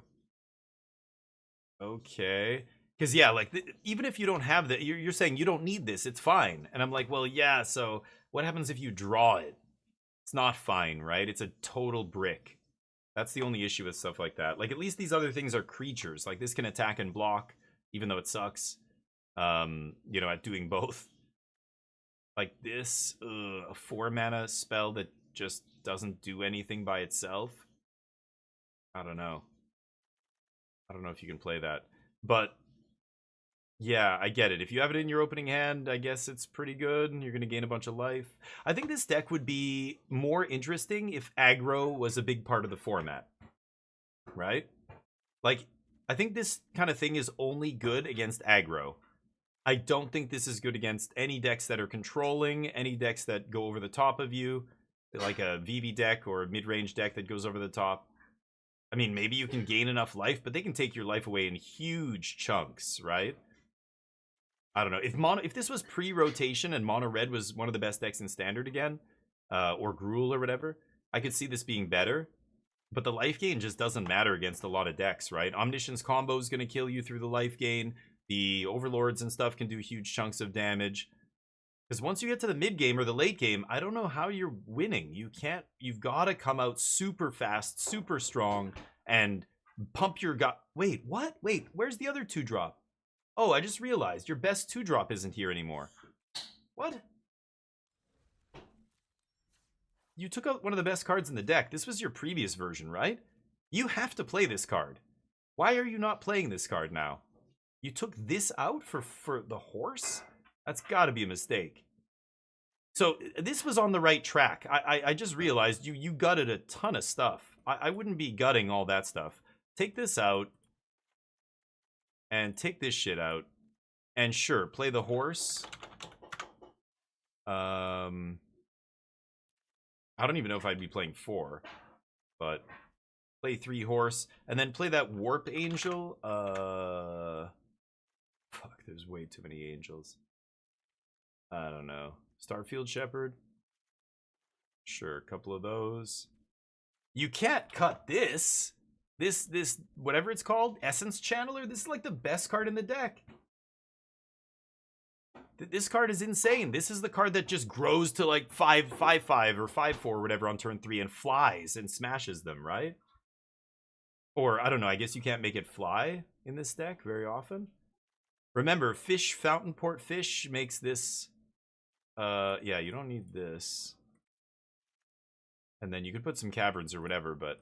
Oh, you didn't have, oops. You didn't have, what's it called in this deck? 23 lands, right? This is only 21 land. 22 at least. You don't need Elspeth.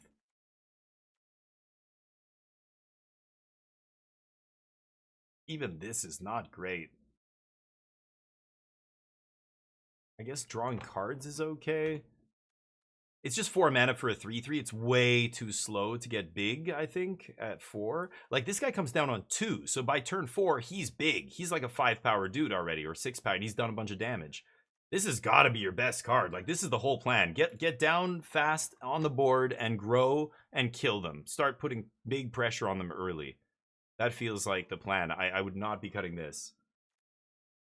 But... this is Channelers. Yeah, this has got to be the whole reason to play this deck. This is your Johnny's Pride Mate on steroids, right? That's the reason to play the deck. This is one of the most important cards. You can't cut that card. But I don't know. You could try something like this. This looks better. I don't know. The Diamond Mare's weird. It's just an enabler. We need another card like this. Like, I want 8 of these. I want another Ajani's Pridemate in this deck to put pressure on them early. But pretty well everything, yeah. Okay. Again, I'm just telling you what I think. I think, you know, most decks... I don't know. Yeah, Demir, you're saying Demir you haven't lost to or whatever, I guess? Okay. I don't know. You're just gaining enough life that you can race them? Pridemate is in the... Oh, really? It's in standard? I don't know. These cards are never good enough for standard usually. Yeah, okay, I guess it's legal. They put it in here. Yeah, play that shit. And... I don't know, cut ley lines or something. Cut something else. Ley line seems so... all in. Like, you either have it and it's great or in your opening hand, or you don't have it and it's fucking terrible and you never want to draw it. I don't know if I'd play this. Maybe in the sideboard?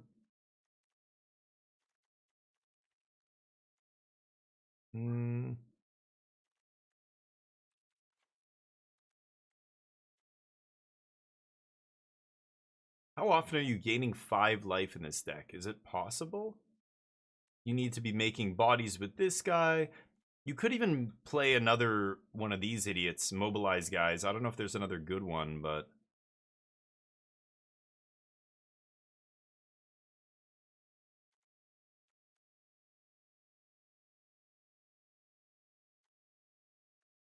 You could play another 1/1 that has lifelink as well. Oh, are these the same card? Oh. Oh, okay. I just don't have all of them. Oh, I do. I don't know. It just decided to split them for some reason. Okay. Wait, what? You're gaining 30 life a turn? How are you doing that? Are you saying when nobody does anything to any of your cards and you're playing against the goldfish, you can get all of this shit on the battlefield and then you're gaining 30 life? To gain 30 life, you have to have Leyline of Hope or more than one, multiple of these or multiple, you know, case or hinterlands, plus, I don't know, what else gains life? Voice of Victory with, you know, I don't... You have to have like 8 permanents in play to do that. That's not realistic. On average, in a normal game of Magic where your opponents are killing your shit and sweeping and stuff like that, how often are you gaining 5 life a turn? It's not that often, right? Can you guarantee do this every turn after turn 3? I don't think that's happening that often, but 30 life? You gotta be joking. That's Magical Christmas Land. 10 life a turn. What are your opponents? Are they just not interacting with your board at all? How are you gaining life when opponents have removal in their deck and they kill your life gain stuff? I don't know. That's wild to me. Okay, anyway, that's what I would do with the deck. I think you got to be aggressive as hell. I think you got to be playing 2 drops that get big, and you got to have one of these guys on turn 2, and you've got to hope that it's good enough and you gain enough life that they become really problematic to deal with, right? I would be playing something like this, and then last 2 cuts, I don't know. Maybe you just don't play this card. But I that's wild. I don't know. I think I would be super aggressive. I think that's the only way this deck works, and I think that's, if you look at these decks from the past, that's what they were doing, right? Isn't, oh no, what's her face? No, she's still legal. What is the 2-mana angel that ramps? Giada. Okay, I guess she's only good with these guys. Yeah, I guess you're not playing Giada here. Anyway, good luck with that. It looks like a tough one. I think that deck has to only be good against aggro, and if aggro's not everywhere, I don't know if I love doing the life gain thing. I played mono white control in the RCQ that I played in back in January. And that was because aggro was everywhere, and all the best decks in the format were super aggressive decks. Right now, I just don't think aggro is very good in standard, so it takes away a big reason to play a deck like that. You're basically an aggro deck, but you're not doing damage to their face. You're only building up big creatures. So I think you're very soft to removal. Like, you put all your eggs in that Ajani Pridemate basket, and they just kill it with 1 removal spell, and then it's... You got to start all over again. That's why I think you need as many of those as you can get and just be aggressive. But hola, Las Bigums. No qualifiers? I don't know what you mean. What the Arena Direct thing is happening. I don't know what the qualifier is, but yeah. Dragons. Dimir is the only matchup you're having trouble with, you're saying. Okay, interesting.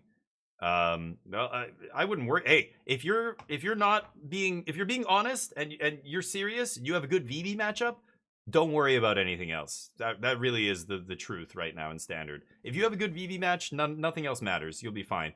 You could play a tournament with that deck, and if you're being honest and the VV matchup is positive in your favor, like it's a good match for you, then don't worry about Dimir and all that other shit. You'll probably just face nothing but VV decks and you'll crush all of them. But I have my doubts about that. I wonder how good that matchup is.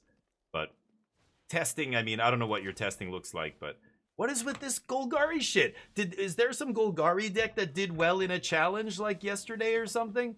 Why am I playing as this mid-range crap pile that's been dead in standard for like, I don't know, since before Aether Drift this deck has been dead? What are people doing out here? I don't know. Maybe they just have to play what they own. Maybe that's what's going on. I'm not sure. But can't tell me this deck has a good matchup against Vivi or something, right? Yeah, Dragon Sniper. You got me. Gold Garbage. Yeah, it's been around for a long time, but it's been bad for a long time.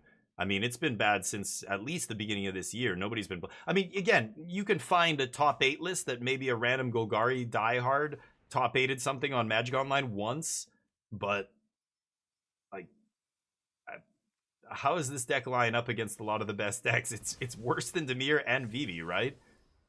I don't know. Again, it's Arena. I think people just craft a deck. You know, this person crafts this deck 2 years ago, and that's all they can afford. So whenever a new card comes along, they put it in their deck, but they just can't afford to switch decks, right?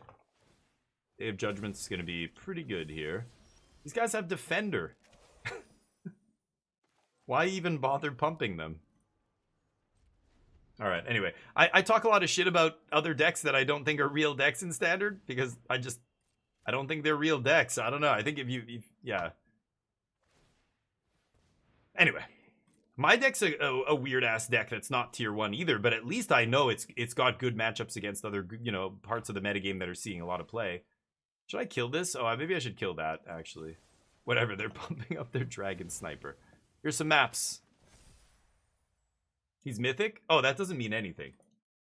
Sometimes people want to craft new stuff. Oh, what? Oh, it's Vigilance? I thought this thing had Defender. Oh, it's Death Touch. Okay, sure. That makes more sense. Thought it was Defender. Anyway. Random cards that don't belong in Standard. I don't read them. Mythic doesn't mean anything. Yeah, you can get to Mythic with a pre-constructed deck. You just have to play 1,000 matches.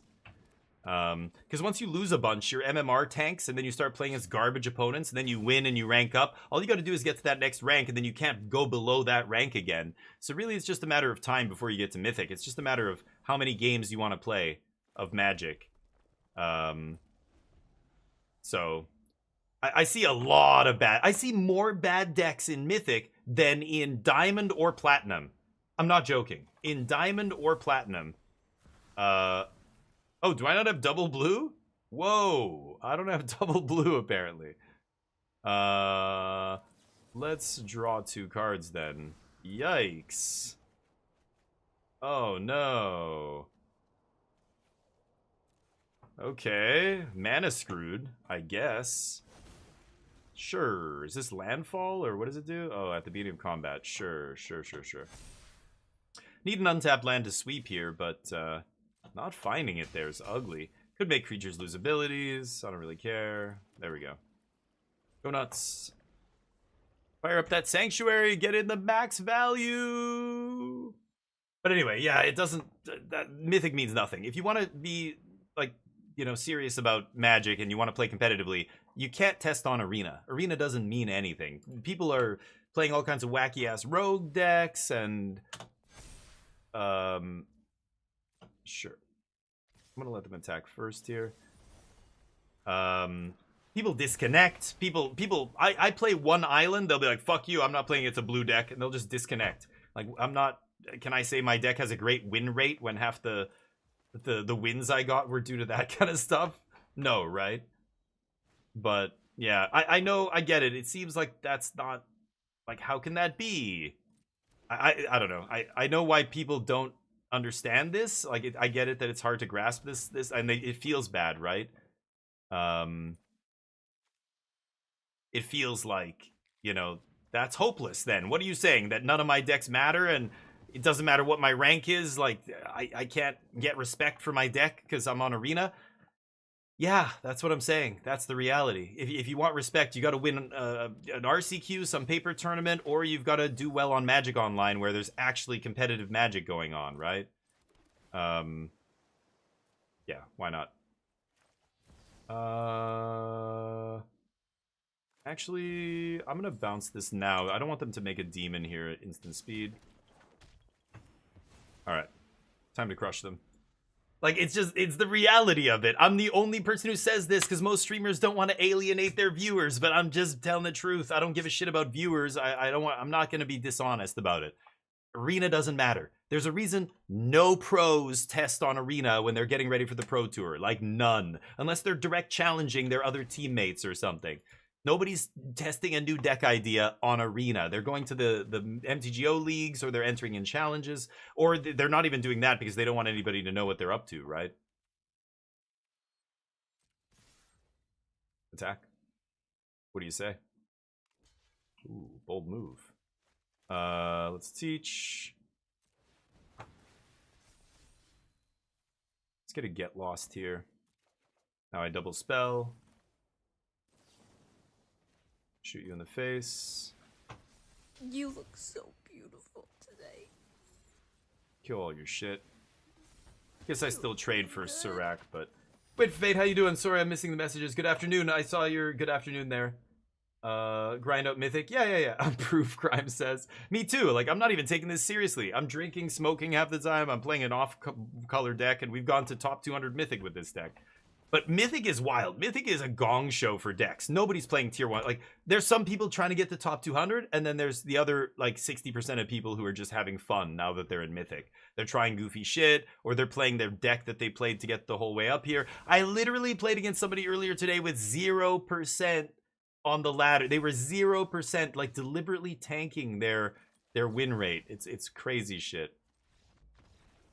Anyway. Doing fantastic. Good to hear you, buddy. Don't care about viewers, yeah.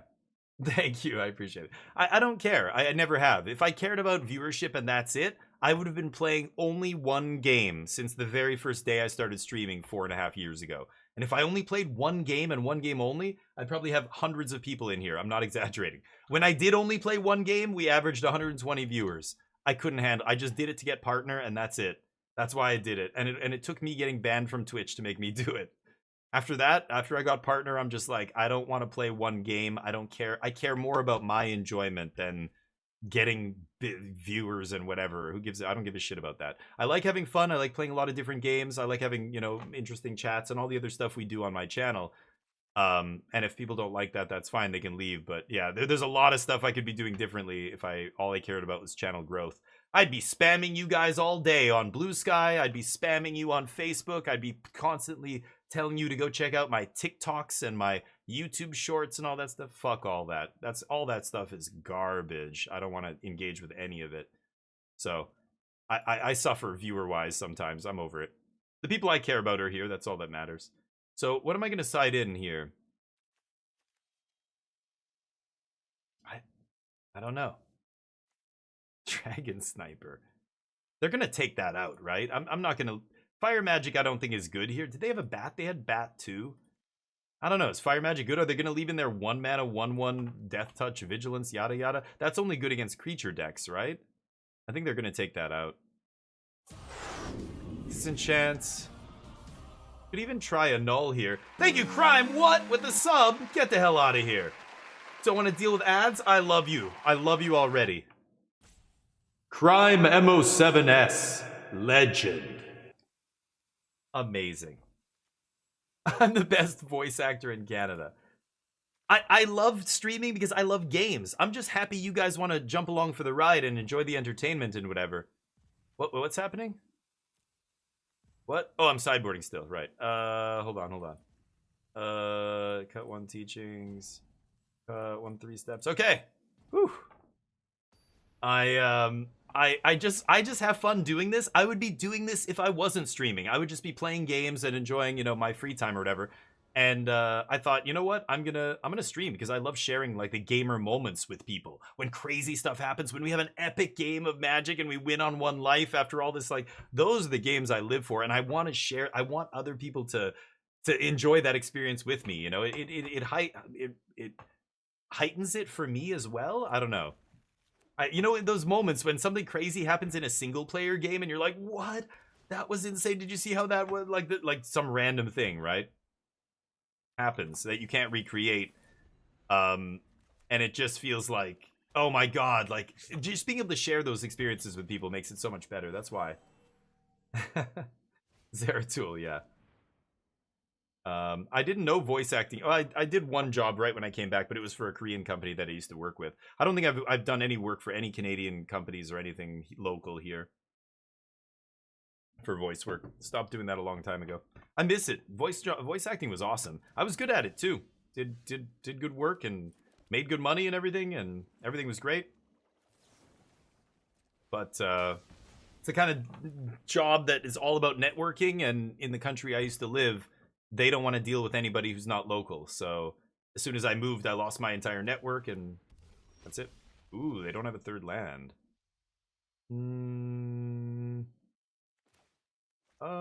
Let's get Watery into play here. That's when you first followed me, yeah, right at the beginning there, yeah.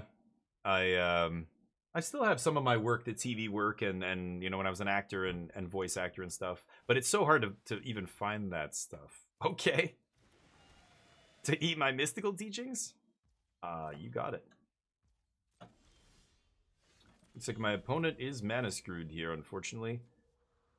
What the fuck? Oh, dude, paint booster with the 5 gifted? Get out of here. Holy shit, guys, come on. One sub to Jiraiya_GG. Oh, man. Now I gotta gift a sub. Okay, I'm actually gonna turn the alerts off, otherwise those are gonna go crazy. Gifted a tier 1 sub to Anirian. Okay, we'll turn those off. Sure. Let's just consult here in response. Thank you so much. Now I'm gonna gift a sub because I want to get the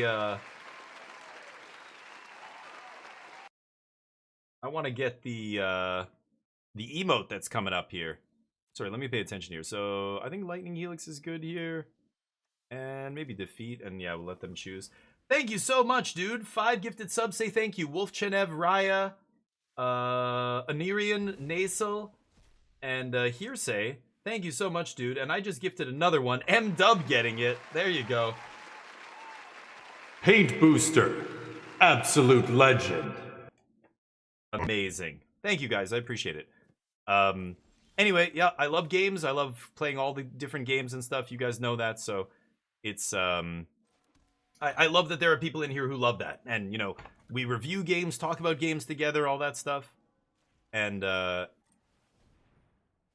oh, I can't cast another one, I guess. That's awkward. Whoops. Whatever. Let's pass. Should have maybe shocked myself. I get to leave up the thing, though. Ooh, we're very close to a hype train level 2. Should I gift one more? I gift my own sub. That's how much I love you guys. Gift my own sub. So that we can get that hype train. No problem, M-Dub. Thank you for hanging out here. I appreciate you. I know you're not in here every day or whatever, but you're always popping in from time to time saying hi. That's awesome. That's all I ask for. Could shock myself here, have Helix and Defeat up. Do I need that? Okay. Maybe I defeat a Annex second main or something. My opponent just stuck on 2 lands here, relying on that elf that I killed to go the distance.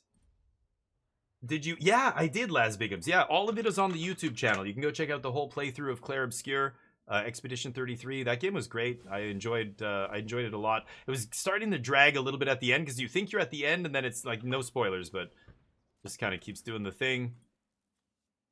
They're eating my spells as if I can buy them back or something. I could defeat something here because I know I'm gonna Revelation. They don't have a creature. Sure. Darn. Need an untapped land here. Lucky for you, I don't have one. Yeah, who I chose at the end. Yeah, right. Yeah, really good game. Yeah, I've got to get back to putting up YouTube videos on the regular. I know people were coming in saying, "Where are your Magic YouTube videos? I used to like watching your Magic channel." And I thought, yeah, but see, I wasted that inevitable defeat. Damn, they get a free card here. That's maybe a mistake on my part. And I'm like, yeah, but I stream to YouTube. I'm streaming to YouTube right now. Like, you guys can all watch me on YouTube if you want. So why am I making videos? You know what I mean? Like, I can just, like, people can just watch the VODs of my stream. That's all the videos were, was me basically taking a VOD from my stream and then cutting out the anything in between the games and the matches. I would just edit it down, you know? But I could keep doing that if people want. It's just so much time. Like, it's so much more time consuming, and the VODs are already there. Like, why, you know?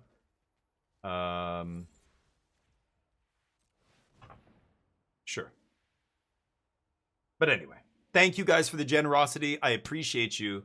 You look beautiful. And stay awesome. You look so beautiful yeah. today. Take my Get Lost, probably. Or, no, you gotta take my Revelation at this point, right? Good. Yeah, they have a New Game Plus. Yeah, I could, but there's just so many other games that I don't know if I can. Like, if I can justify it, I mean.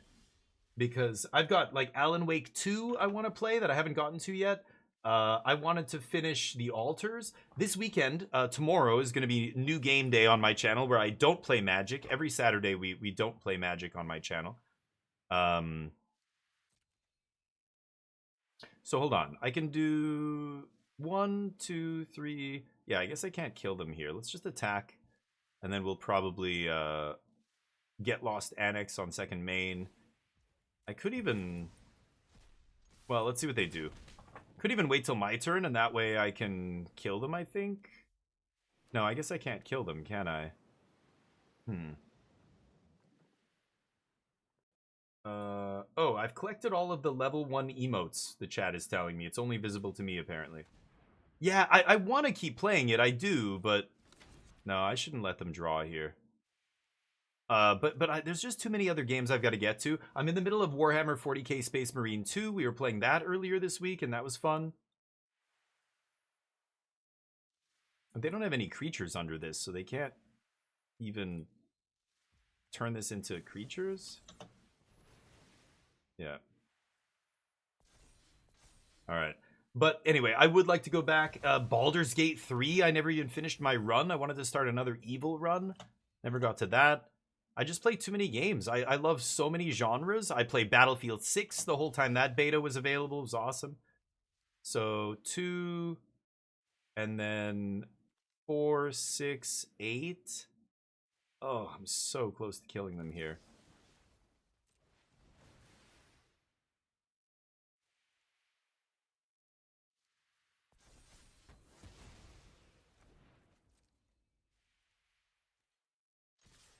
Yeah, I can put them to 1.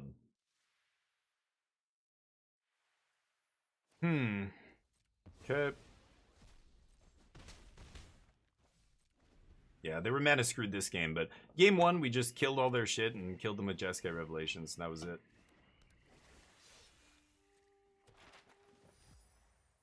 Yep. So, I can, kill all the creatures and then give one of my guys indestructible.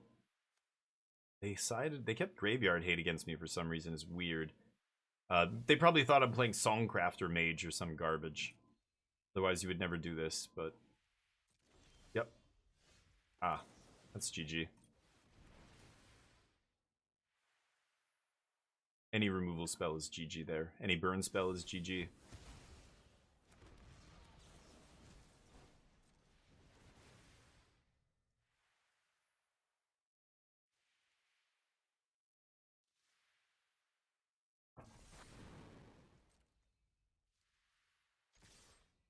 GG.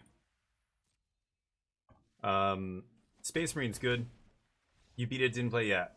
Hallway, yeah, I know. Space Marine, yeah, it feels like that. I know. I'm just getting through it because I love the lore and I love the the world. Like, but if you're not into Warhammer, I don't even think it's that great of a game, to be honest. Like, you have to be into Warhammer to really get, like, to fully appreciate and love that game, I think. But let's spend my orbs.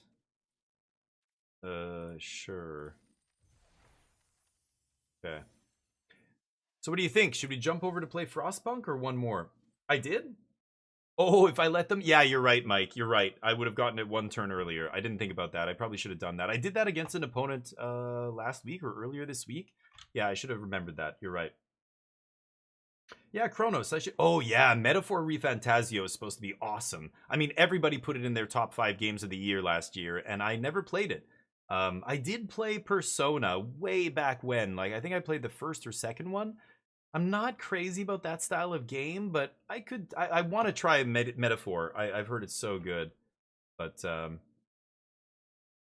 yeah, me too. I like the actual Warhammer. I know. I want them to make another Warhammer like the old Warhammer games that I used to play on like my old PC where, you know, it was you controlling regiments and stuff and moving them around and everything. Yeah.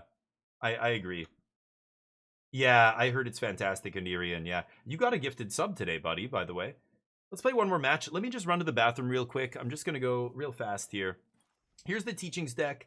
Check it out. Tell me what you think I should try. If you have any good suggestions, I will obviously take them into consideration. There's the link if you want to go copy the deck or whatever. Try it yourself. Yeah, give me 1 second.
Here, bud.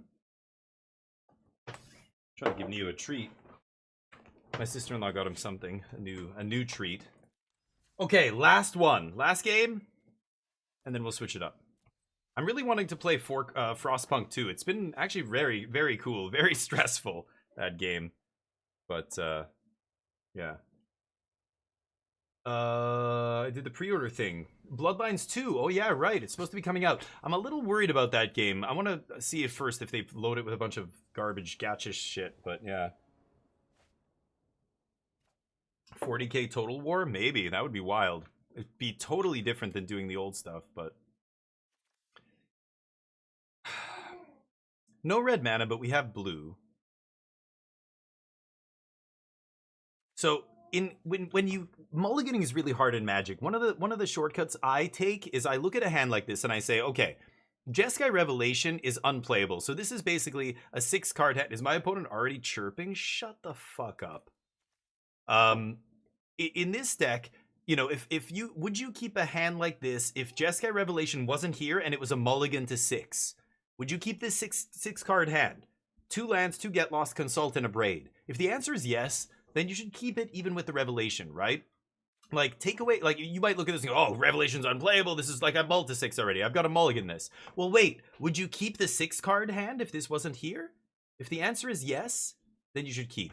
I think I should keep here. I can consult for a second land. I know this is unplayable for like the next 7 turns or whatever, but I think that's fine, right? So I think when you're looking to keep hands or mulligan hands, especially in a deck like this, you have 27 land, so I'm 48% hit lands, plus I'm on the draw. Like, the chance I miss here is pretty low. I've got 3 shots to find a 3rd land, and I'm like 50% to find land here, right? Getting unlucky, but yep. Oh, playing against Vivi, okay. So I can consult. Yeah, I don't really give a shit about that. I can kill that anytime. I just need to find lands here. There's the land. Consult, of course, being the other way to keep digging. I think it was a keep, but we got unlucky with our draws. We drew 2 5-drops instead of drawing a land here. We're, again, 48% to hit land. Okay. So, let's... Yeah, I'll kill this guy. Let's kill this guy now. They could have Tursa here. That's fine. Eventually, I'm going to Ultima with a Cauldron in play. Ooh, they don't have land. And we find our 4th. So I have double spell up next turn. If I find a 5th land, I can Ultima. If I find a Mystical Teachings or another Consult, I can cast it. Yeah. Teachings is the kind of spell that you just jam into counter magic. You don't give a shit. They're flashing it back, huh? Whoa, Dragon? That's not one you see in VB every day. That's a bit ridiculous. Why are you playing Dragon? Is this the deck getting so inbred that it's, they're trying to get a leg up in the mirror or something? Okay, I need card draw here more than anything else. So, the only way to find lands is this. There's no spell in my deck that I can get with Teachings that lets me get a land, right? So, drawing a land naturally is great there. Now we're getting very close to Jeskai Revelation, because Consult should find us a 6th land here. Sure. Let's let them draw discard first. I could Abrade in response, but then they know that I have the Abrade to kill their guy. I'd rather them discard first. Sure. Okay, so they can't Spell Pierce this. They're going to have to negate or whatever. I don't think they're playing that kind of stuff in the main deck, so this all happens. Yes. Could get lost the Profts on end step. Ah. Okay. It's kind of tempting. Now that they've gotten rid of one of them at least. Huh. Yeah, I think I'm going to kill Profts here. Ultima wipes this, but Ultima doesn't deal with Profts. I want to take care of the Profts there. 6 mana. I think I'm going to do this now while they're tapped out. Good. Get my 7th land for the Revelation next turn. Man, I'm so tempted to take Consult here. Do I need to kill this Mako? They can spend their whole turn using maps, but I don't give a shit, right? If they spend 4 mana to make this a 5/5 and waste their whole turn, that's fine with me, right? I have double Ultima in hand. I'm at 20 still. I don't think I need to take this. I'm going to take land for sure. I either take Defeat or Consult, and I think it's Consult. I think it's Consult. Do your worst. Plus, I'm leaving up 2 mana as a bluff here. It's not like they can go all in and expect to have it all work out perfectly, right? Yeah. So, Ultima looking great here. Yeah. Nothing in the yard they can really do anything with right now. Eat my Teachings. But, yeah.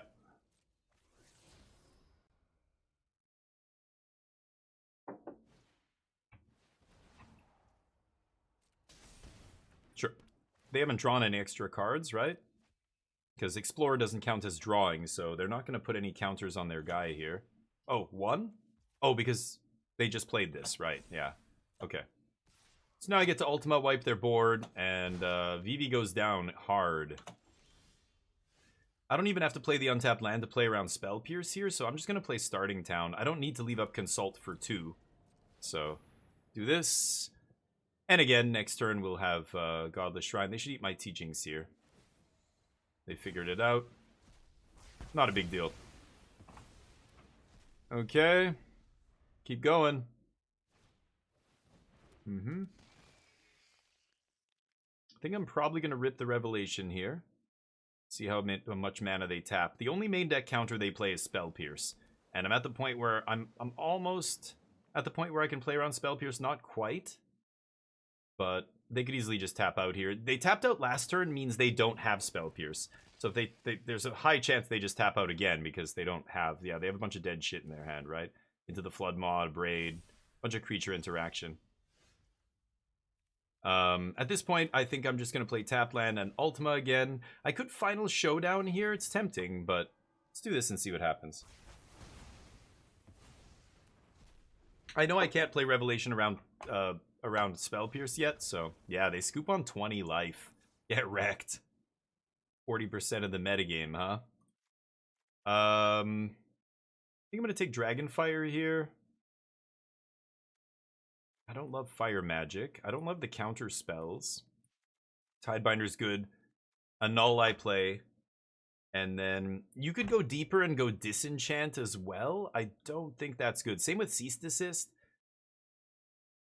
I don't know. Eating a VV from the graveyard isn't terrible. I could try this. Maybe I cut one Teachings and stock up. Try that. Sorry, gonna catch up with you guys. I've been ignoring you. I'm sorry. Let me catch up. Ooh, your go. Shut the fuck up, opponent. I'm streaming. Perfect, Laz Bigums. Mwah. I love it. Your go. Your go. Your go. Shut the fuck up. I'm on mobile, man. Come on. I'm here. I need to. I'm coked out of my head playing Arena on the phone in the company bathroom. I only got 5 minutes to get this match done. Arrgh. Like, is that who I'm playing against here? I don't know. People are savages. I'm literally mulliganing in game one, just taking my time on my decision. My opponent immediately starts spamming your go, your go. I could cut Eject. Eject hits Cauldron, so I like keeping it in, but I cut Stock Up, and it's weird because it is a card advantage war sometimes with this match, but let's just preemptively mute this friend of ours. So here's the same thing. Would I keep this 6-land hand, or a 6-card hand without Revelation? I think I would, so I am going to keep this hand still. Same reasoning as last game, right? That's one of the, like, heuristics I use a little bit. Like, I think it's something everybody should do, like, because mulliganing is the hardest thing in Magic, right?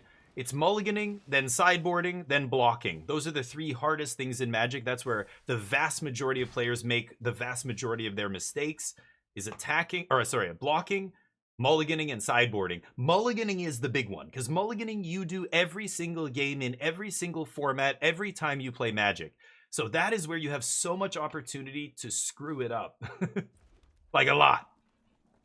I'm going to Helix the Fear here.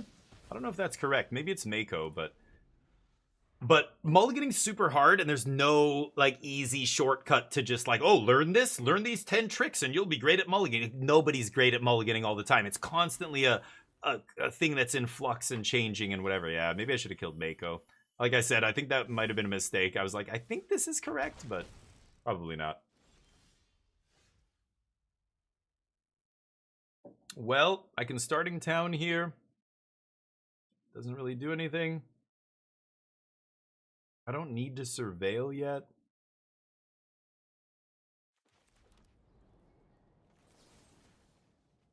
Let's just do this now. But yeah, knowing when to concede can be hard. Sure, that can be hard too sometimes, but it shows they're weak mentally. M-Dub has no mercy. No mercy for weakness. That's why we like you, M-Dub. You can't tutor Ultima. It's a sorcery, right? Yeah. So yeah, the sweepers are sorceries, but they're just too important to not play in this deck. They're literally the only card I'm playing that's not a... Oh boy, this is awkward. They're the only card I'm playing that's not an instant or has flash. I think I might be dead here. They had a good aggressive draw. I think I screwed up by killing the other guy. But they would have maybe had the Delirium to attack me twice here if I didn't kill him. No, but he's an enchantment and a creature. I mean, they would have been one less here. Maybe they wouldn't have had the double. I'm not sure, but yeah. Go nuts. They get to flashback a spell if they want. No, Tursa won't be able to cast anything except Mako, though, right? Sure. Oh, now they can Winter Knight? Okay. See what we find. No sweepers. All lands is not good. Okay, defeat is good. So let's go archive. And I think I'm gonna do this. I guess I am gonna pass their turn, let them do the crofts thing and all that crap. Oh, they're just going all in. I love it. Okay, no 7 cards in the yard, so I can let them go to combat here. Kill this idiot. Gotta pay a life, but then I gain 3. Okay, so I've got Helix plus Get Lost. Yeah, let's go tapped here. I'm gonna be casting the Jeskai Revelation here very soon. What do you have, a negate? Okay. Weird. Okay, let's see if they can kill me. They needed Profts to do it, or maybe a VV into a bunch of shit here. We'll see. Otherwise, I get to cast Revelation. They just burned a Spell Pierce for some reason, which is wild, but they're looking for the kill. They're looking for that Profts. They don't find it. Okay. Oh, yeah. Tap out for me, baby. Tap out for me like one of your friends. No, that doesn't sound right. Okay, never mind. Take that back. It's expensive. Yeah, you don't play more than oh, you don't think it belongs here? No, you need it. You need it. Away from Fate. Yeah. Every version I've seen is playing it, and for good reason. I wouldn't cut it. I'm not sure which one to bounce. I think it's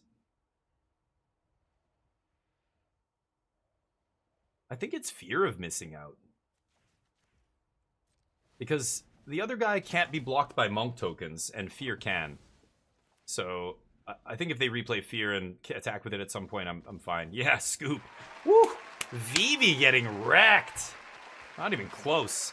And those were awkward keeps, too. I did not have a great keep. That said, they didn't find Vivi or Cauldron that game, but sometimes I don't find my card draw and I lose to green decks. I don't know. It's magic, I guess, but to Fairy Time Raveler, okay. But yeah, the 6 mana one is way too expensive. So the what is it called? The Final Showdown or whatever. This you just can't play a bunch of these, right? We're playing one as just a random thing to fetch. Like, it's not taking up that much space in our deck. It's one slot. But this is, I was playing four sorcery speed sweepers. I cut 1 Day of Judgment because I put in some inevitable defeat, so it had a little bit more removal. 4 spot was getting clogged up. But I think Ultima's amazing. That's how good it is I'm playing it in a deck with all instants. Because again, you can just go get star charts, and then star charts look at 6-7 cards, find your sweeper, put it in your hand that way. Once you have a bunch of lands, star charts is like Mystical Teachings for Ultima or Day of Judgment or whatever. But it's 5 mana, so you do need some stuff to get you to 5. So you're playing so much removal here, right? 8 2-mana removal, 9 2-mana removal spells, 1 1-mana removal spell, plus a couple of 1 3-mana removal spell, and then eventually you get to Ultima and kill them. The decks felt good so far. I still don't want to change anything. We beat all the decks in tier 1, and then sometimes we lose to them. It's magic. I think our variance is kind of all over the place with this deck, but like sometimes I'm beating decks and then I'll just randomly lose to a deck that I beat 3 times in a row. It's very weird, but if you go to the Untap profile, you can see the statistics and everything. I don't know where we're at right now, but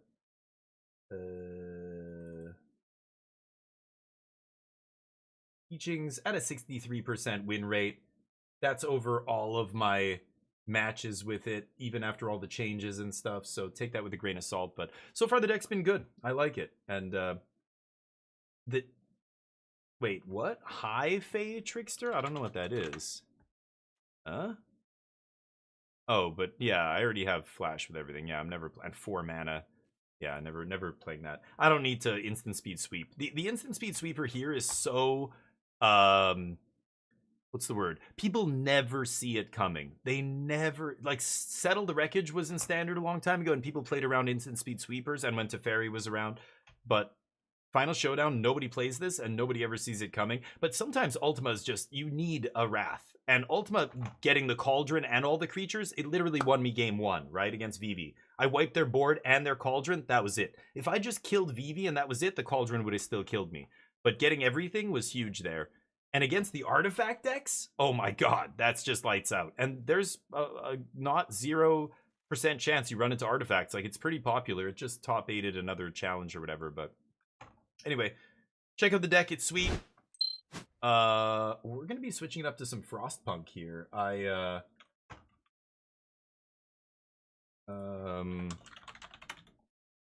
been really enjoying this game. It's very high stress, but very sweet.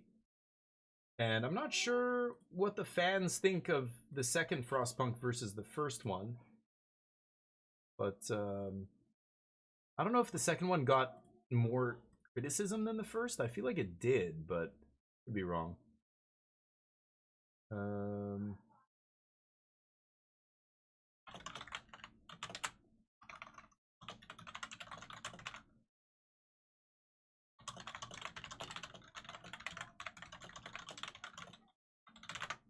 Okay. Here we go. Move over a little bit here. Get a little bit smaller. But 40% isn't... Oh, is it 40? Yeah, I don't know. Some days I beat Vivi like 3 out of 4 matches. And then other days they beat me like 3 out of 4 matches. It's so weird. I really feel like the match is super close to 50-50. It just depends on how good you are with the deck. And then, of course, your draws. You've got to get a little bit lucky, draw well. Same with, you know, your opponent. If they draw well, they're probably going to beat you. If you draw well, you're probably going to beat them. And then you just have to know what matters, right? Okay. So let's load our save. Here we are. It's the future.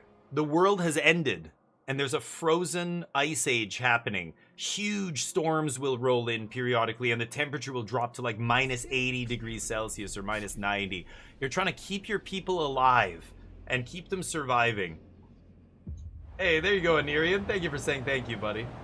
You beat the first one. The first one's great. Yeah, this is a great game. So this is Frostpunk 2. This is my city so far. So there's the generator right down in the middle. You've got the generator, which heats the entire area. It radiates heat, but I can also channel heat, you know, wherever I want here. So you can see the generator. You know, I'm using 325. I can go higher here, but I'm saving my resources. I've just converted it. Oh no, I haven't converted it. I need to convert it to run on oil. I'm getting oil from my other colony now. So I need to convert this. I think that's what's happening right now. I can't see it here, but it's constructing the thing that's going to let me change to oil here. I can probably cancel the overtime on this.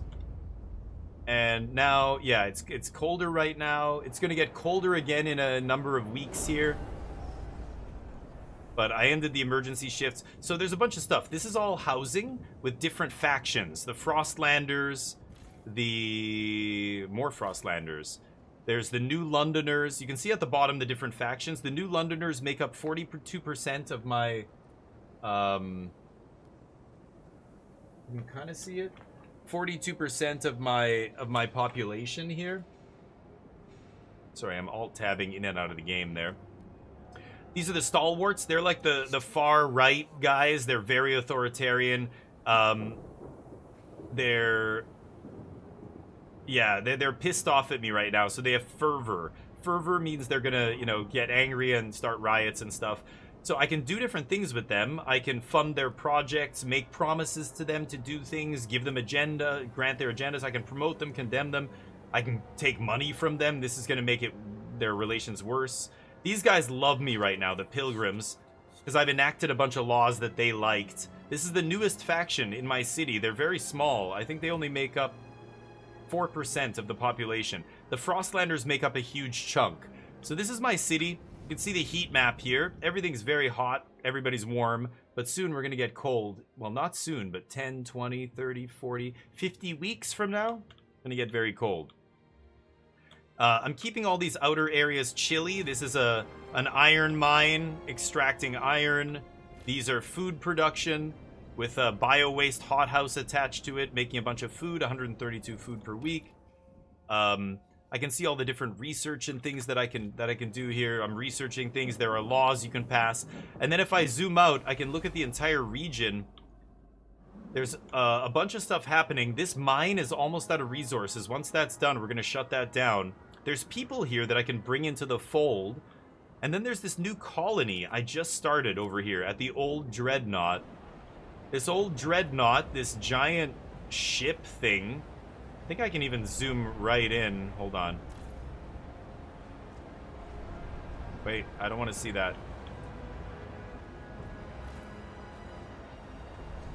Yeah, this thing. They clustered around this and they built their homes and stuff around this giant engine that's burning oil to create heat, right? Oh, this game's huge. Oh yeah, you can make a bunch of colonies. So right now this colony is pumping oil. They're pumping oil out of the ground, sending it to my other colony to power them up. The other colony ran out of coal and they almost died. I needed to get oil going.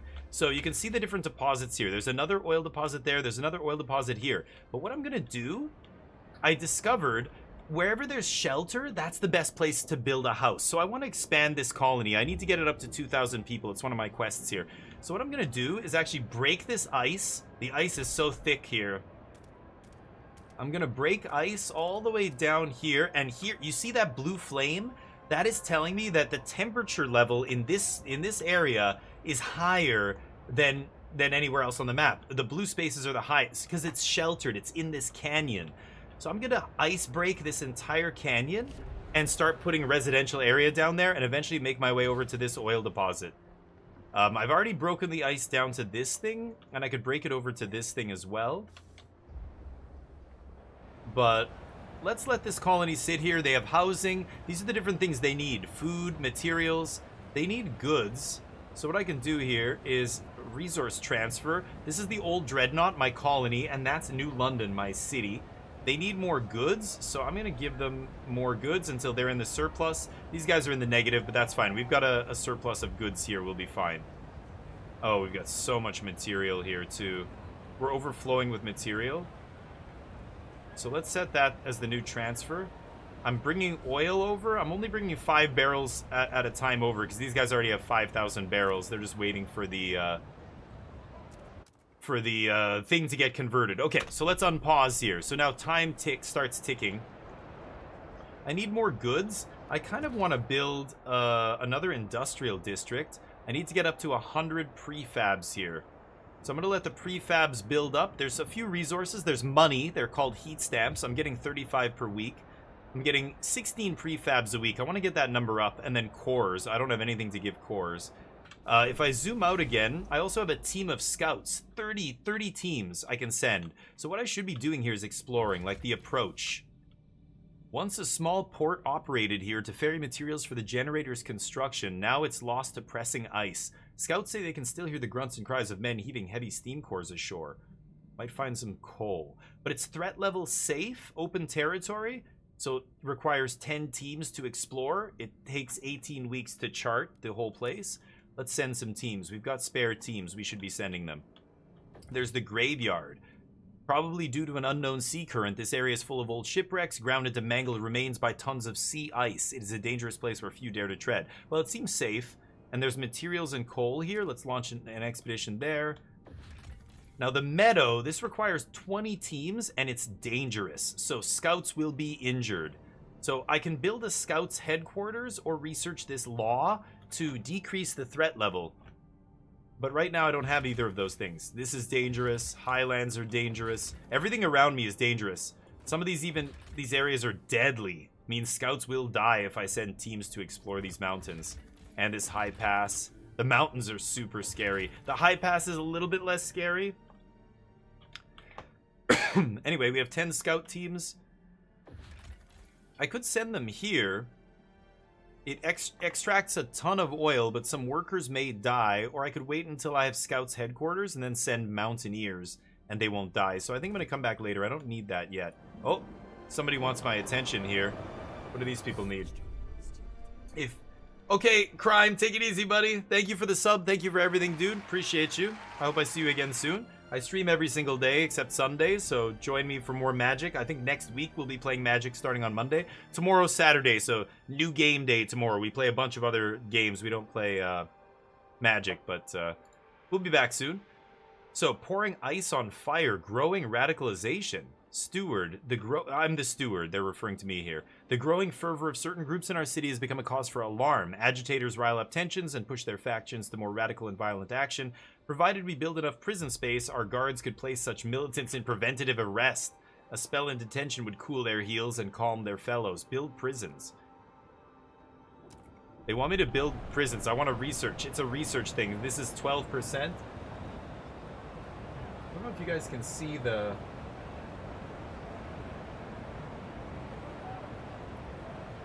There, now you can see the research thing ticking next to me. Sorry, alt-tabbing in and out of the game, so it's flickering there. Okay, let's see. I have 100. No, I don't have 100 things yet. Yeah, I'm building the adaptive pumps here. Ooh, they just finished. Somebody else wants my attention. These are the Pilgrims. So this is a small faction within the city, but they're very devoted to me. Devoted relations. They're very happy with me. Steward, good news. Due to the good relations with Pilgrims, they offer their members as scouts aiding in exploration efforts. Nice. They think it will help you solidify your rule. If we want their continued support, we may have to maintain their approval. So as long as they're devoted, volunteering scouts perk provides additional teams. I don't need additional teams here, but thank you. I appreciate that. They are full gold here. Full fervor for me. Almost at 100 here. 2 more ticks. I could overtime these guys. I think I will. Just get that goods production up. So now 13 a week. So now we're bringing in 18 per week. Okay, as soon as I get another one here. I have 31 extra housing. I could probably bring in another group of settlers as well. Frostlanders or whatever they're called. I don't want any cold territories. Let's tick up the temperature on that. Okay, here we go. 100. One more tick of this. Next week, I should be able to build another industrial district here. That'll get our there we go. So now let's build this industrial district. This will let me get the prefabs through the roof. Okay, the blue stuff is really good housing area because the temperature's high because I'm next to, you know, other buildings and stuff. So I don't want to build it on that. Build it through the middle here.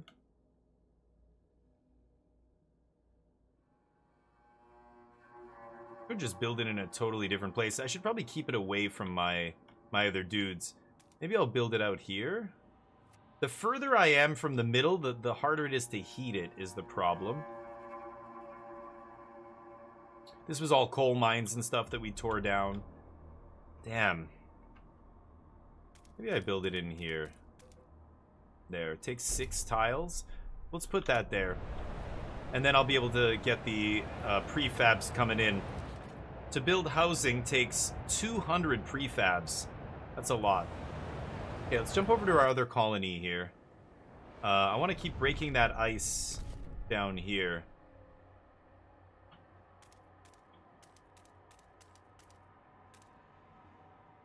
Okay, keep breaking. Once that's all broken, these guys will be ready for more people, and I'm going to send some workforce over from my other city to that city. Oh, what do these people want? Feasts of preparation. The Pilgrims rally because they love me.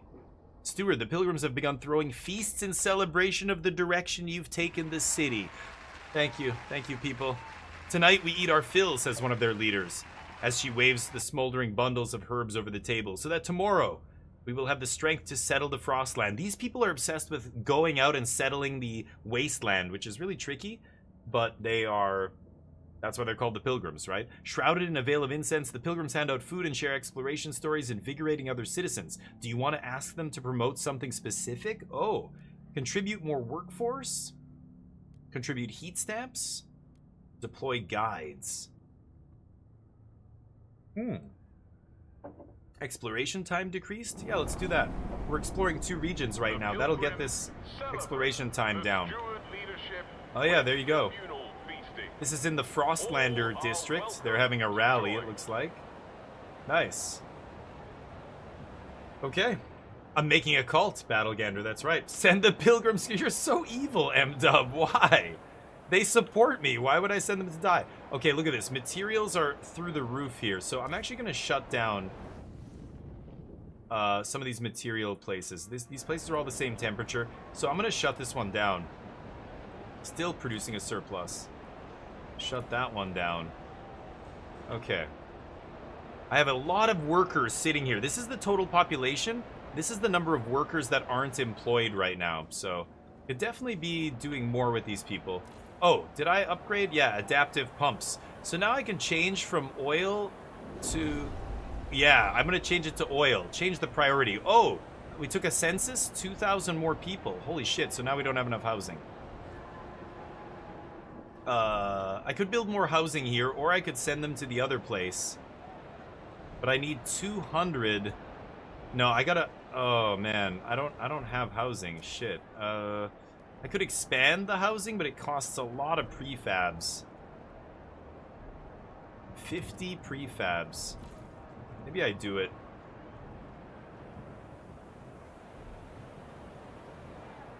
It's got to be proximity to this? Ah, shit.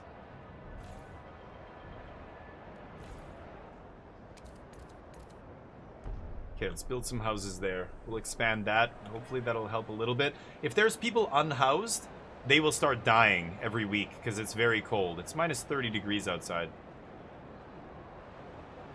And to use prefabs. Okay, new industrial district is up. Let's tell them to produce goods. There, now we've got a surplus of goods. And I want to put a module in here. Oh, I researched subsidized housing block. Oh, maybe I should work on that, actually. I'll stick one of those in here. In the Pilgrims District? Sure. Let's see how that goes. Okay. The tutorial is telling me I have unseen things. Generator upgrades, yeah. Rebuilding the generator to accept new fuel types improves its capabilities. Progress and adaptation. I chose adaptation. So now I'm adapting. I can switch fuels. Adaptation supports all types. Progress only uses oil, but more efficiently. Yeah. I like all types here. Okay, so let's start this up again. Because we need the materials. There we go. And I need more housing. Once this is done, it should give us a little bit more. Ooh, down to 9? That's still not amazing here. Is there any other districts? Some of these districts I've already expanded. This one I could have them go out and do searches and stuff because I have a patrol watchtower here. This is in the conservative area.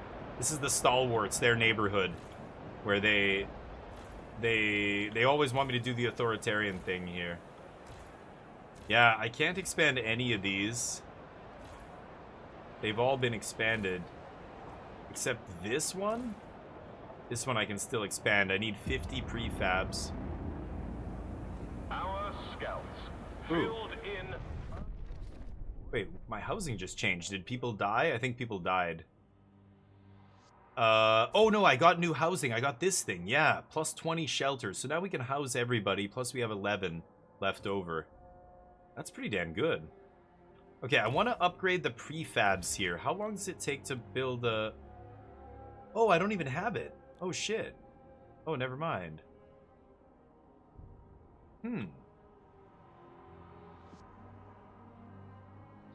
I guess... I thought I had researched something else here. I guess I don't have it. Okay, 80%. Oh, this is in session. So here are the 4 factions. We're going to pass a law here. Every few weeks you can pass a law. You can see each faction and how many members they control. There are the New Londoners. All the ones that are lit up. That's a lot. Almost a quarter, a third. And then these are the Frostlanders. They're the second biggest group.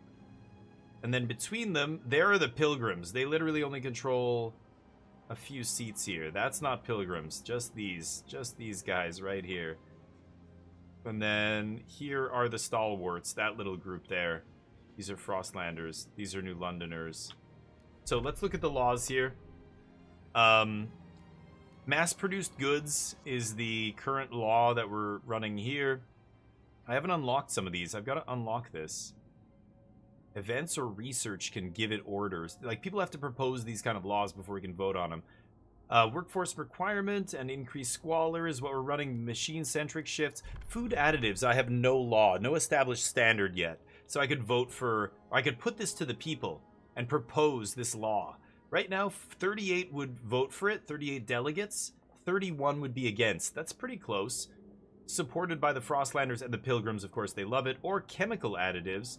Ooh, 41 for, 27 against, because the New Londoners want this. Food production efficiency is increased, but disease is increased. Citizens provide food during calm weather. Let's look at some of the other laws. City. Paid essentials. Supported quarantine. Heat auctions. Everybody does maintenance.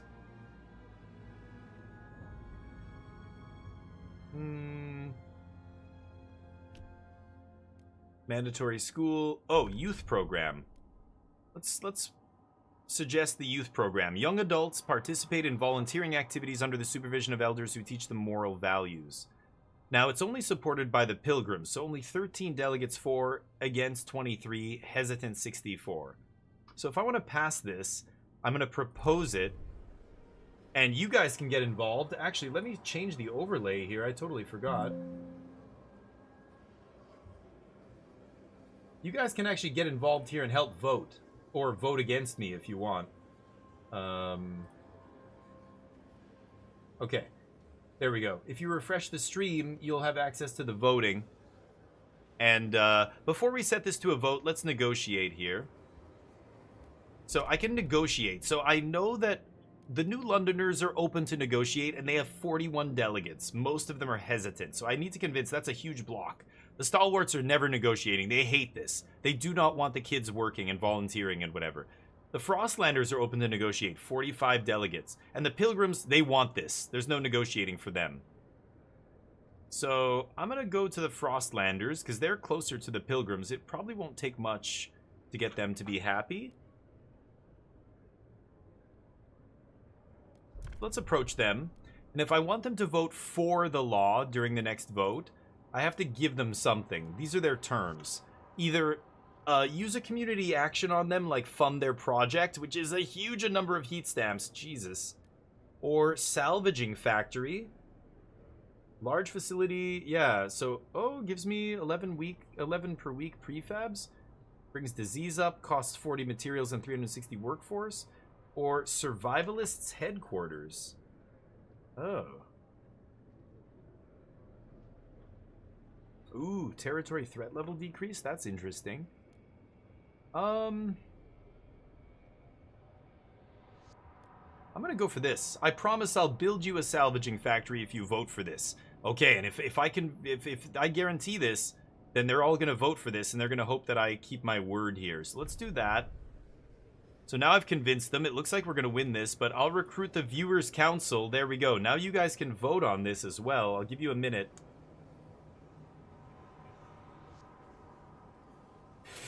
If you're voting for, it means you want this program to be put into place. Dutiful youth. Young adults volunteer under the supervision of elders.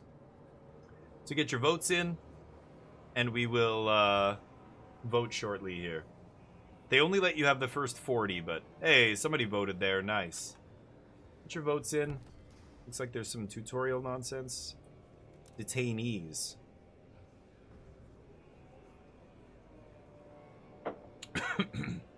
They want me to build a prison. They reduce fervor when I put them in the prison, but they're not part of my workforce.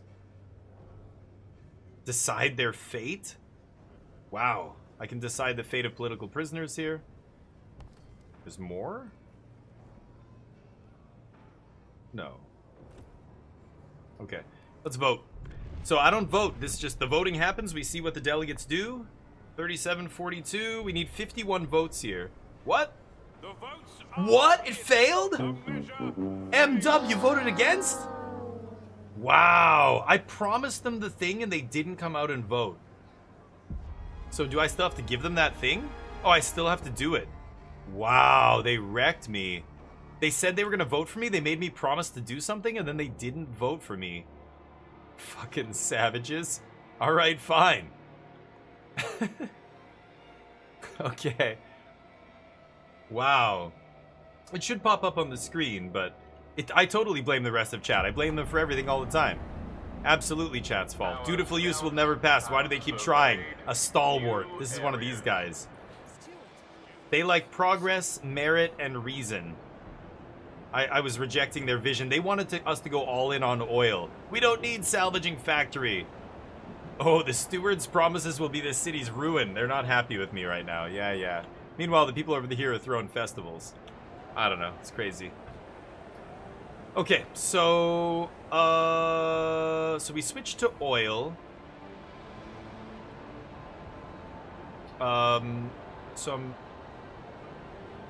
This is all the requirements. We require 350, and my current intake is... Do we have 0 here? Hold on. Let's go to resource transfer. The other place needs to crank it up here. Let's transfer 30 barrels a day. Yeah. Oh, these guys are almost full on materials. I'm full on materials. Jeez. Okay, I need to build more storage. I don't know how to do that. How do I get more storage? Is it something I can research? Resources? In the tutorial, they let you do... There was a hub. Do hubs give you more storage or something? It doesn't say that anywhere on here. I don't know. I know, yeah, long live Zeratul, right? It's crazy. Well, you can't make everybody happy. So you're always like, it's this push and pull, which is cool because it's very much like real politics. It's like running a company. I did the same thing. Working with business partners, it's always compromise with everything, right? And trying to make the best compromises and stuff. So, okay, research complete. Settlement furnace is done. The pilgrims loved that. They wanted that. That's a Frostland thing. Skyways. Where's the settlement? Oh, it was here. Settlement heating. Generator upgrade 2. How do I get to that? Adaptive injectors. Alterable delivery mechanisms optimizing the intake of a specific fuel type. Yeah, I want that, right? I'm going to research that right now. Because then I can optimize oil here. Okay, let's go for that. So we're starting the research again. You know what I'm going to do here, too? I'm actually going to rush the researchers. Trust falls, but I don't give a shit. Push it. And that'll increase the research time big time. It'll double the research time. 205% right now. Nice. I could build another research building if I really wanted to. My first research... So how it works, each of these districts has slots. And you can slot in... Like, look at this. I could build another research institute. It's kind of crazy. I never thought about doing that, actually. It'll really send my research speed through the roof, right? Hold on. But it takes 50 fabs? I want these prefabs... Okay, hold on. So these guys are researching. I think everything's fine here, right? We're getting everything we need. I just need to build up prefabs. So let's go over to my other colony here. There's a prefab point here, abandoned huts. We can rip down the huts. I want to get more workers in here. We're going to have a worker problem very soon here. There's also... Are these... Oh, these are all prefabs? Holy shit. I should be cutting this out. Okay, take that piece. I'm going to build a prefab thing right here, I think. And then I'm going to keep cutting down here. I want to settle this whole area here. Get all the way here to the oil resource. Okay, so I'm going to... Once this is done, I'm going to actually put a prefab thing right here. Extraction district. I need to get to 150 prefabs, but that'll happen soon. I'm at 117 here. So once I do that, then I'm gonna bring over a bunch more workers, because again, these prefab extraction districts, this is 600 workers. And that's going to deplete this, basically. So what I'm going to do by then, hopefully I have some housing. Housing is expensive, 200 prefabs. But once I have this going, the prefabs will start rolling in. I can build housing and then send workers from one area to the other area to give these guys more workers to keep building more extraction. And, oh, my scout teams are finished. Shit, I didn't realize. And then I'm going to bring these people into the fold.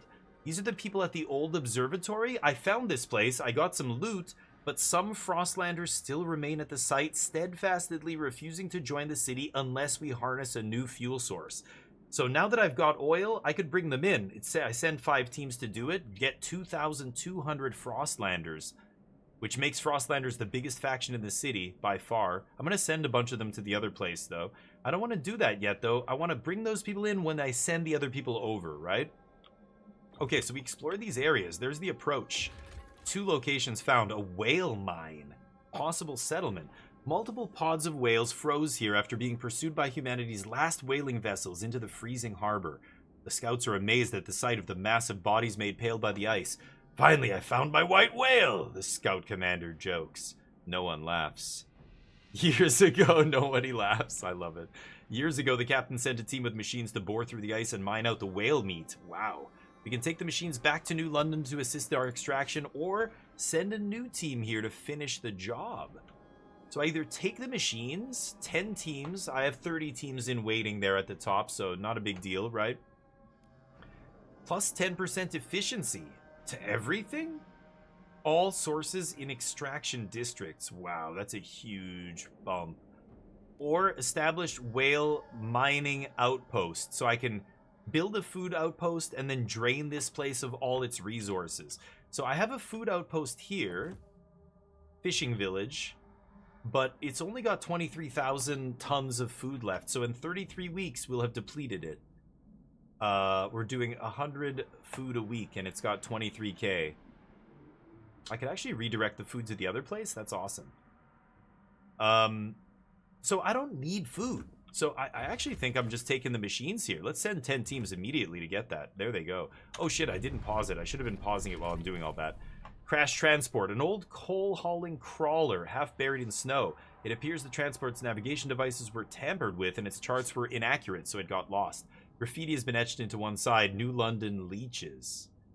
Oh, or maybe it got ambushed by Frostlanders. Regardless of what happened here, the coal is ours. So I could collect 50,000 coal. I have a bunch of coal already. Let me go back to my main city for a second. I have 11,000 out of 50k. So even if I took that 50k, I couldn't even store it all. I need additional storage for that. That is going to stop coming in at some point. Maybe I should burn through my coal and let the oil sit? I never thought about that. You know what? What is this? I don't even know what resource that is, but let's go back to coal. We'll keep burning coal. I'll burn through my stockpile. It's going to take 41 weeks, and then I'll grab that 50k. Yeah, let's just switch to that. That makes more sense. And then we'll stockpile the oil. So now oil is plus 30 a day. Coal is going to be drained. There we go. So I'm going to wait a little bit on that. We'll go back and get that coal. So those were 2 locations out in the approach. And now we've got neighboring regions. God, it just keeps going. The mountains are dangerous. Howling Shore is dangerous. I'm not even going to read it. Frozen Sea. Partially frozen waters far as the eye can see. Some people tried to cross it on foot years ago in search of a fabled promised land. Their story continues to inspire countless tales and legends. Yeah, people died out there. Jaws, how you doing, buddy? Sorry I missed the message. This game's great. Could find food, could find dwellers. Expedition takes 10 teams. I've got 20 teams to send. 12 weeks, that's pretty quick. Take a look at the frozen sea here. Oh, it's on. I can't see it. This is the other place, the approach. This is basically all water. This is the approach. This is the... Yeah, the old dreadnought is on the desolate coast region. Here's the graveyard, which is also explored. The graveyard's a ship graveyard, if I'm not mistaken. Yeah, a bunch of sunken ships here. So the coal I'm gonna go get. I could send teams, but let's look at what we discovered here in the graveyard first before sending teams anywhere. Imperial Freighter, the Old Empire. The wreck of a mighty freighter marked with the colors of the Old Empire. It is the only wreck we see facing away from and not towards the coast. So they were running, or what? Were they attacking other ships? It seems to have collided with another vessel and partially sunk, but fortunately enough remains above the surface to be salvaged. So an outpost could increase our supply by 200 materials a week until its deposit of 2.4 million materials is depleted. So I could build something to go get that. Construct trail. I don't need materials right now, so we can come back to that. What is this? The Royal Navy. We located a wrecked ship lodged on its side, encased in a massive block of ice. HMS Atalanta, barely legible on the aft starboard hull. We were unable to get inside, but we found a jagged hole into the engine room. It was full of coal and not much else. The place made our scouts quite uneasy. We noticed that our compasses were behaving erratically in the vicinity of the wreck. Whoa, weird. Probably best to not linger here. That's weird. So again, 50,000 coal. Wow, so we find 2 huge coal deposits. And now, look at this. We've got the coast region. Ooh, this is deadly. Okay, I'm not even going to touch that. And that's it. And then frozen ocean is dangerous. Frozen sea is dangerous. Jeez. So that's the ocean. I mean, this is all mountains, highlands. The mountains are deadly, dangerous. The gorge is dangerous. So I need to upgrade my scouts before I do any more exploring. This is like some kind of quest thing here. I don't know what's here. But anyway, I've got to build a salvaging factory building. Sure. Okay, but hold on. I have 150 prefabs. So let's go to our colony here. This is where I'm going to build that prefab thing, right? Yeah, extraction district.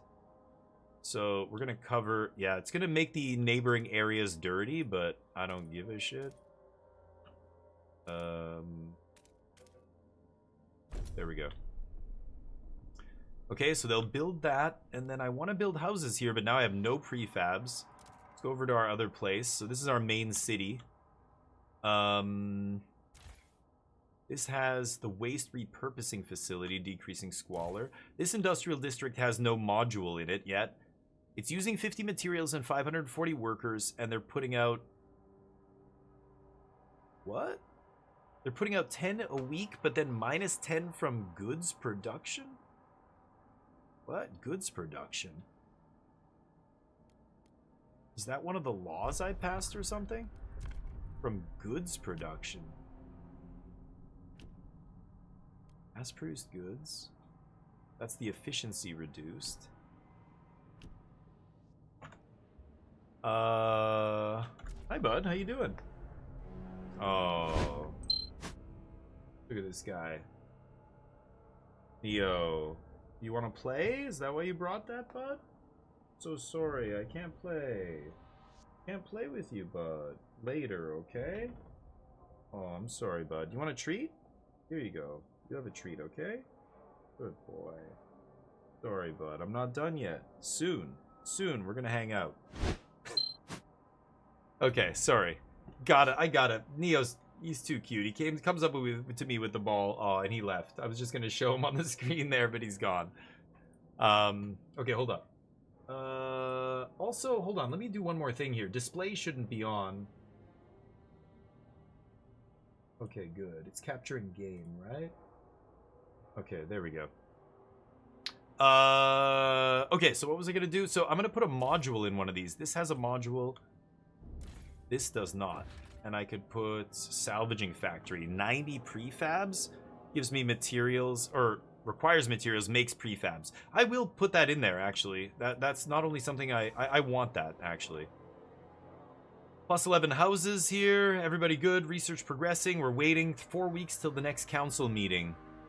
I could negotiate with these people, try and reduce their fervor. I could make them a promise. I could fund their projects. 175 heat stamps. Let's do that. It'll improve our relations with them. Sure. Okay, and let's progress the game. A wise use of public funds. One of the stalwarts who works at the... What is this? This is the mine, right? Blatant favoritism, says the Frostlander, because I gave them money.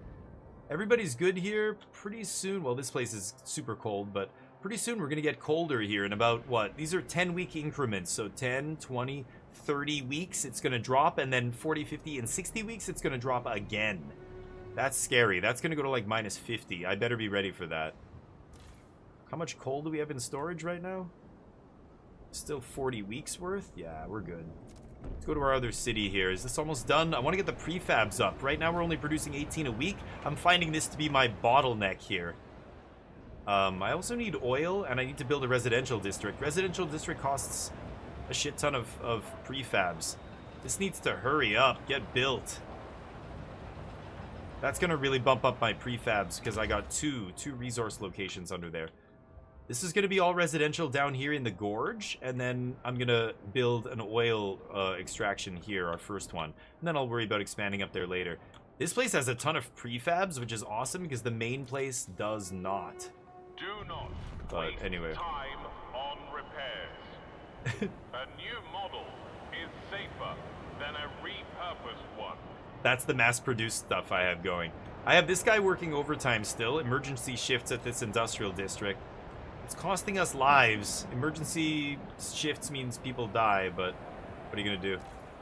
Okay, I think I'm going to try and build this. No, I need 90. One more tick and I can build this salvaging factory. Let's do it. Ugh. Materials are fully maxed. 50,000 in storage. So again, I just don't need one of these operating. I'm gonna shut it down. That lowers our consumption as well. Okay, the council convenes so we can vote on laws. Let's listen to what these idiots want to say. Family duties, all do maintenance. Yeah, I passed this law. Steward, we've received complaints that more and more people performing maintenance duty are bringing their children with them. While it seems to boost morale, the extra fuss also hinders efficiency. It's a bloody circus around here with all the screaming and shrieking. Parents keep running after their kids and get nothing done, complained a welder on duty. School's fine and dandy, but what are we supposed to do with them after hours, complained a couple of parents. We need to weigh in. Let children participate! We should not prevent parents from taking care of their children. All do maintenance decreases tension, but is less affecting at reducing materials demand? That's fine. Pilgrims get better. Parents should focus on their duties to the city and not be distracted by their children. Stalwarts get better.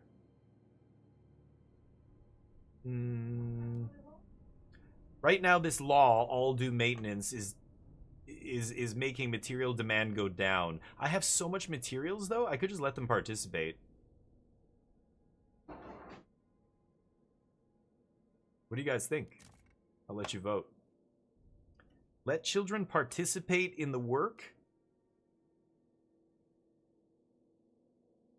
And or let them go with their parents? It means the parents will be less effective at their jobs, so we'll waste more material. Or ban children from participating. Stalwarts are pissed at me right now. I could do that, but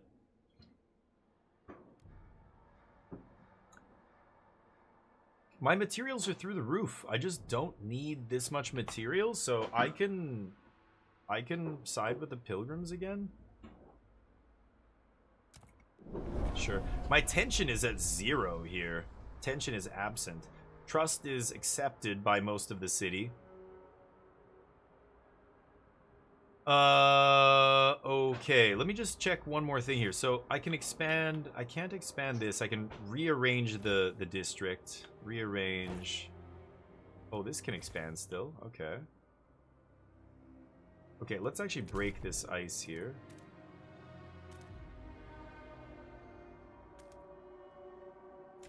Actually, let's just do these. Okay, 111. So let's get this module in here. The salvaging factory. Put it in there. Okay, that's gonna get built. And that'll shoot our 36 per week. Our prefabs up and running. Yeah, this factory's going. So let's check the heat. Everybody warm here? Good. Everybody warm. We have lots of extra heat. I could even make this a little chilly, but let's just keep it at livable for now. And I cut my way over here, right? Okay, so that's the housing. Just make a little area around there, and pretty soon I'm going to build housing here, and then I'm going to make that transfer of workers, That's my main plan. That's my overarching plan here. In the meantime, we're minus 120 materials. Okay, let's start one of these factories up again. Plus 20, there we go. I could use some more coal to heat these outlying areas. Right now they're chilly. Bring that down to chilly. I've got 106 weeks of coal.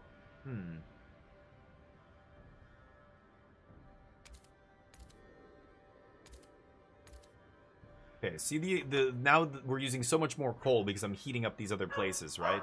So now it's only 12 weeks. Let's go with that. And then I'm going to tell my scouts to bring back a shitload of coal. Speaking of which, Neo, relax, bud. Yeah, this coal is almost gone. 23 weeks remaining. I could bring this in right now. This coal, this oil here, materials. Frostlanders are delighted I kept my word, yeah. Okay, trust rises, good. The Frostlanders are a big faction here. There's also these people I could bring in. I have some extra housing here. 11. I'm tempted to actually build another housing thing, but... Alright, prefabs plus 47 a week. Yes, now we're rolling in prefabs. Ooh, my approval's quite good here. These people like me. These people adore me. And these people quite like me. It's only one faction that's not great. So this might be the time to try and push for a really crazy law. I go over to here to rule of law. Guard enforcers means I can basically deploy my own, like, army to keep the peace. But I want to do this, guided voting. I can declare a motion vitally important to the city's survival, and I curtail any debate and immediately convince a bunch of wavering people to support it. So I can force through laws. They don't want me to do this. Whoa, 54? Holy shit, people actually want this? Okay, I'm going to propose this. All right, Viewers Council. Tell me. Should I have true power? Yes, of course. I will do what's best for the people. Yes. You know what to do. Get your votes in. I'm gonna get a drink.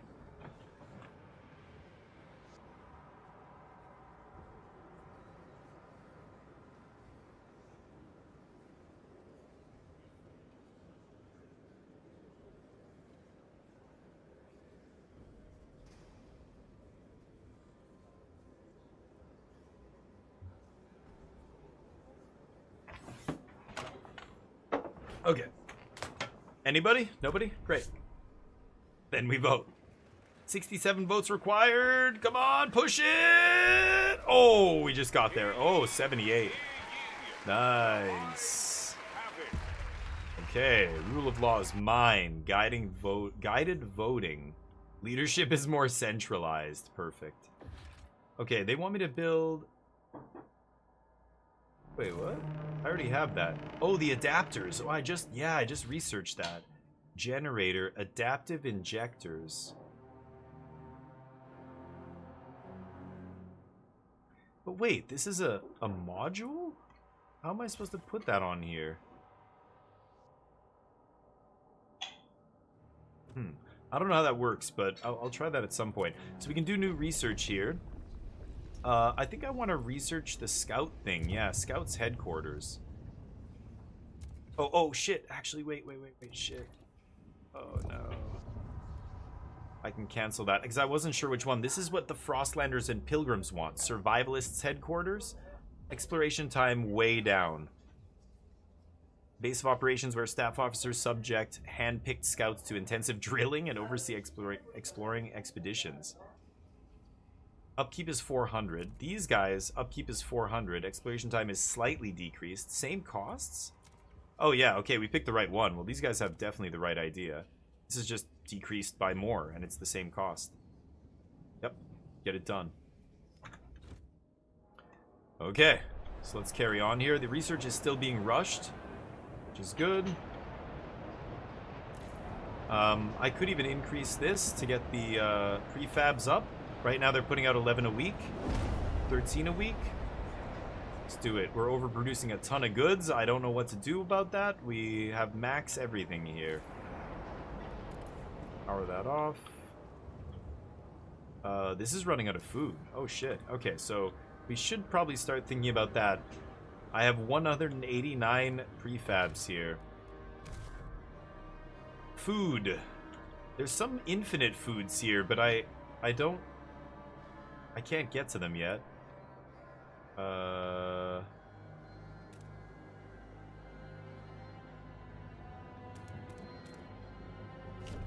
Let's break that. Let's go over to our other city here. Okay, I'm getting ready to build residential area here. Very soon. Housing district. And I want to keep it in the warm spaces here. There we go. Gonna build another housing district very soon. And there they go. They're bringing the materials down. This is the path from our other colony. That's where the goods come in from the other colony over there. I want to build an extraction district. But now, yeah, prefabs are coming in very, very nicely here. Almost 50 a week is amazing. Yeah, this is fun. This is a great game. It's still expensive, though. I would wait for it to go on sale. It will go on sale at some point. I think it's like 50 bucks still. But, I don't know if it's worth that much. Like, it's a good game, but it's felt pretty great so far. I'm not gonna lie, actually, but... Okay, come on. Build, build, build. They're too slow. And then pretty soon, we're still using... Hold on, let me check my coal here. Minus 63. 14 weeks still, yeah. I'll send those scouts soon. To go get whatever. Okay, once the housing is done here, we're gonna send over a bunch of people.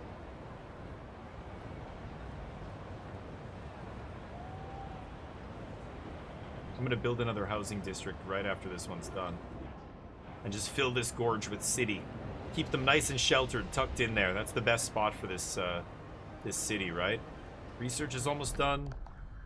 It's telling me there are new laws? Rule? Oh, I've got the next level. Bureau of Propaganda is the next one. To foster cohesion, the steward's words will be broadcast through the city. Defeatist talk and slander will be prohibited. Tension is significantly decreased. Deaths will decrease relations less. Oh, nice. Guided voting will decrease relations less. Okay. Interesting. It's telling me no. Okay. Thought it looks like a yellow notification icon there, but 4 weeks until that thing is back in session. Housing district, any second now. They're minus 75 on heat?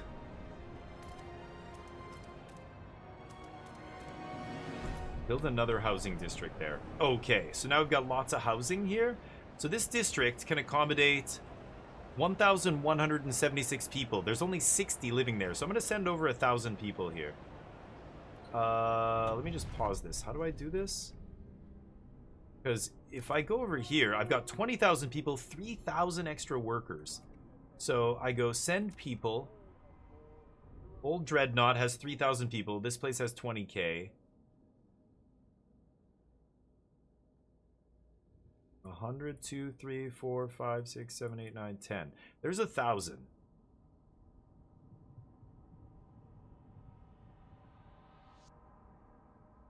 Wait, do I have to send 2,500 to go up? I'm not sure. I'm going to send this much. It's only 635 of my workforce? Or I don't know who's... Yeah, it's weird.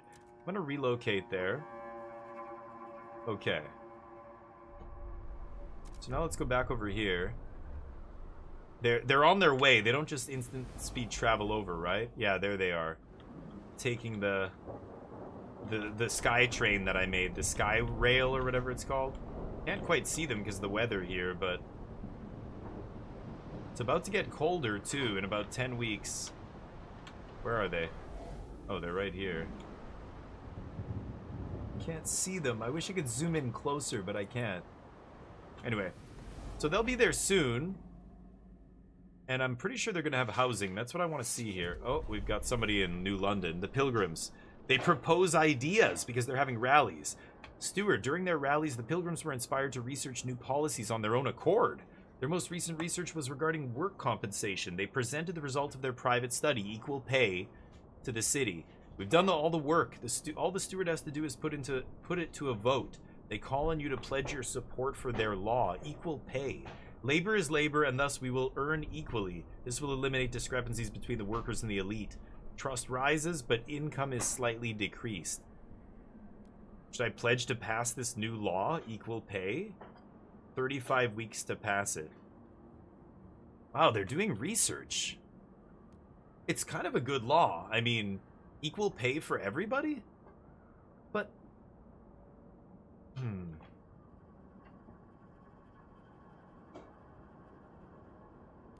Or I could disregard the study. I can act on them later if necessary. Let's do that for now. Not sure if I want that, actually. Okay, these people are about to get there. Gonna see that population jump over here. 120, bam, there it is. So I have 4,000 people, and we still have a little bit of housing. That's beautiful.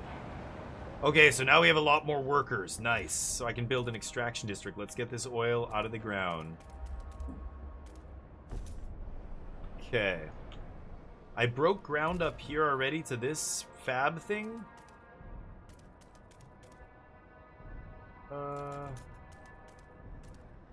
There. Let's dig a tunnel to that other oil one right there. Now I've got the workers. Well, almost. Now they're building right now, but as soon as this is done, 540 workers will be in there. And right now there's 200 workers working on this, or I don't know how many are working on this. Those people will be freed up soon as well, so I think we're going to see the workers jump. No, when the construction was done. Okay. So these people have lots of housing, plus 22 housing. They're good here. They have a lot of workers. So what I can do now is jump over here. 18 died and 27 got injured during emergency shifts. Okay, I think we can turn down the emergency shifts, right? We've got the prefabs going through the roof here. So that lowers our rate slightly. Still 45 a week. That's huge. Let's just stop the emergency shifts. Now we've got lots of extra housing. Oh, I've got more research to do too. Scout training. Oh, scout headquarters is done. Good. So I can send expeditions further now. It lowered the danger. Pathfinder scouts. We will select the fittest candidates and train them in elite survival skills so they can remain adaptable. Decrease territory threat again? Or exploration time down big time. Mechanized scouts.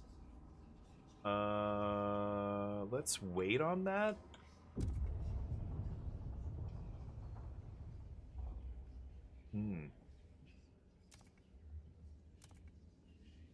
Okay. Workers' housing? Subsidized residential complex providing comfortable housing to workers and their families in the immediate vicinity of their workplace. Plus 20 housing, efficiency increased. Pretty good. But less heat stamps. Because it costs 1 a week. Takes 90 workers. Or the workers' dormitory, 15. So less housing, more efficient. Disease goes up. 90 workers, no negative upkeep. I could build dormitory.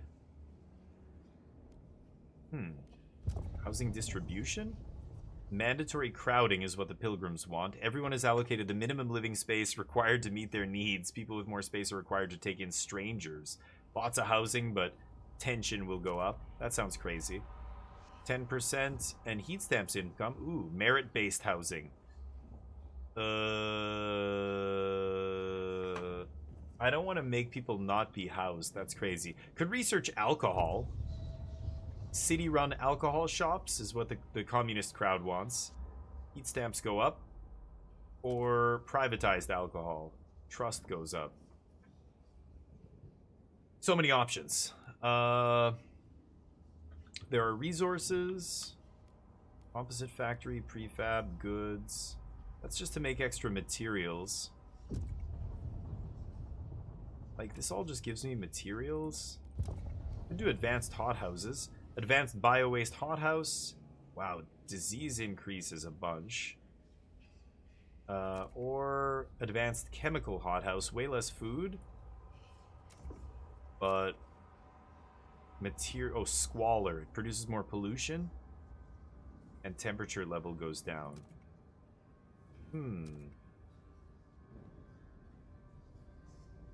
Interesting. I don't really need food right now, though. Defeat the frost to research this? Whoa. I wanted to get that, actually. Oh, generator upgrade 2. Oh, that's researched already. Yeah.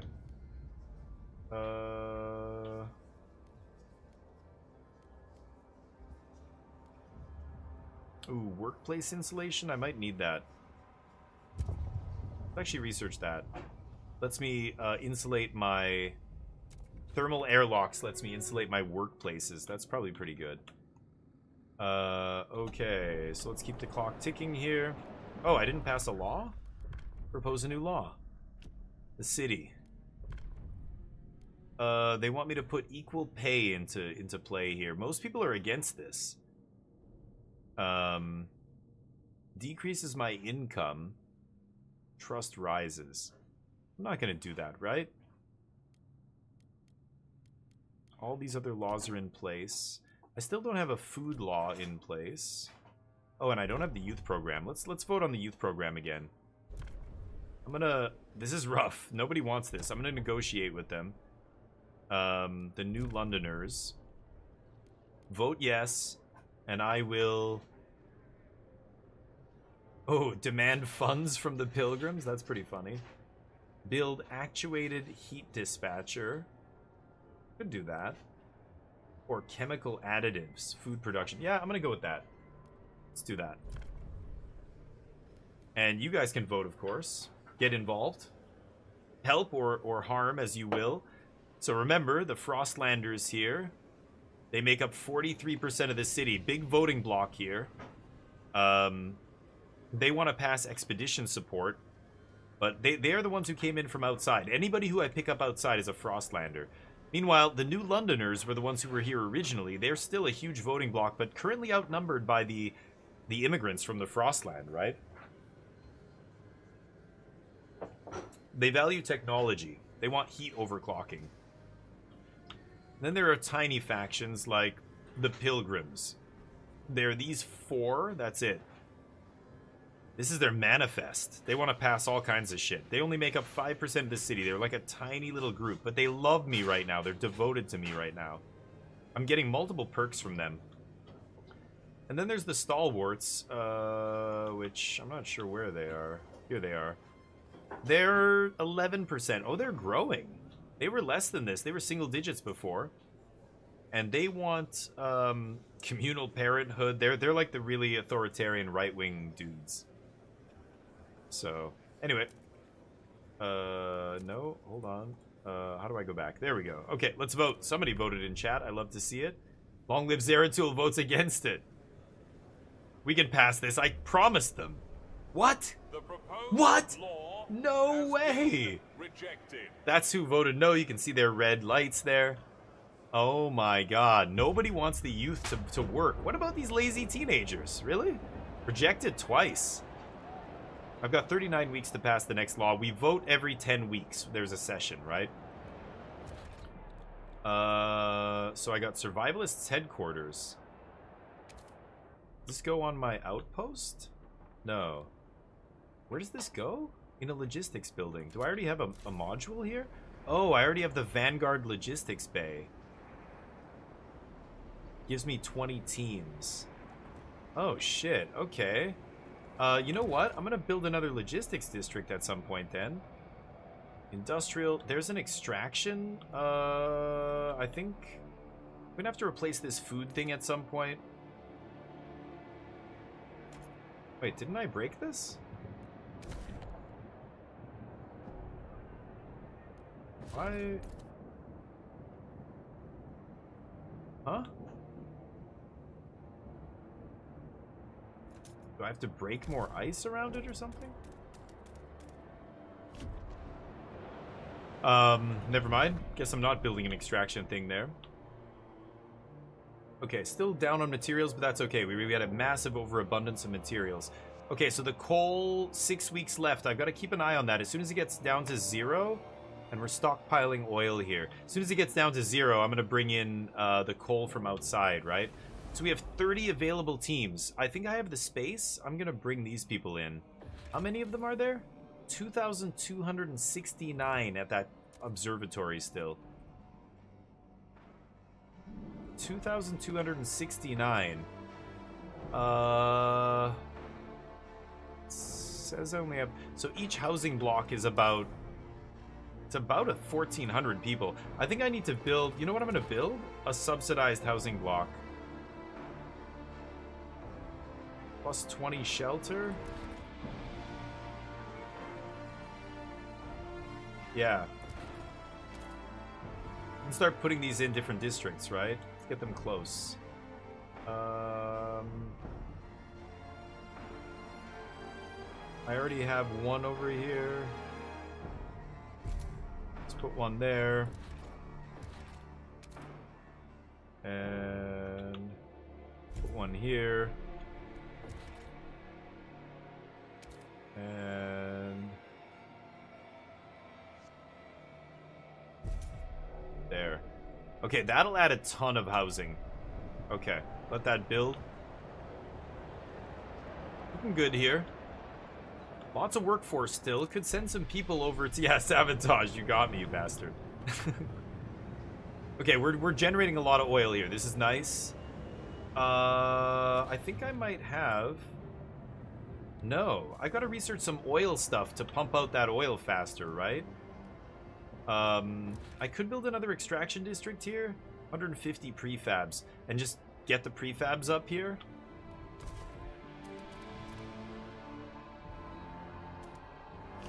Break that up. And that's it. There's only one more prefab thing up there and that's it? Jeez.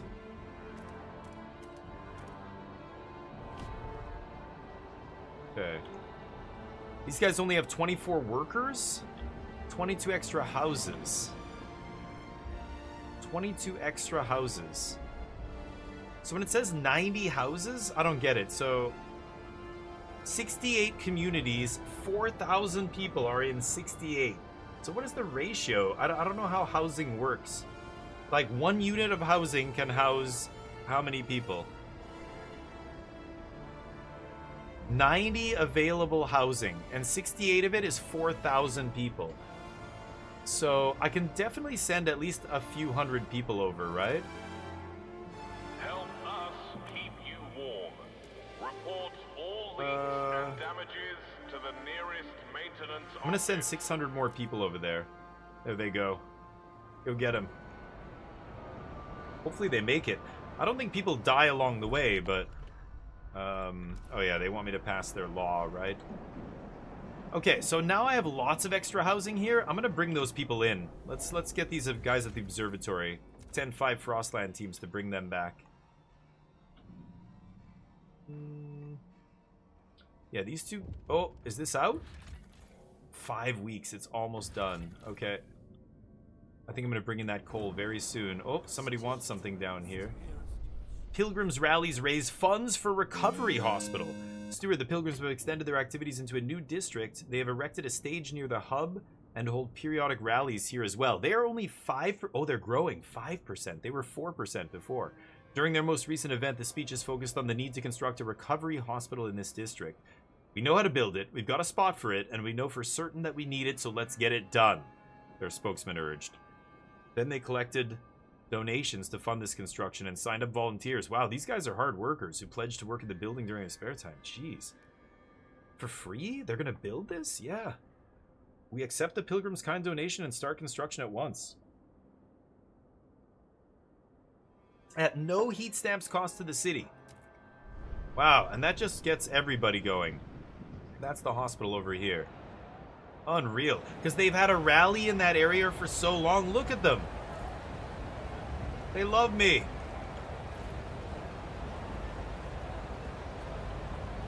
Holy shit, they're going crazy. Awesome. Keep it up, gentlemen, ladies and gents. Okay, let's build... I probably need to build another food extraction thing first here. Why is this not available?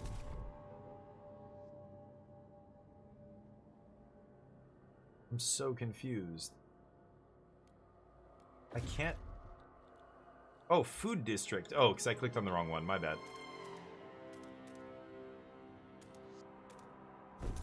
Okay. Build another food district here. This one's going to run out at some point. Resource nearly depleted. 73 weeks. Hey, we should see a big influx of dudes, right? Are they here yet? Oh, they're here. This is them.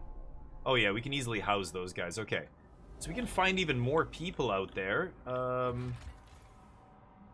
this is safe. Oh yeah, everything got safer because I built that scout thing. So let's send teams out here.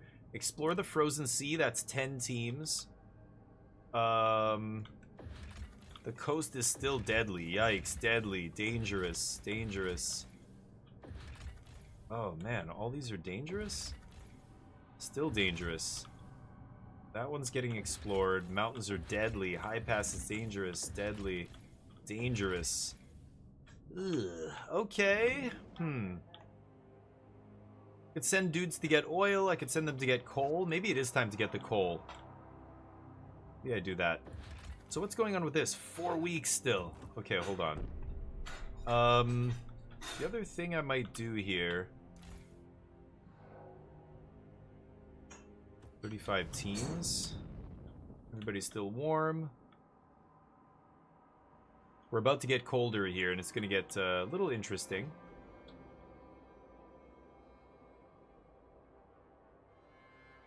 Pretty sure all these guys have insulation and everything, yeah. I guess I can't... I need to research something different to make the threat even lower, right? I guess I screwed that up. Okay, let's go. These guys building the free hospital, that's amazing.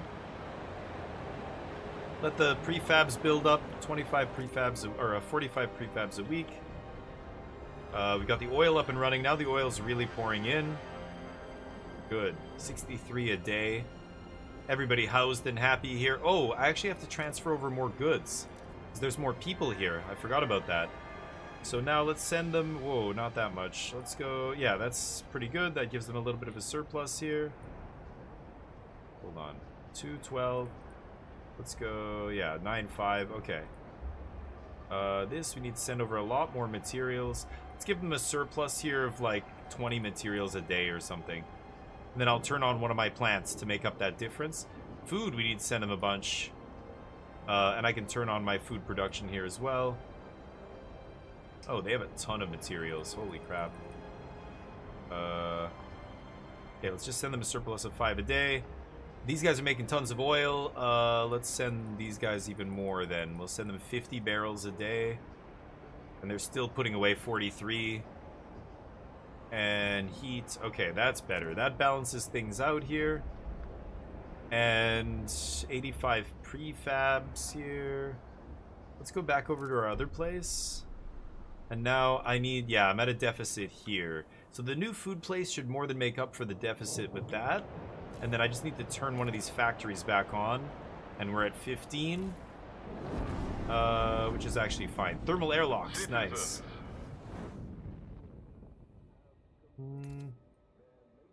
Project. Okay. I have 0 in the stockpile. Okay. I think it's time. I'm gonna send a scout team to get this coal deposit out here. Collect it. That'll give us 50,000 coal. It's gonna be insane. This thing's basically done? 1 week. Hurry up already. Okay.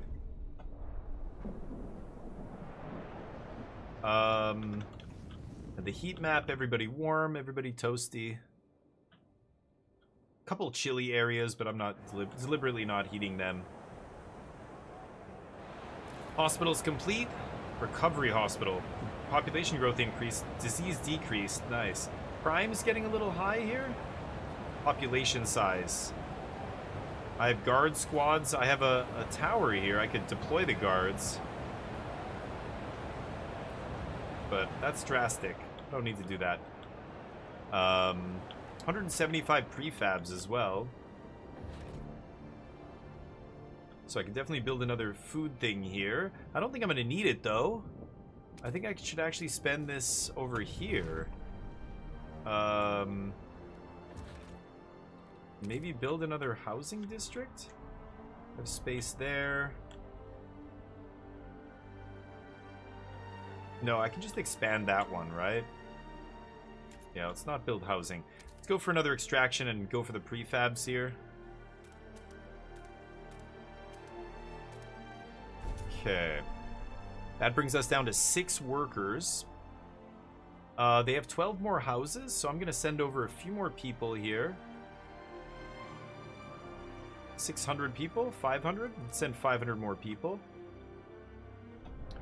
Okay. Jump back over here. Our main city. There's those people taking off. I want to build a logistics hub, actually. Oh, research is done. Let's go to this Frostland here. Scout training. This is gonna, yeah, decrease the threat level of the territories.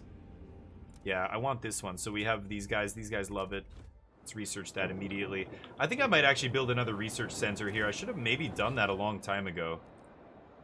Research Institute. And put it on the other side of the city. My first one is over there. I'm gonna put the other one on the other side. 68 houses. Ooh, so temperature decrease. So now, yeah, I don't want cold. So let's do this. Do we have our coal? Yeah, 50,000 coal. So we're using 575 a day. Wow, we're gonna go through it in 12 weeks? That is insane. Okay. Let me see. I really need to start transferring more oil here. There, they can stockpile 15 barrels a day. Let's set that as the transfer rate. So coal is totally full. We're gonna plow through that. Let's heat these areas. I don't want any cold residential areas. In fact, I should make them all livable here. That's 725 a day. Yikes. Oof, that's max power right there. Okay. I can't have these areas be cold. So some residential areas are gonna have to be chilly here. Stalwarts are already living in chilly areas. This is, yeah, Frostlanders. Let's take away their heat a little bit here. And Stalwarts are already chilly. I feel bad. Yeah, the Frostlanders can take another hit there. I don't want any buildings to be cold. Now, that's only a 10 degree drop in temperature, right? It's minus 40. In 20 weeks, it's going to go to minus 50, and then we're in deep shit. Oh, laws to be passed here. So, they want me to pass. Yeah, I promised them. I made a deal here. Promised to the Pilgrims I would pass this. Promised the Pilgrims? But it's not the Pilgrims who want this. Anyway, let's propose this. It looks like we're already going to win this vote. Let's have Twitch join in. So it's going to increase food production efficiency, which I need right now. And then disease is going to get a little bit increased. That's fine. Small step towards progress. So the places that love progress are in on this. Oh, guided voting. Yeah, and I could force that. I don't need to, though. I'm very trusted here. I'm accepted. Let's vote.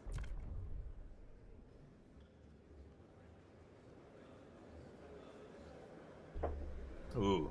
Okay, I was worried there for a second. Nice. Finish him. Finish him. New Londoners are happy I kept my word. Trust rises. Wow, they love me now, too. Holy shit, they're full devotion. That's amazing. They're gonna start doing stuff for me, which is amazing here. Okay, so... Okay, this food hub is now operational. So food plus 99 here is amazing. I'm gonna build a technology for my... Yeah, these things. Oh, I need 3 steam cores. Wow, the cores are really rare. You can find them. I don't know how to make these. I only have 2. Shit, I can't even make that. I should have looked at that because I researched this technology and now I can't use it. Okay, well, we're plowing through this coal. This is 7 weeks. I'm gonna have to send another team out to the Frostlands to get more coal. Okay, nobody's cold at least. Let me check my other area. Oh yeah, the colony. Ooh, shit. Okay, let's get this back in order here. M. Okay, now they're in the... Oof. Oh, it's super cold out here. Shit. So even though they're pulling up oil here... God, I gotta research some oil technology here. they're still at a deficit. They're spending 85 a day, and they're only pulling in 168 a day. Output's 253, requirements 253. But we're spending 85 a day. Oh, trade routes are 65, yeah. Okay, let's lower the trade route a little bit here then. Oh, that's workforce? Hold on. Resource transfer. Let's lower this a little bit and let them have, because we're not even using oil at the other place.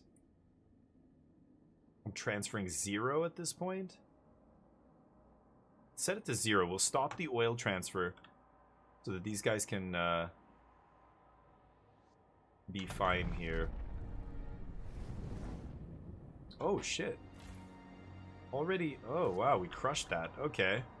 Well, then I can have them do another oil thing. You know what? I should build another extraction thing very, very quickly here. 600 workers. Okay, so let's expand. Oh, I should insulate these houses too. I forgot to do that. Oh, I can't expand now? Oh, because I used the prefabs.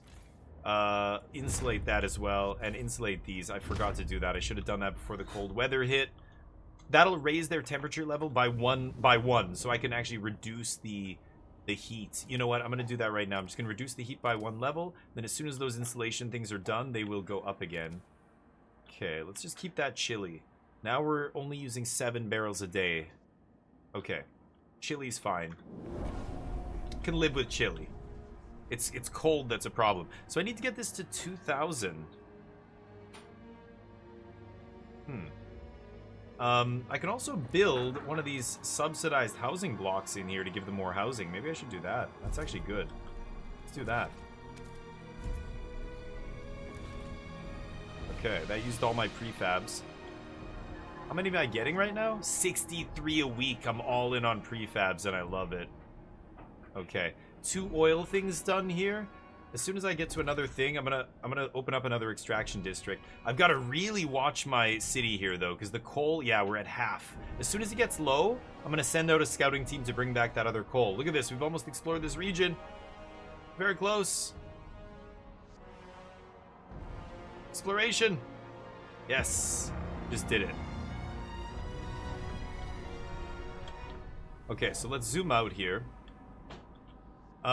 We just explored this area, the frozen sea. It's literally just a giant, yeah, sea. Imagine crossing that. It's got to be like a desert. Wow, more mountains up here. Howling Shore, we discovered. Okay. Fishing trawler. A fishing trawler with a full catch is locked in ice. A logbook in the hold suggests the vessel originally hailed from somewhere called Canada. Huh, sounds alien. But we have no idea where it's been since. The catch may still be edible if people in New London have strong stomachs. We can't afford to be fussy eaters. Take the catch, 75,000 food, 5 teams to get it. Disease is significantly increased. That's an emergency. I don't need that now. I have lots of food. What is this? Nomad exiles. These people are shunned by other nomads. Oh, they are tight-lipped about exactly what happened. These guys got exiled from another nomadic Frostlands crew. They're willing to integrate with our communities if we let them start a fresh life in New London. They want me to take them in. 1,300 of them. I bet you these guys start their own faction. This sounds like, why were they exiled? They don't want to say what happened. Okay. I'll think about that. Deadly. The mountain's scary as shit. Howling Shore is dangerous. The mountains are deadly. Goddamn. Okay, this is done, right? Okay, so let's... I can make a settlement here? Oh. I get a permanent resource coal deposit. Oh, shit. 1,200 workforce? 100 prefabs, 1 core. I don't need the core, right? That's a permanent source of coal? I can switch my generator from oil to coal back and forth, right? These are all still dangerous. I thought the threat level was supposed to go down once I researched that other thing, but...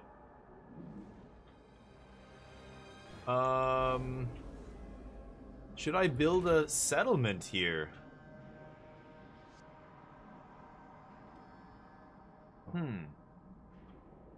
New run? No, same thing. Yeah. Requires 10 rangers or 10 teams. What does it say? Output 310. Wouldn't it be more than that? It says 400. But I don't want to use a core. Those cores are so valuable. I need 3 cores to upgrade my generator. I got so many extra workers though. 100 prefabs. I'm gonna do it. I'm gonna create a permanent settlement there. Okay. So what's up with the technology? I thought I researched. Oh, I'm still researching it. As soon as this is done, then I'll be able to research dangerous areas and stuff. Okay. I thought it was done already. It's 92%. There is one thing. I want to build another logistics outpost so I can put another module. This one already has the Vanguard Logistics Bay. And I could switch that up. Okay, so I have 2,300 extra workers here. Meanwhile, this place doesn't have enough workers. They have +4 housing. So 90 houses are holding 5,000 people here. 5,100. So how much are 4 of them holding? Like a couple hundred at least, right? To build an extraction, I need 600 workforce here.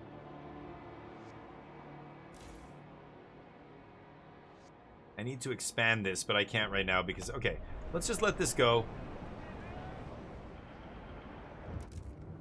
My coal is dropping here. Okay, materials are dropping. But I have so much in storage, it's not a big deal. Okay, the scouts thing is done. Good. The new... Oh, new law. Oh, I didn't realize it was a law. Standard scouts.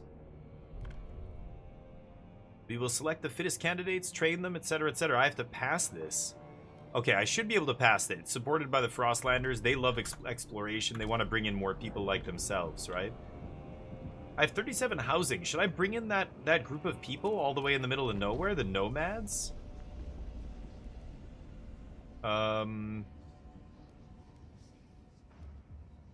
Squalor containment. Generator capacity?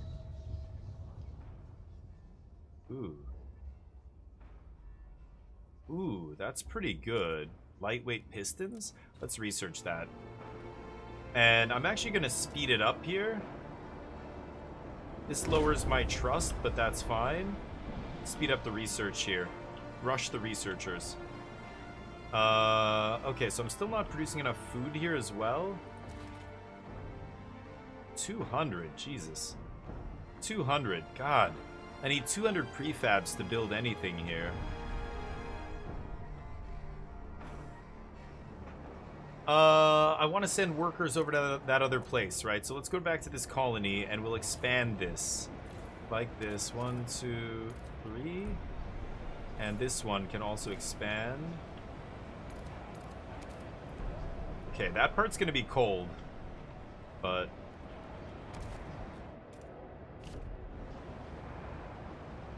I should probably move that over after, but... Oh, these people want something. Violet Jennings, 19, Porter, delivering supplies from the new settlement. Everyone's asking me about life out there. Aren't you freezing? What's the food like? Are there any cute guys? What do I tell them? Yes, it's bloody cold. Soup smells like shit. The guys too. But that's not the point. Being a part of the first settlement in my lifetime, a chance to breathe air other than New London. To do it right this time. That feeling. It feels like something to live for. Yeah. So I got the... Oh, 1,200. I need to bring more people over here. I need to build more housing. I think I need to build an actual housing district up here. Although I could expand this one as well. Let's break some ice here.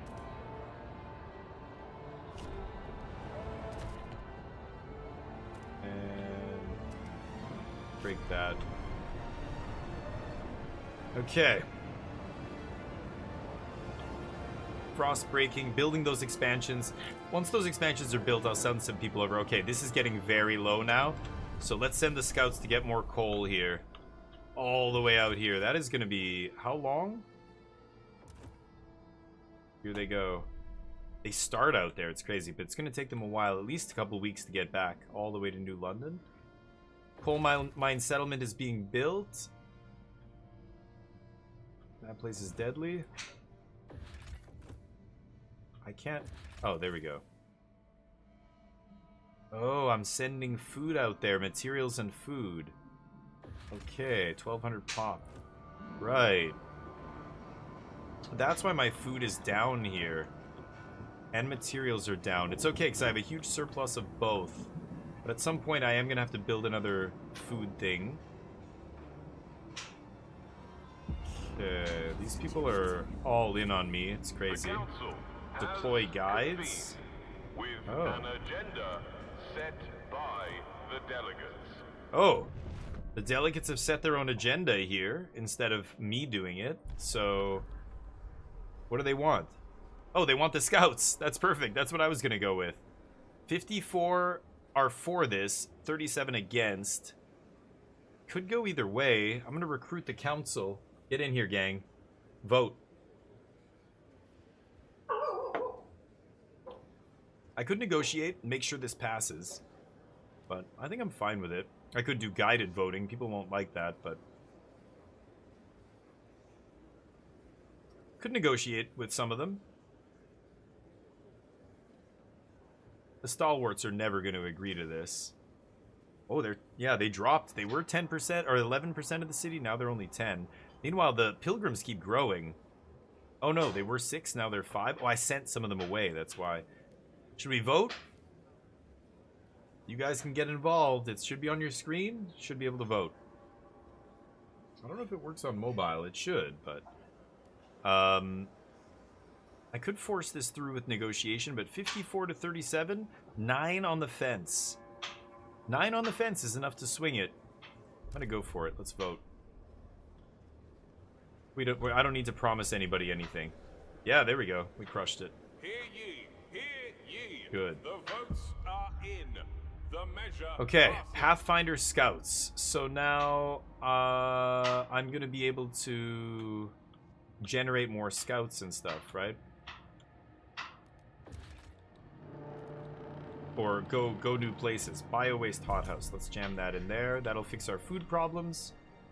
Goods need to go up.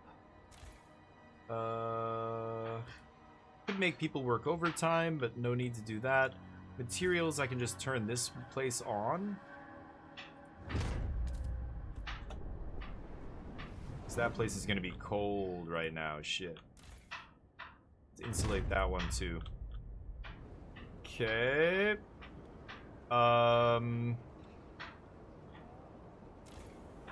Still burning coal. Oh boy, we're almost out of coal. Might have to switch. The research A new upgrade. institute is Oh, pistons, right.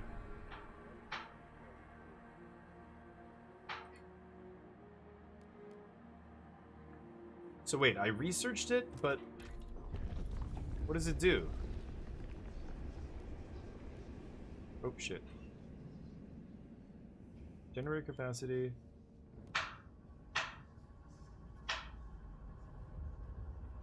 Workplace, coal mines, heaters. Where is it?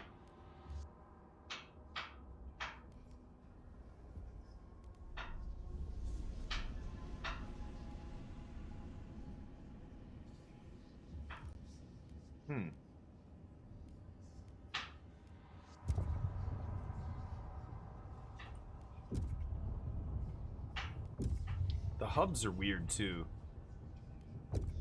Increases trust. Efficiency. I thought I just researched the piston thing, but... Hey Brimir, how you doing? How's life? Happy Friday. Defeat the Frost to research this. I've got to construct this. The adaptive injectors. Colony furnace capacity?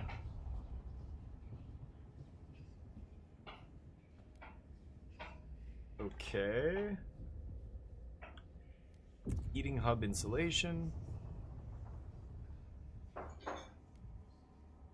haven't built a heating hub yet. Improve generator capacity?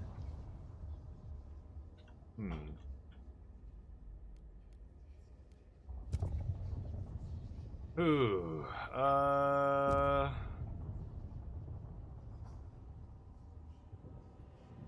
Triple plated piping costs 200. Research that. I need to research some kind of storage. Waste heat conversion. That's, yeah, neighboring areas get hotter. I don't know how you get storage, but yeah. Got home from work. Nice. Doing some homework. What kind of homework are you doing? Materials, and coal this way with sawmills. Sawmills just gives me materials here. Oh, man. I don't know.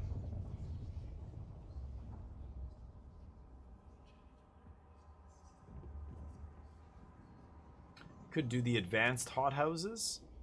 Chemical or bio waste. That's tempting. Freight docks. Plus 300. Yeah, I don't need that.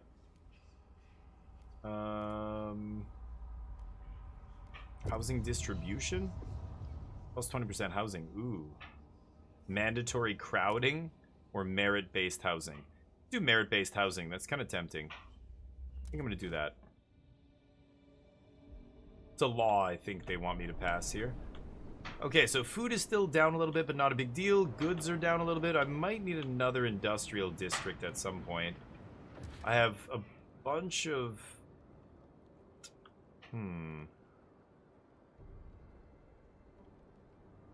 I want to get a logistics district.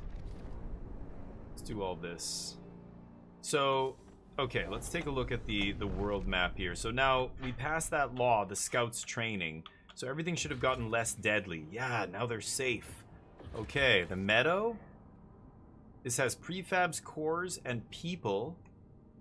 Let's send an expedition. 20 teams required. I only have 30 teams.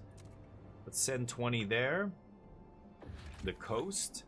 25 teams is dangerous. These are dangerous still. 20 teams. I only have 10. I could bring these people in. Take the exiles in. Let's bring them in. That's 5 teams. I have 5 teams left. Howling, 20 teams, 25, 20 teams, 25. Yeah, these are all too big. Could go get materials. This is like an insane amount of materials, right? Oh, I could start an outpost here and bring in materials, right? Maybe I do that. It uses up 10 of my teams? 10 teams. There's also this oil thing. I could send regular workers. 50,000 oil. These are... Oh, stockpile being transported.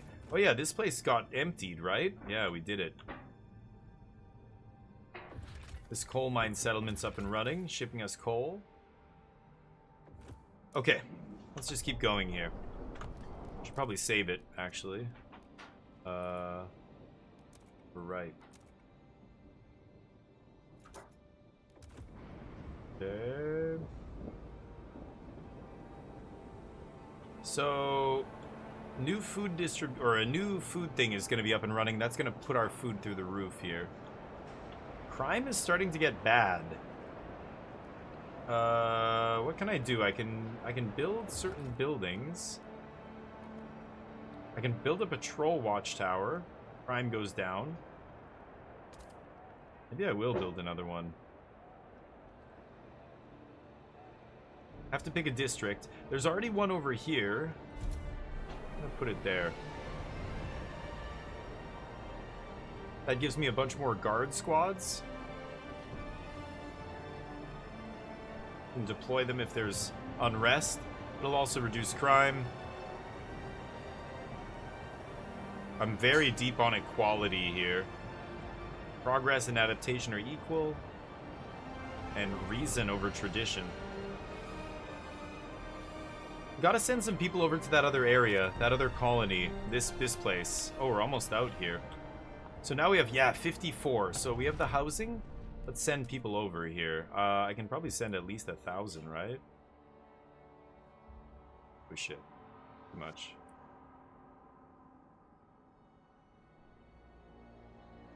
Let's send...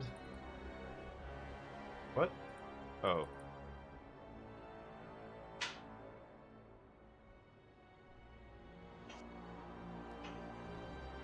Okay, let's relocate that many. Not sure if that's gonna be... Yeah, they're leaving just as the other group is arriving. Gonna get an influx of people here in New London. 500 and... boom, 1,300. Still have lots of housing. Is ready to present. Oh, they researched a new law? Okay.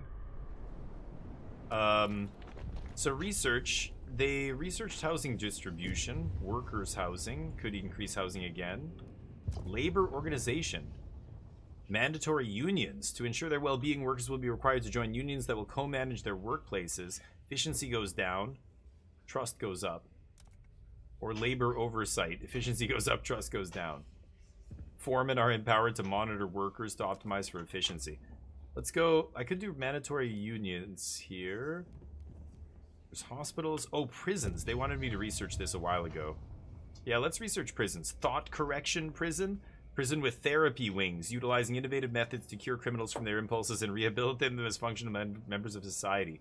Trust goes down a little bit, but crime is significantly decreased. I can mobilize prison wardens and adds 500 capacity for detainees, 400 to manage it. That's the stalwarts want that. Thought correction. They're the conservative wing. Punitive prison, these are the opposite, extreme left. Prison with built-in equipment to discipline criminals and re-educate them using corporal punishment. Jesus, crime is greatly decreased. Tension is increased. You can conscript inmates. Wow. Same stuff to do it, to run it.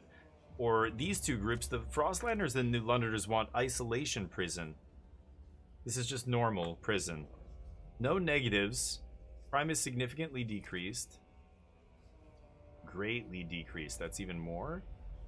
But no negatives. This increases tension. This decreases trust. I'm just going to build a normal one. Research the normal one. That seems fine. Okay, and we have that new law we just researched. Can't call a session yet, unless I want to do an emergency session. They want merit-based housing. Right now we have no effect here. I think I'm going to go for that next voting session. Okay, did the new people arrive here yet? No, not yet. They're almost here. They're on their way. People are exploring the meadows right now. Okay, once we have some more workers here, we'll start pulling more oil out of the ground, I think. So let's build an extraction district here.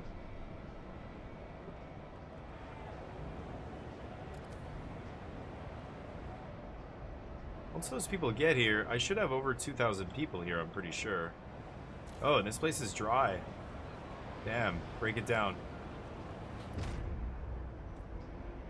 Uh-oh. We're about to drain this place dry.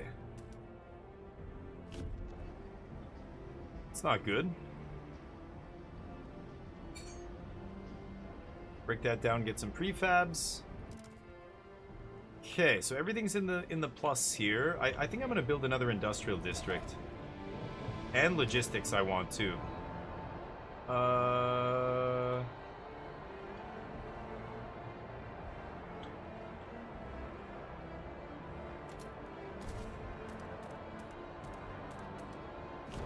Hear that out. Here we go. Yeesh. It's about to get even colder here. Everybody's chilly, but I can afford to bump it up here, I think.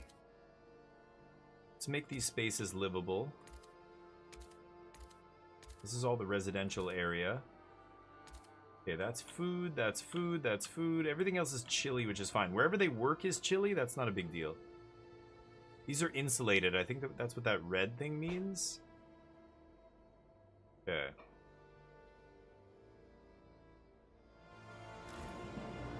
I feel like I should insulate one of these food production places too. Just in case. Okay. This place's population should have triggered this quest, I'm pretty sure.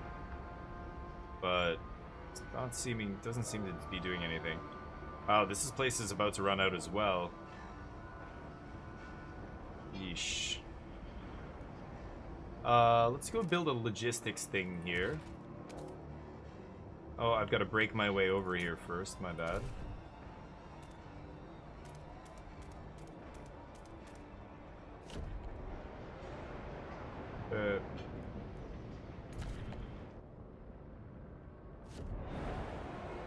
Okay. Some chemical food additives are highly flammable. Arrange cupboards Okay, carefully. delegate session. Here we go. And they already pushing it. Housing distribution, merit-based housing. 18 for, 18 against. Whoa, people are very divided here. I'll recruit the viewers' council as is tradition. I'm gonna have to negotiate, I think, here. So, the stalwarts, they want it. The pilgrims, they hate it. It's against their worldview. These guys are open to negotiation, and so are New Londoners. Whoa, they are dropping. The Frostlanders are a much bigger voting bloc here, which is crazy. So I'll negotiate with Frostlanders. Vote yes, and I will condemn the stalwarts. Jeez. Or Moss Filtration Tower. That's not bad. I can build one of those. Or attended freight dock. Research. Okay. Increase the skyway capacity? Sure. Okay. I can do that. Somebody voted. Good. Now vote my way, damn it.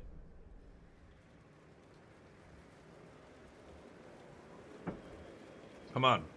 40. Oh, we failed. No way. Wait, what? Takes effect. Oh, it looked like it was low. It was less than I needed. What? Merit-based housing. Oh, it passed. Never mind. It looked lower. You say that every time, Dugio. I know. Yes. It does feel that way. You're right. Okay, we're burning through that coal. We're gonna have to switch to oil soon. I'm breaking my way to that logistics hub. Heat is still good. It's about to get colder, though. It's about to get real cold. Shit. Oh, these guys are hot as hell. We don't need to be that hot. God damn. Okay, those guys are good. Keep it warm at the oil. I want the oil to be livable. These guys, I don't care. Those 3 are oil spots.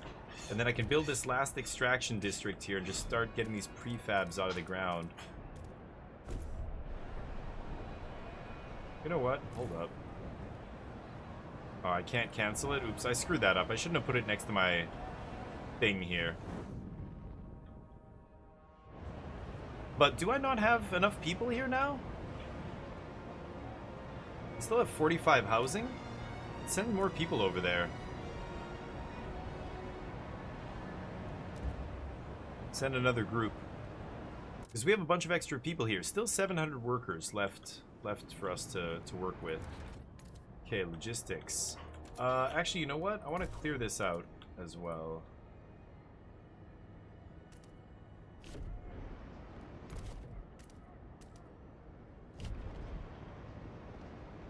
Break that up.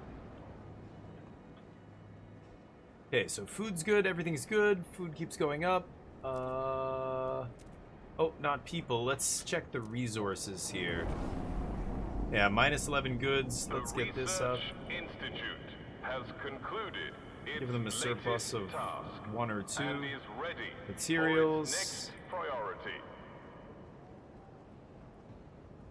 Let's give them a surplus. We already have too much in the other place, so surplus of 20. And then food, they need more food. Plus 10, sure, because we're running a surplus on food as well. 15, there we go. And they're generating 50 barrels of oil extra, so we can definitely send some of it away. Send 25. Okay, that looks good. Oops, not that. I want to go outside here. Okay, so the coal mine settlement has 1,200 people. This place has 6,200 people already. There's the new group arriving. We're exploring this area. We've got 15 scouts. That's deadly. 20 teams? Damn, I need a little bit more scouts. This is why I want to build another logistics thing. I think I should just do that. Where did I want to put it? Up here? As soon as this is done, I'm going to build the logistics thing. Let's research. Hospitals, I could research treatment options here. Experimental treatment. Research speed goes up, disease marginally decreased, or disease way down here. Oh, the Frostlanders want me to research something. Freight docks, right. Just do this for them. $100 to research. Yeah, sure. Oh shit, wait a minute. There was 2 options there. Attended freight dock or automated. Automated is plus 500, and resource productions is increased. Upkeep 400 workers. 600 workers. Significantly increased. Oh.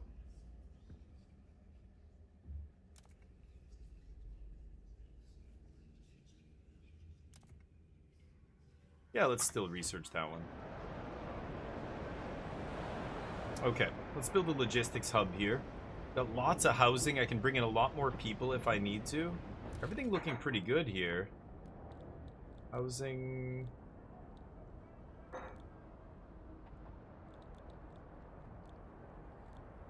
Oh, the prison is the new one.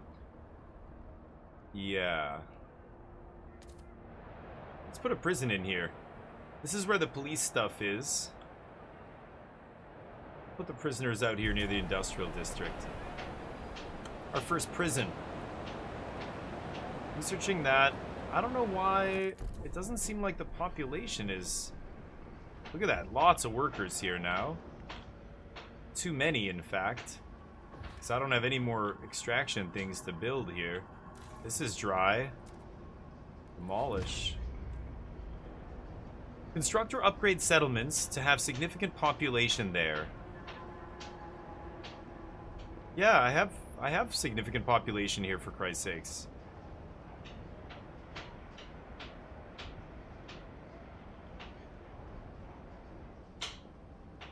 Do they want me to build more housing even though I don't need it? Something weird is going on. I don't know. I feel like this should be done.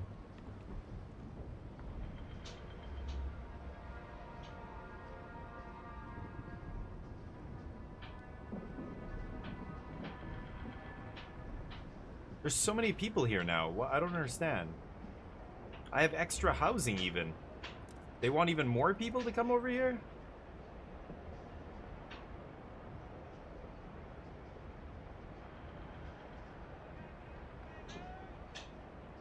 Like, I have tons of people here. Way more than 2,000. What the fuck? Like, why isn't the... Maybe the quest is bugged. I don't know.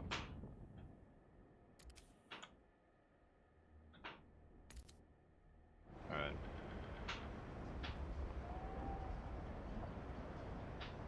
Weird. Uh-oh. Colder temperature. Okay, we need more goods over here. So, let's go over to this one. How's everybody looking? Ooh, everybody chilly now. Shit. Ooh, oh, it automatically switched to oil because we ran out of coal. Okay, so now we need the oil, like serious oil now. Okay, I have to keep these places at least at chilly.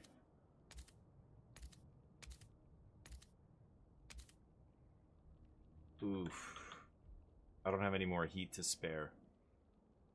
This place is almost done, its resources, so I could just leave it cold. Yikes. And I'm using 1,200 a day here.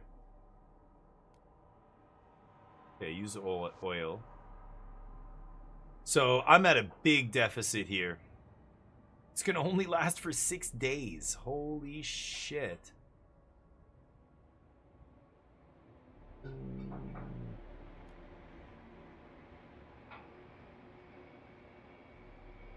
I'm still getting 400 coal a day from that other place, so it's gonna switch back and forth. Yikes. Let's transfer more oil here.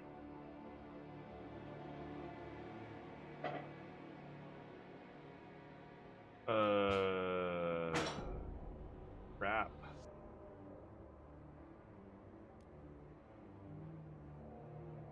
Okay, let's give them a little bit more here.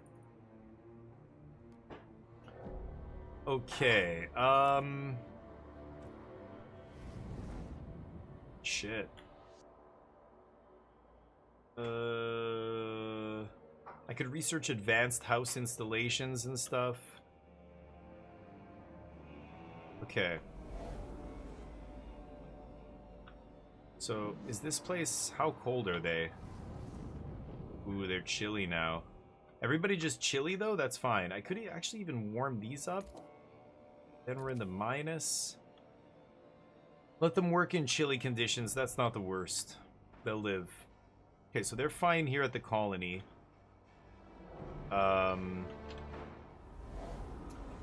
So, the Skyway thing. Oh, yeah, I can send people to grab this. We need to have an operational Scouts headquarters building. So, hold on. Scouts headquarters. Is that something I can attach to this outpost?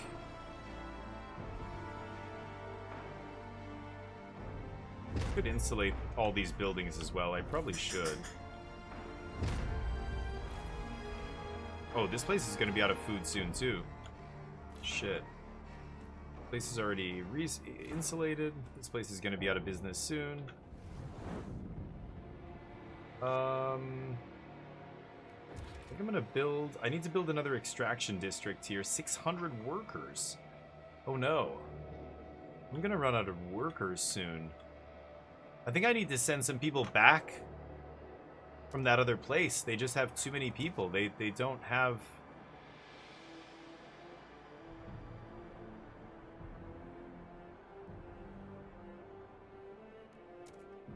Okay, send people back. Shit, we're minus 50 here is gross.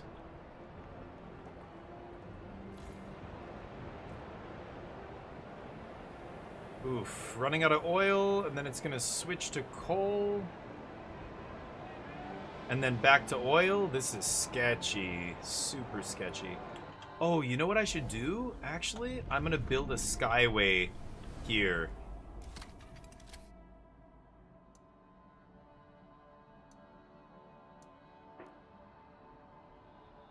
Okay. I can't build it directly, can I? Okay, Skyway. That's better than a regular trail. Those are the pilgrims. This is all Skyway over to the colony here. I have 5 teams. These guys still exploring, huh? Almost finished, though.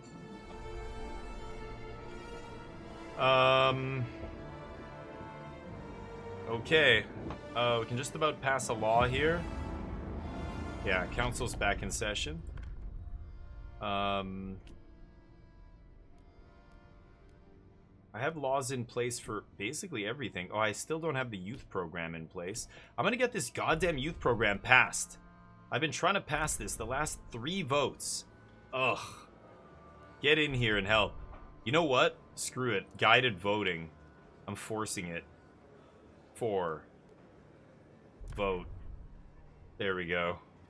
That's what the power of authoritarianism is. The eyes have it.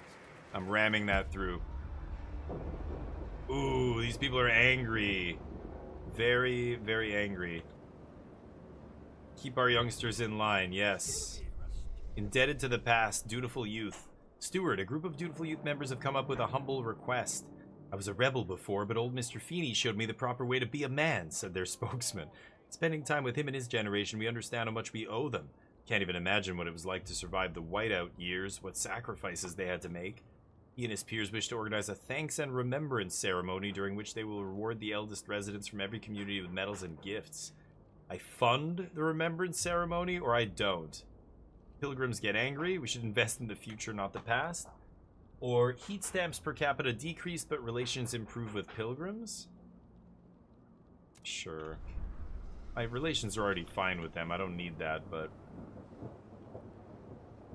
okay, so I was gonna build logistics district out here. There we go. Oh shit. Oh, these places just plummeted in temperature. Eesh. Because I ran out. Oh, I am out of coal here. Switch to coal. Flip the generator. Percentage of active workers is increased. Okay.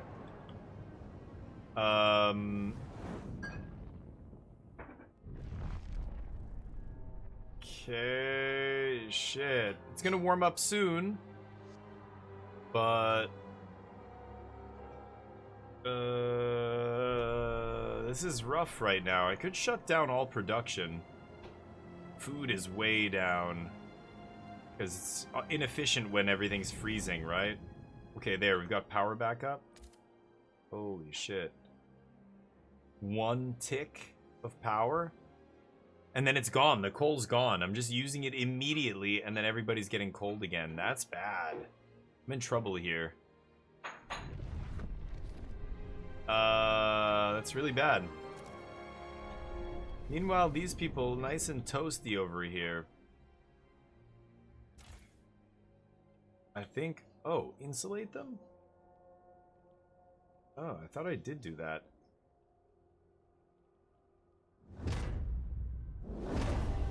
Emergency shifts. Emergency shifts at all the oil things.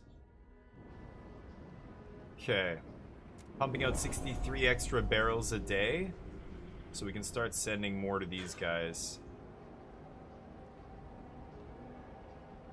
100 a day. Okay. Yeah, New Londoners are suffering right now.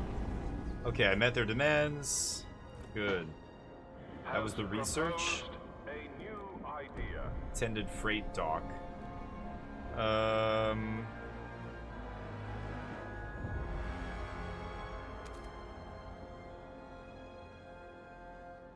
Huh?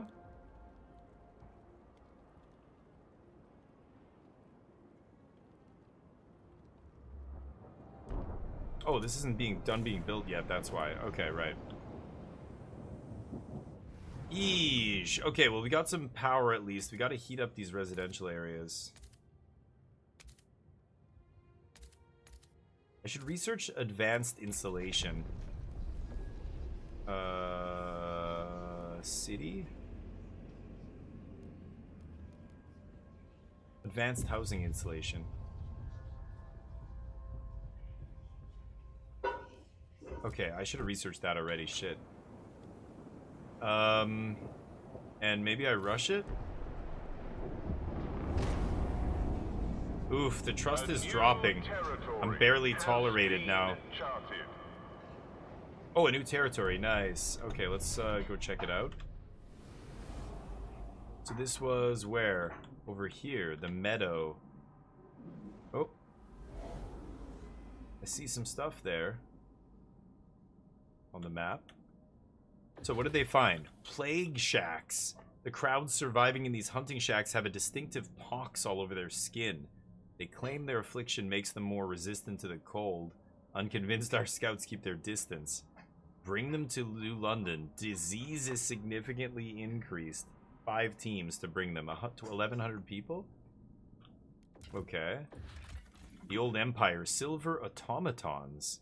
Under the snow lies a convoy of automatons with imperial livery and tarnished silver hulls. The machines seem to have come from the Ashtop Mountains. The scouts managed to decipher their last instructions. If no one arrives, seek survivors. So they went out to seek survivors and collapsed wherever. Our scouts are confident they could repair the automatons to work in New London. Otherwise, we could repurpose the automatons' cores. Repair them. 1.2 thousand workforce. Cost me 300 prefabs. I have 540. Interesting. Take the cores. I kind of want the cores. I don't need the workers, right? I'm taking the cores right now. I have 30 more teams here. Should I bring these people in? Disease goes up, but... You voted, Dujo? Thank you. Disease goes up, but I can... I already have a hospital here. I could definitely build another hospital. Or I could research. Oh my god. Struggling over here.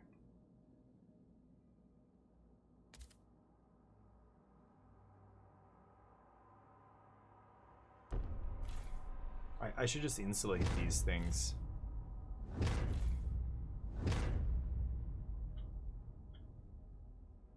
Thing's about to go. I don't have enough resources to insulate again. Okay.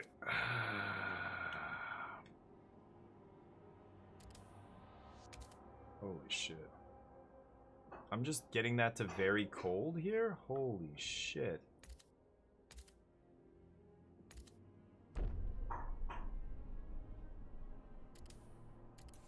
I'm gonna leave them at cold. Yeah, once they're insulated, they just go to chilly, right? You guys are all chilly? Oh no, they're cold. God, and they have insulation? Minus 88 a day. My stockpile is gonna last for 4 days or whatever. Okay. I think I'm gonna bring these people in. I could go get that oil too. 50,000 oil. I'm gonna go for it. I need that oil now. And take these people in. And I have 20 more teams. So what should I explore here? The high pass. Pass through the mountains. Mountains are still dangerous. Mountains to either side here. There's the howling shore. The rugged shore is exposed to hurricane force winds that pick up speed over the sea. It's rarely visited. Scouts fear it.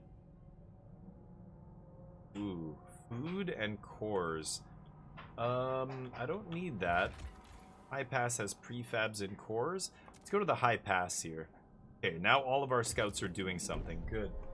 And, I think I'm gonna have to save it there. But, this game's great. What?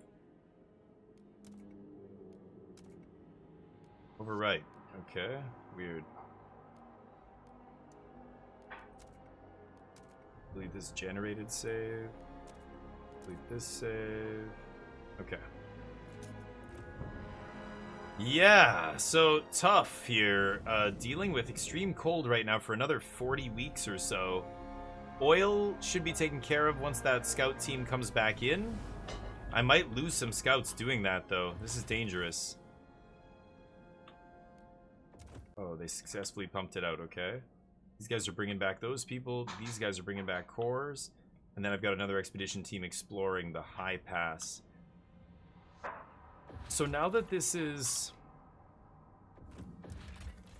output 400. Now that I have a skyway, I need to actually do one more thing here before I forget. The logistics thing. Oh, I don't have enough money now to do it. I wanted to build this, attended freight dock. Resource production in outposts connected by skyways is significantly increased. That sounds spicy. I want to go with that. But I need 120 bucks, and currently I'm not making a ton of money. Only 21. Mandatory school and remembrance ceremony, that stupid thing I agreed to. I should have never agreed to that. That was dumb. But anyway, that's what's happening here, and I think that's where we're gonna have to save it and get out of here. Great game though. I'm really enjoying Frostpunk. Very stressful, a lot of stuff to juggle, but I kind of like that. I like these kind of games. I can go check Twitch, but last time I checked, nobody was streaming this game. Am I the only one? I'm the only one here. Oh! Imaginary. Rainy Day. The only other person. Let's go give Rainy Day some love. 47 followers. Very, very new to the streaming game. Let's give them some love, give them a follow, and see if we can make their day less rainy. I'm gonna be posting this message in their chat. DF16 Scott. Numbers. Thank you for hanging out still. I thought maybe most of you left when I stopped playing Magic, but thank you, buddy. Hope you have a great weekend. Join me tomorrow. We're going to be doing a bunch of wacky games. I don't know what I'm gonna get into. I think we're gonna start with some Warhammer 40k Dawn of War. The definitive edition just came out, and I got a code for it. Also, a bunch of other games. I think I'm just gonna leave it up to you guys, and we'll do chat's choice. So if I don't see you, have a great weekend. Hope you guys, have fun doing whatever you're doing. Hopefully the weather's nice, etc. Join me tomorrow for Variety Day, or come back on Monday. All week next week we'll be jamming more Magic. I'll see you then. Peace.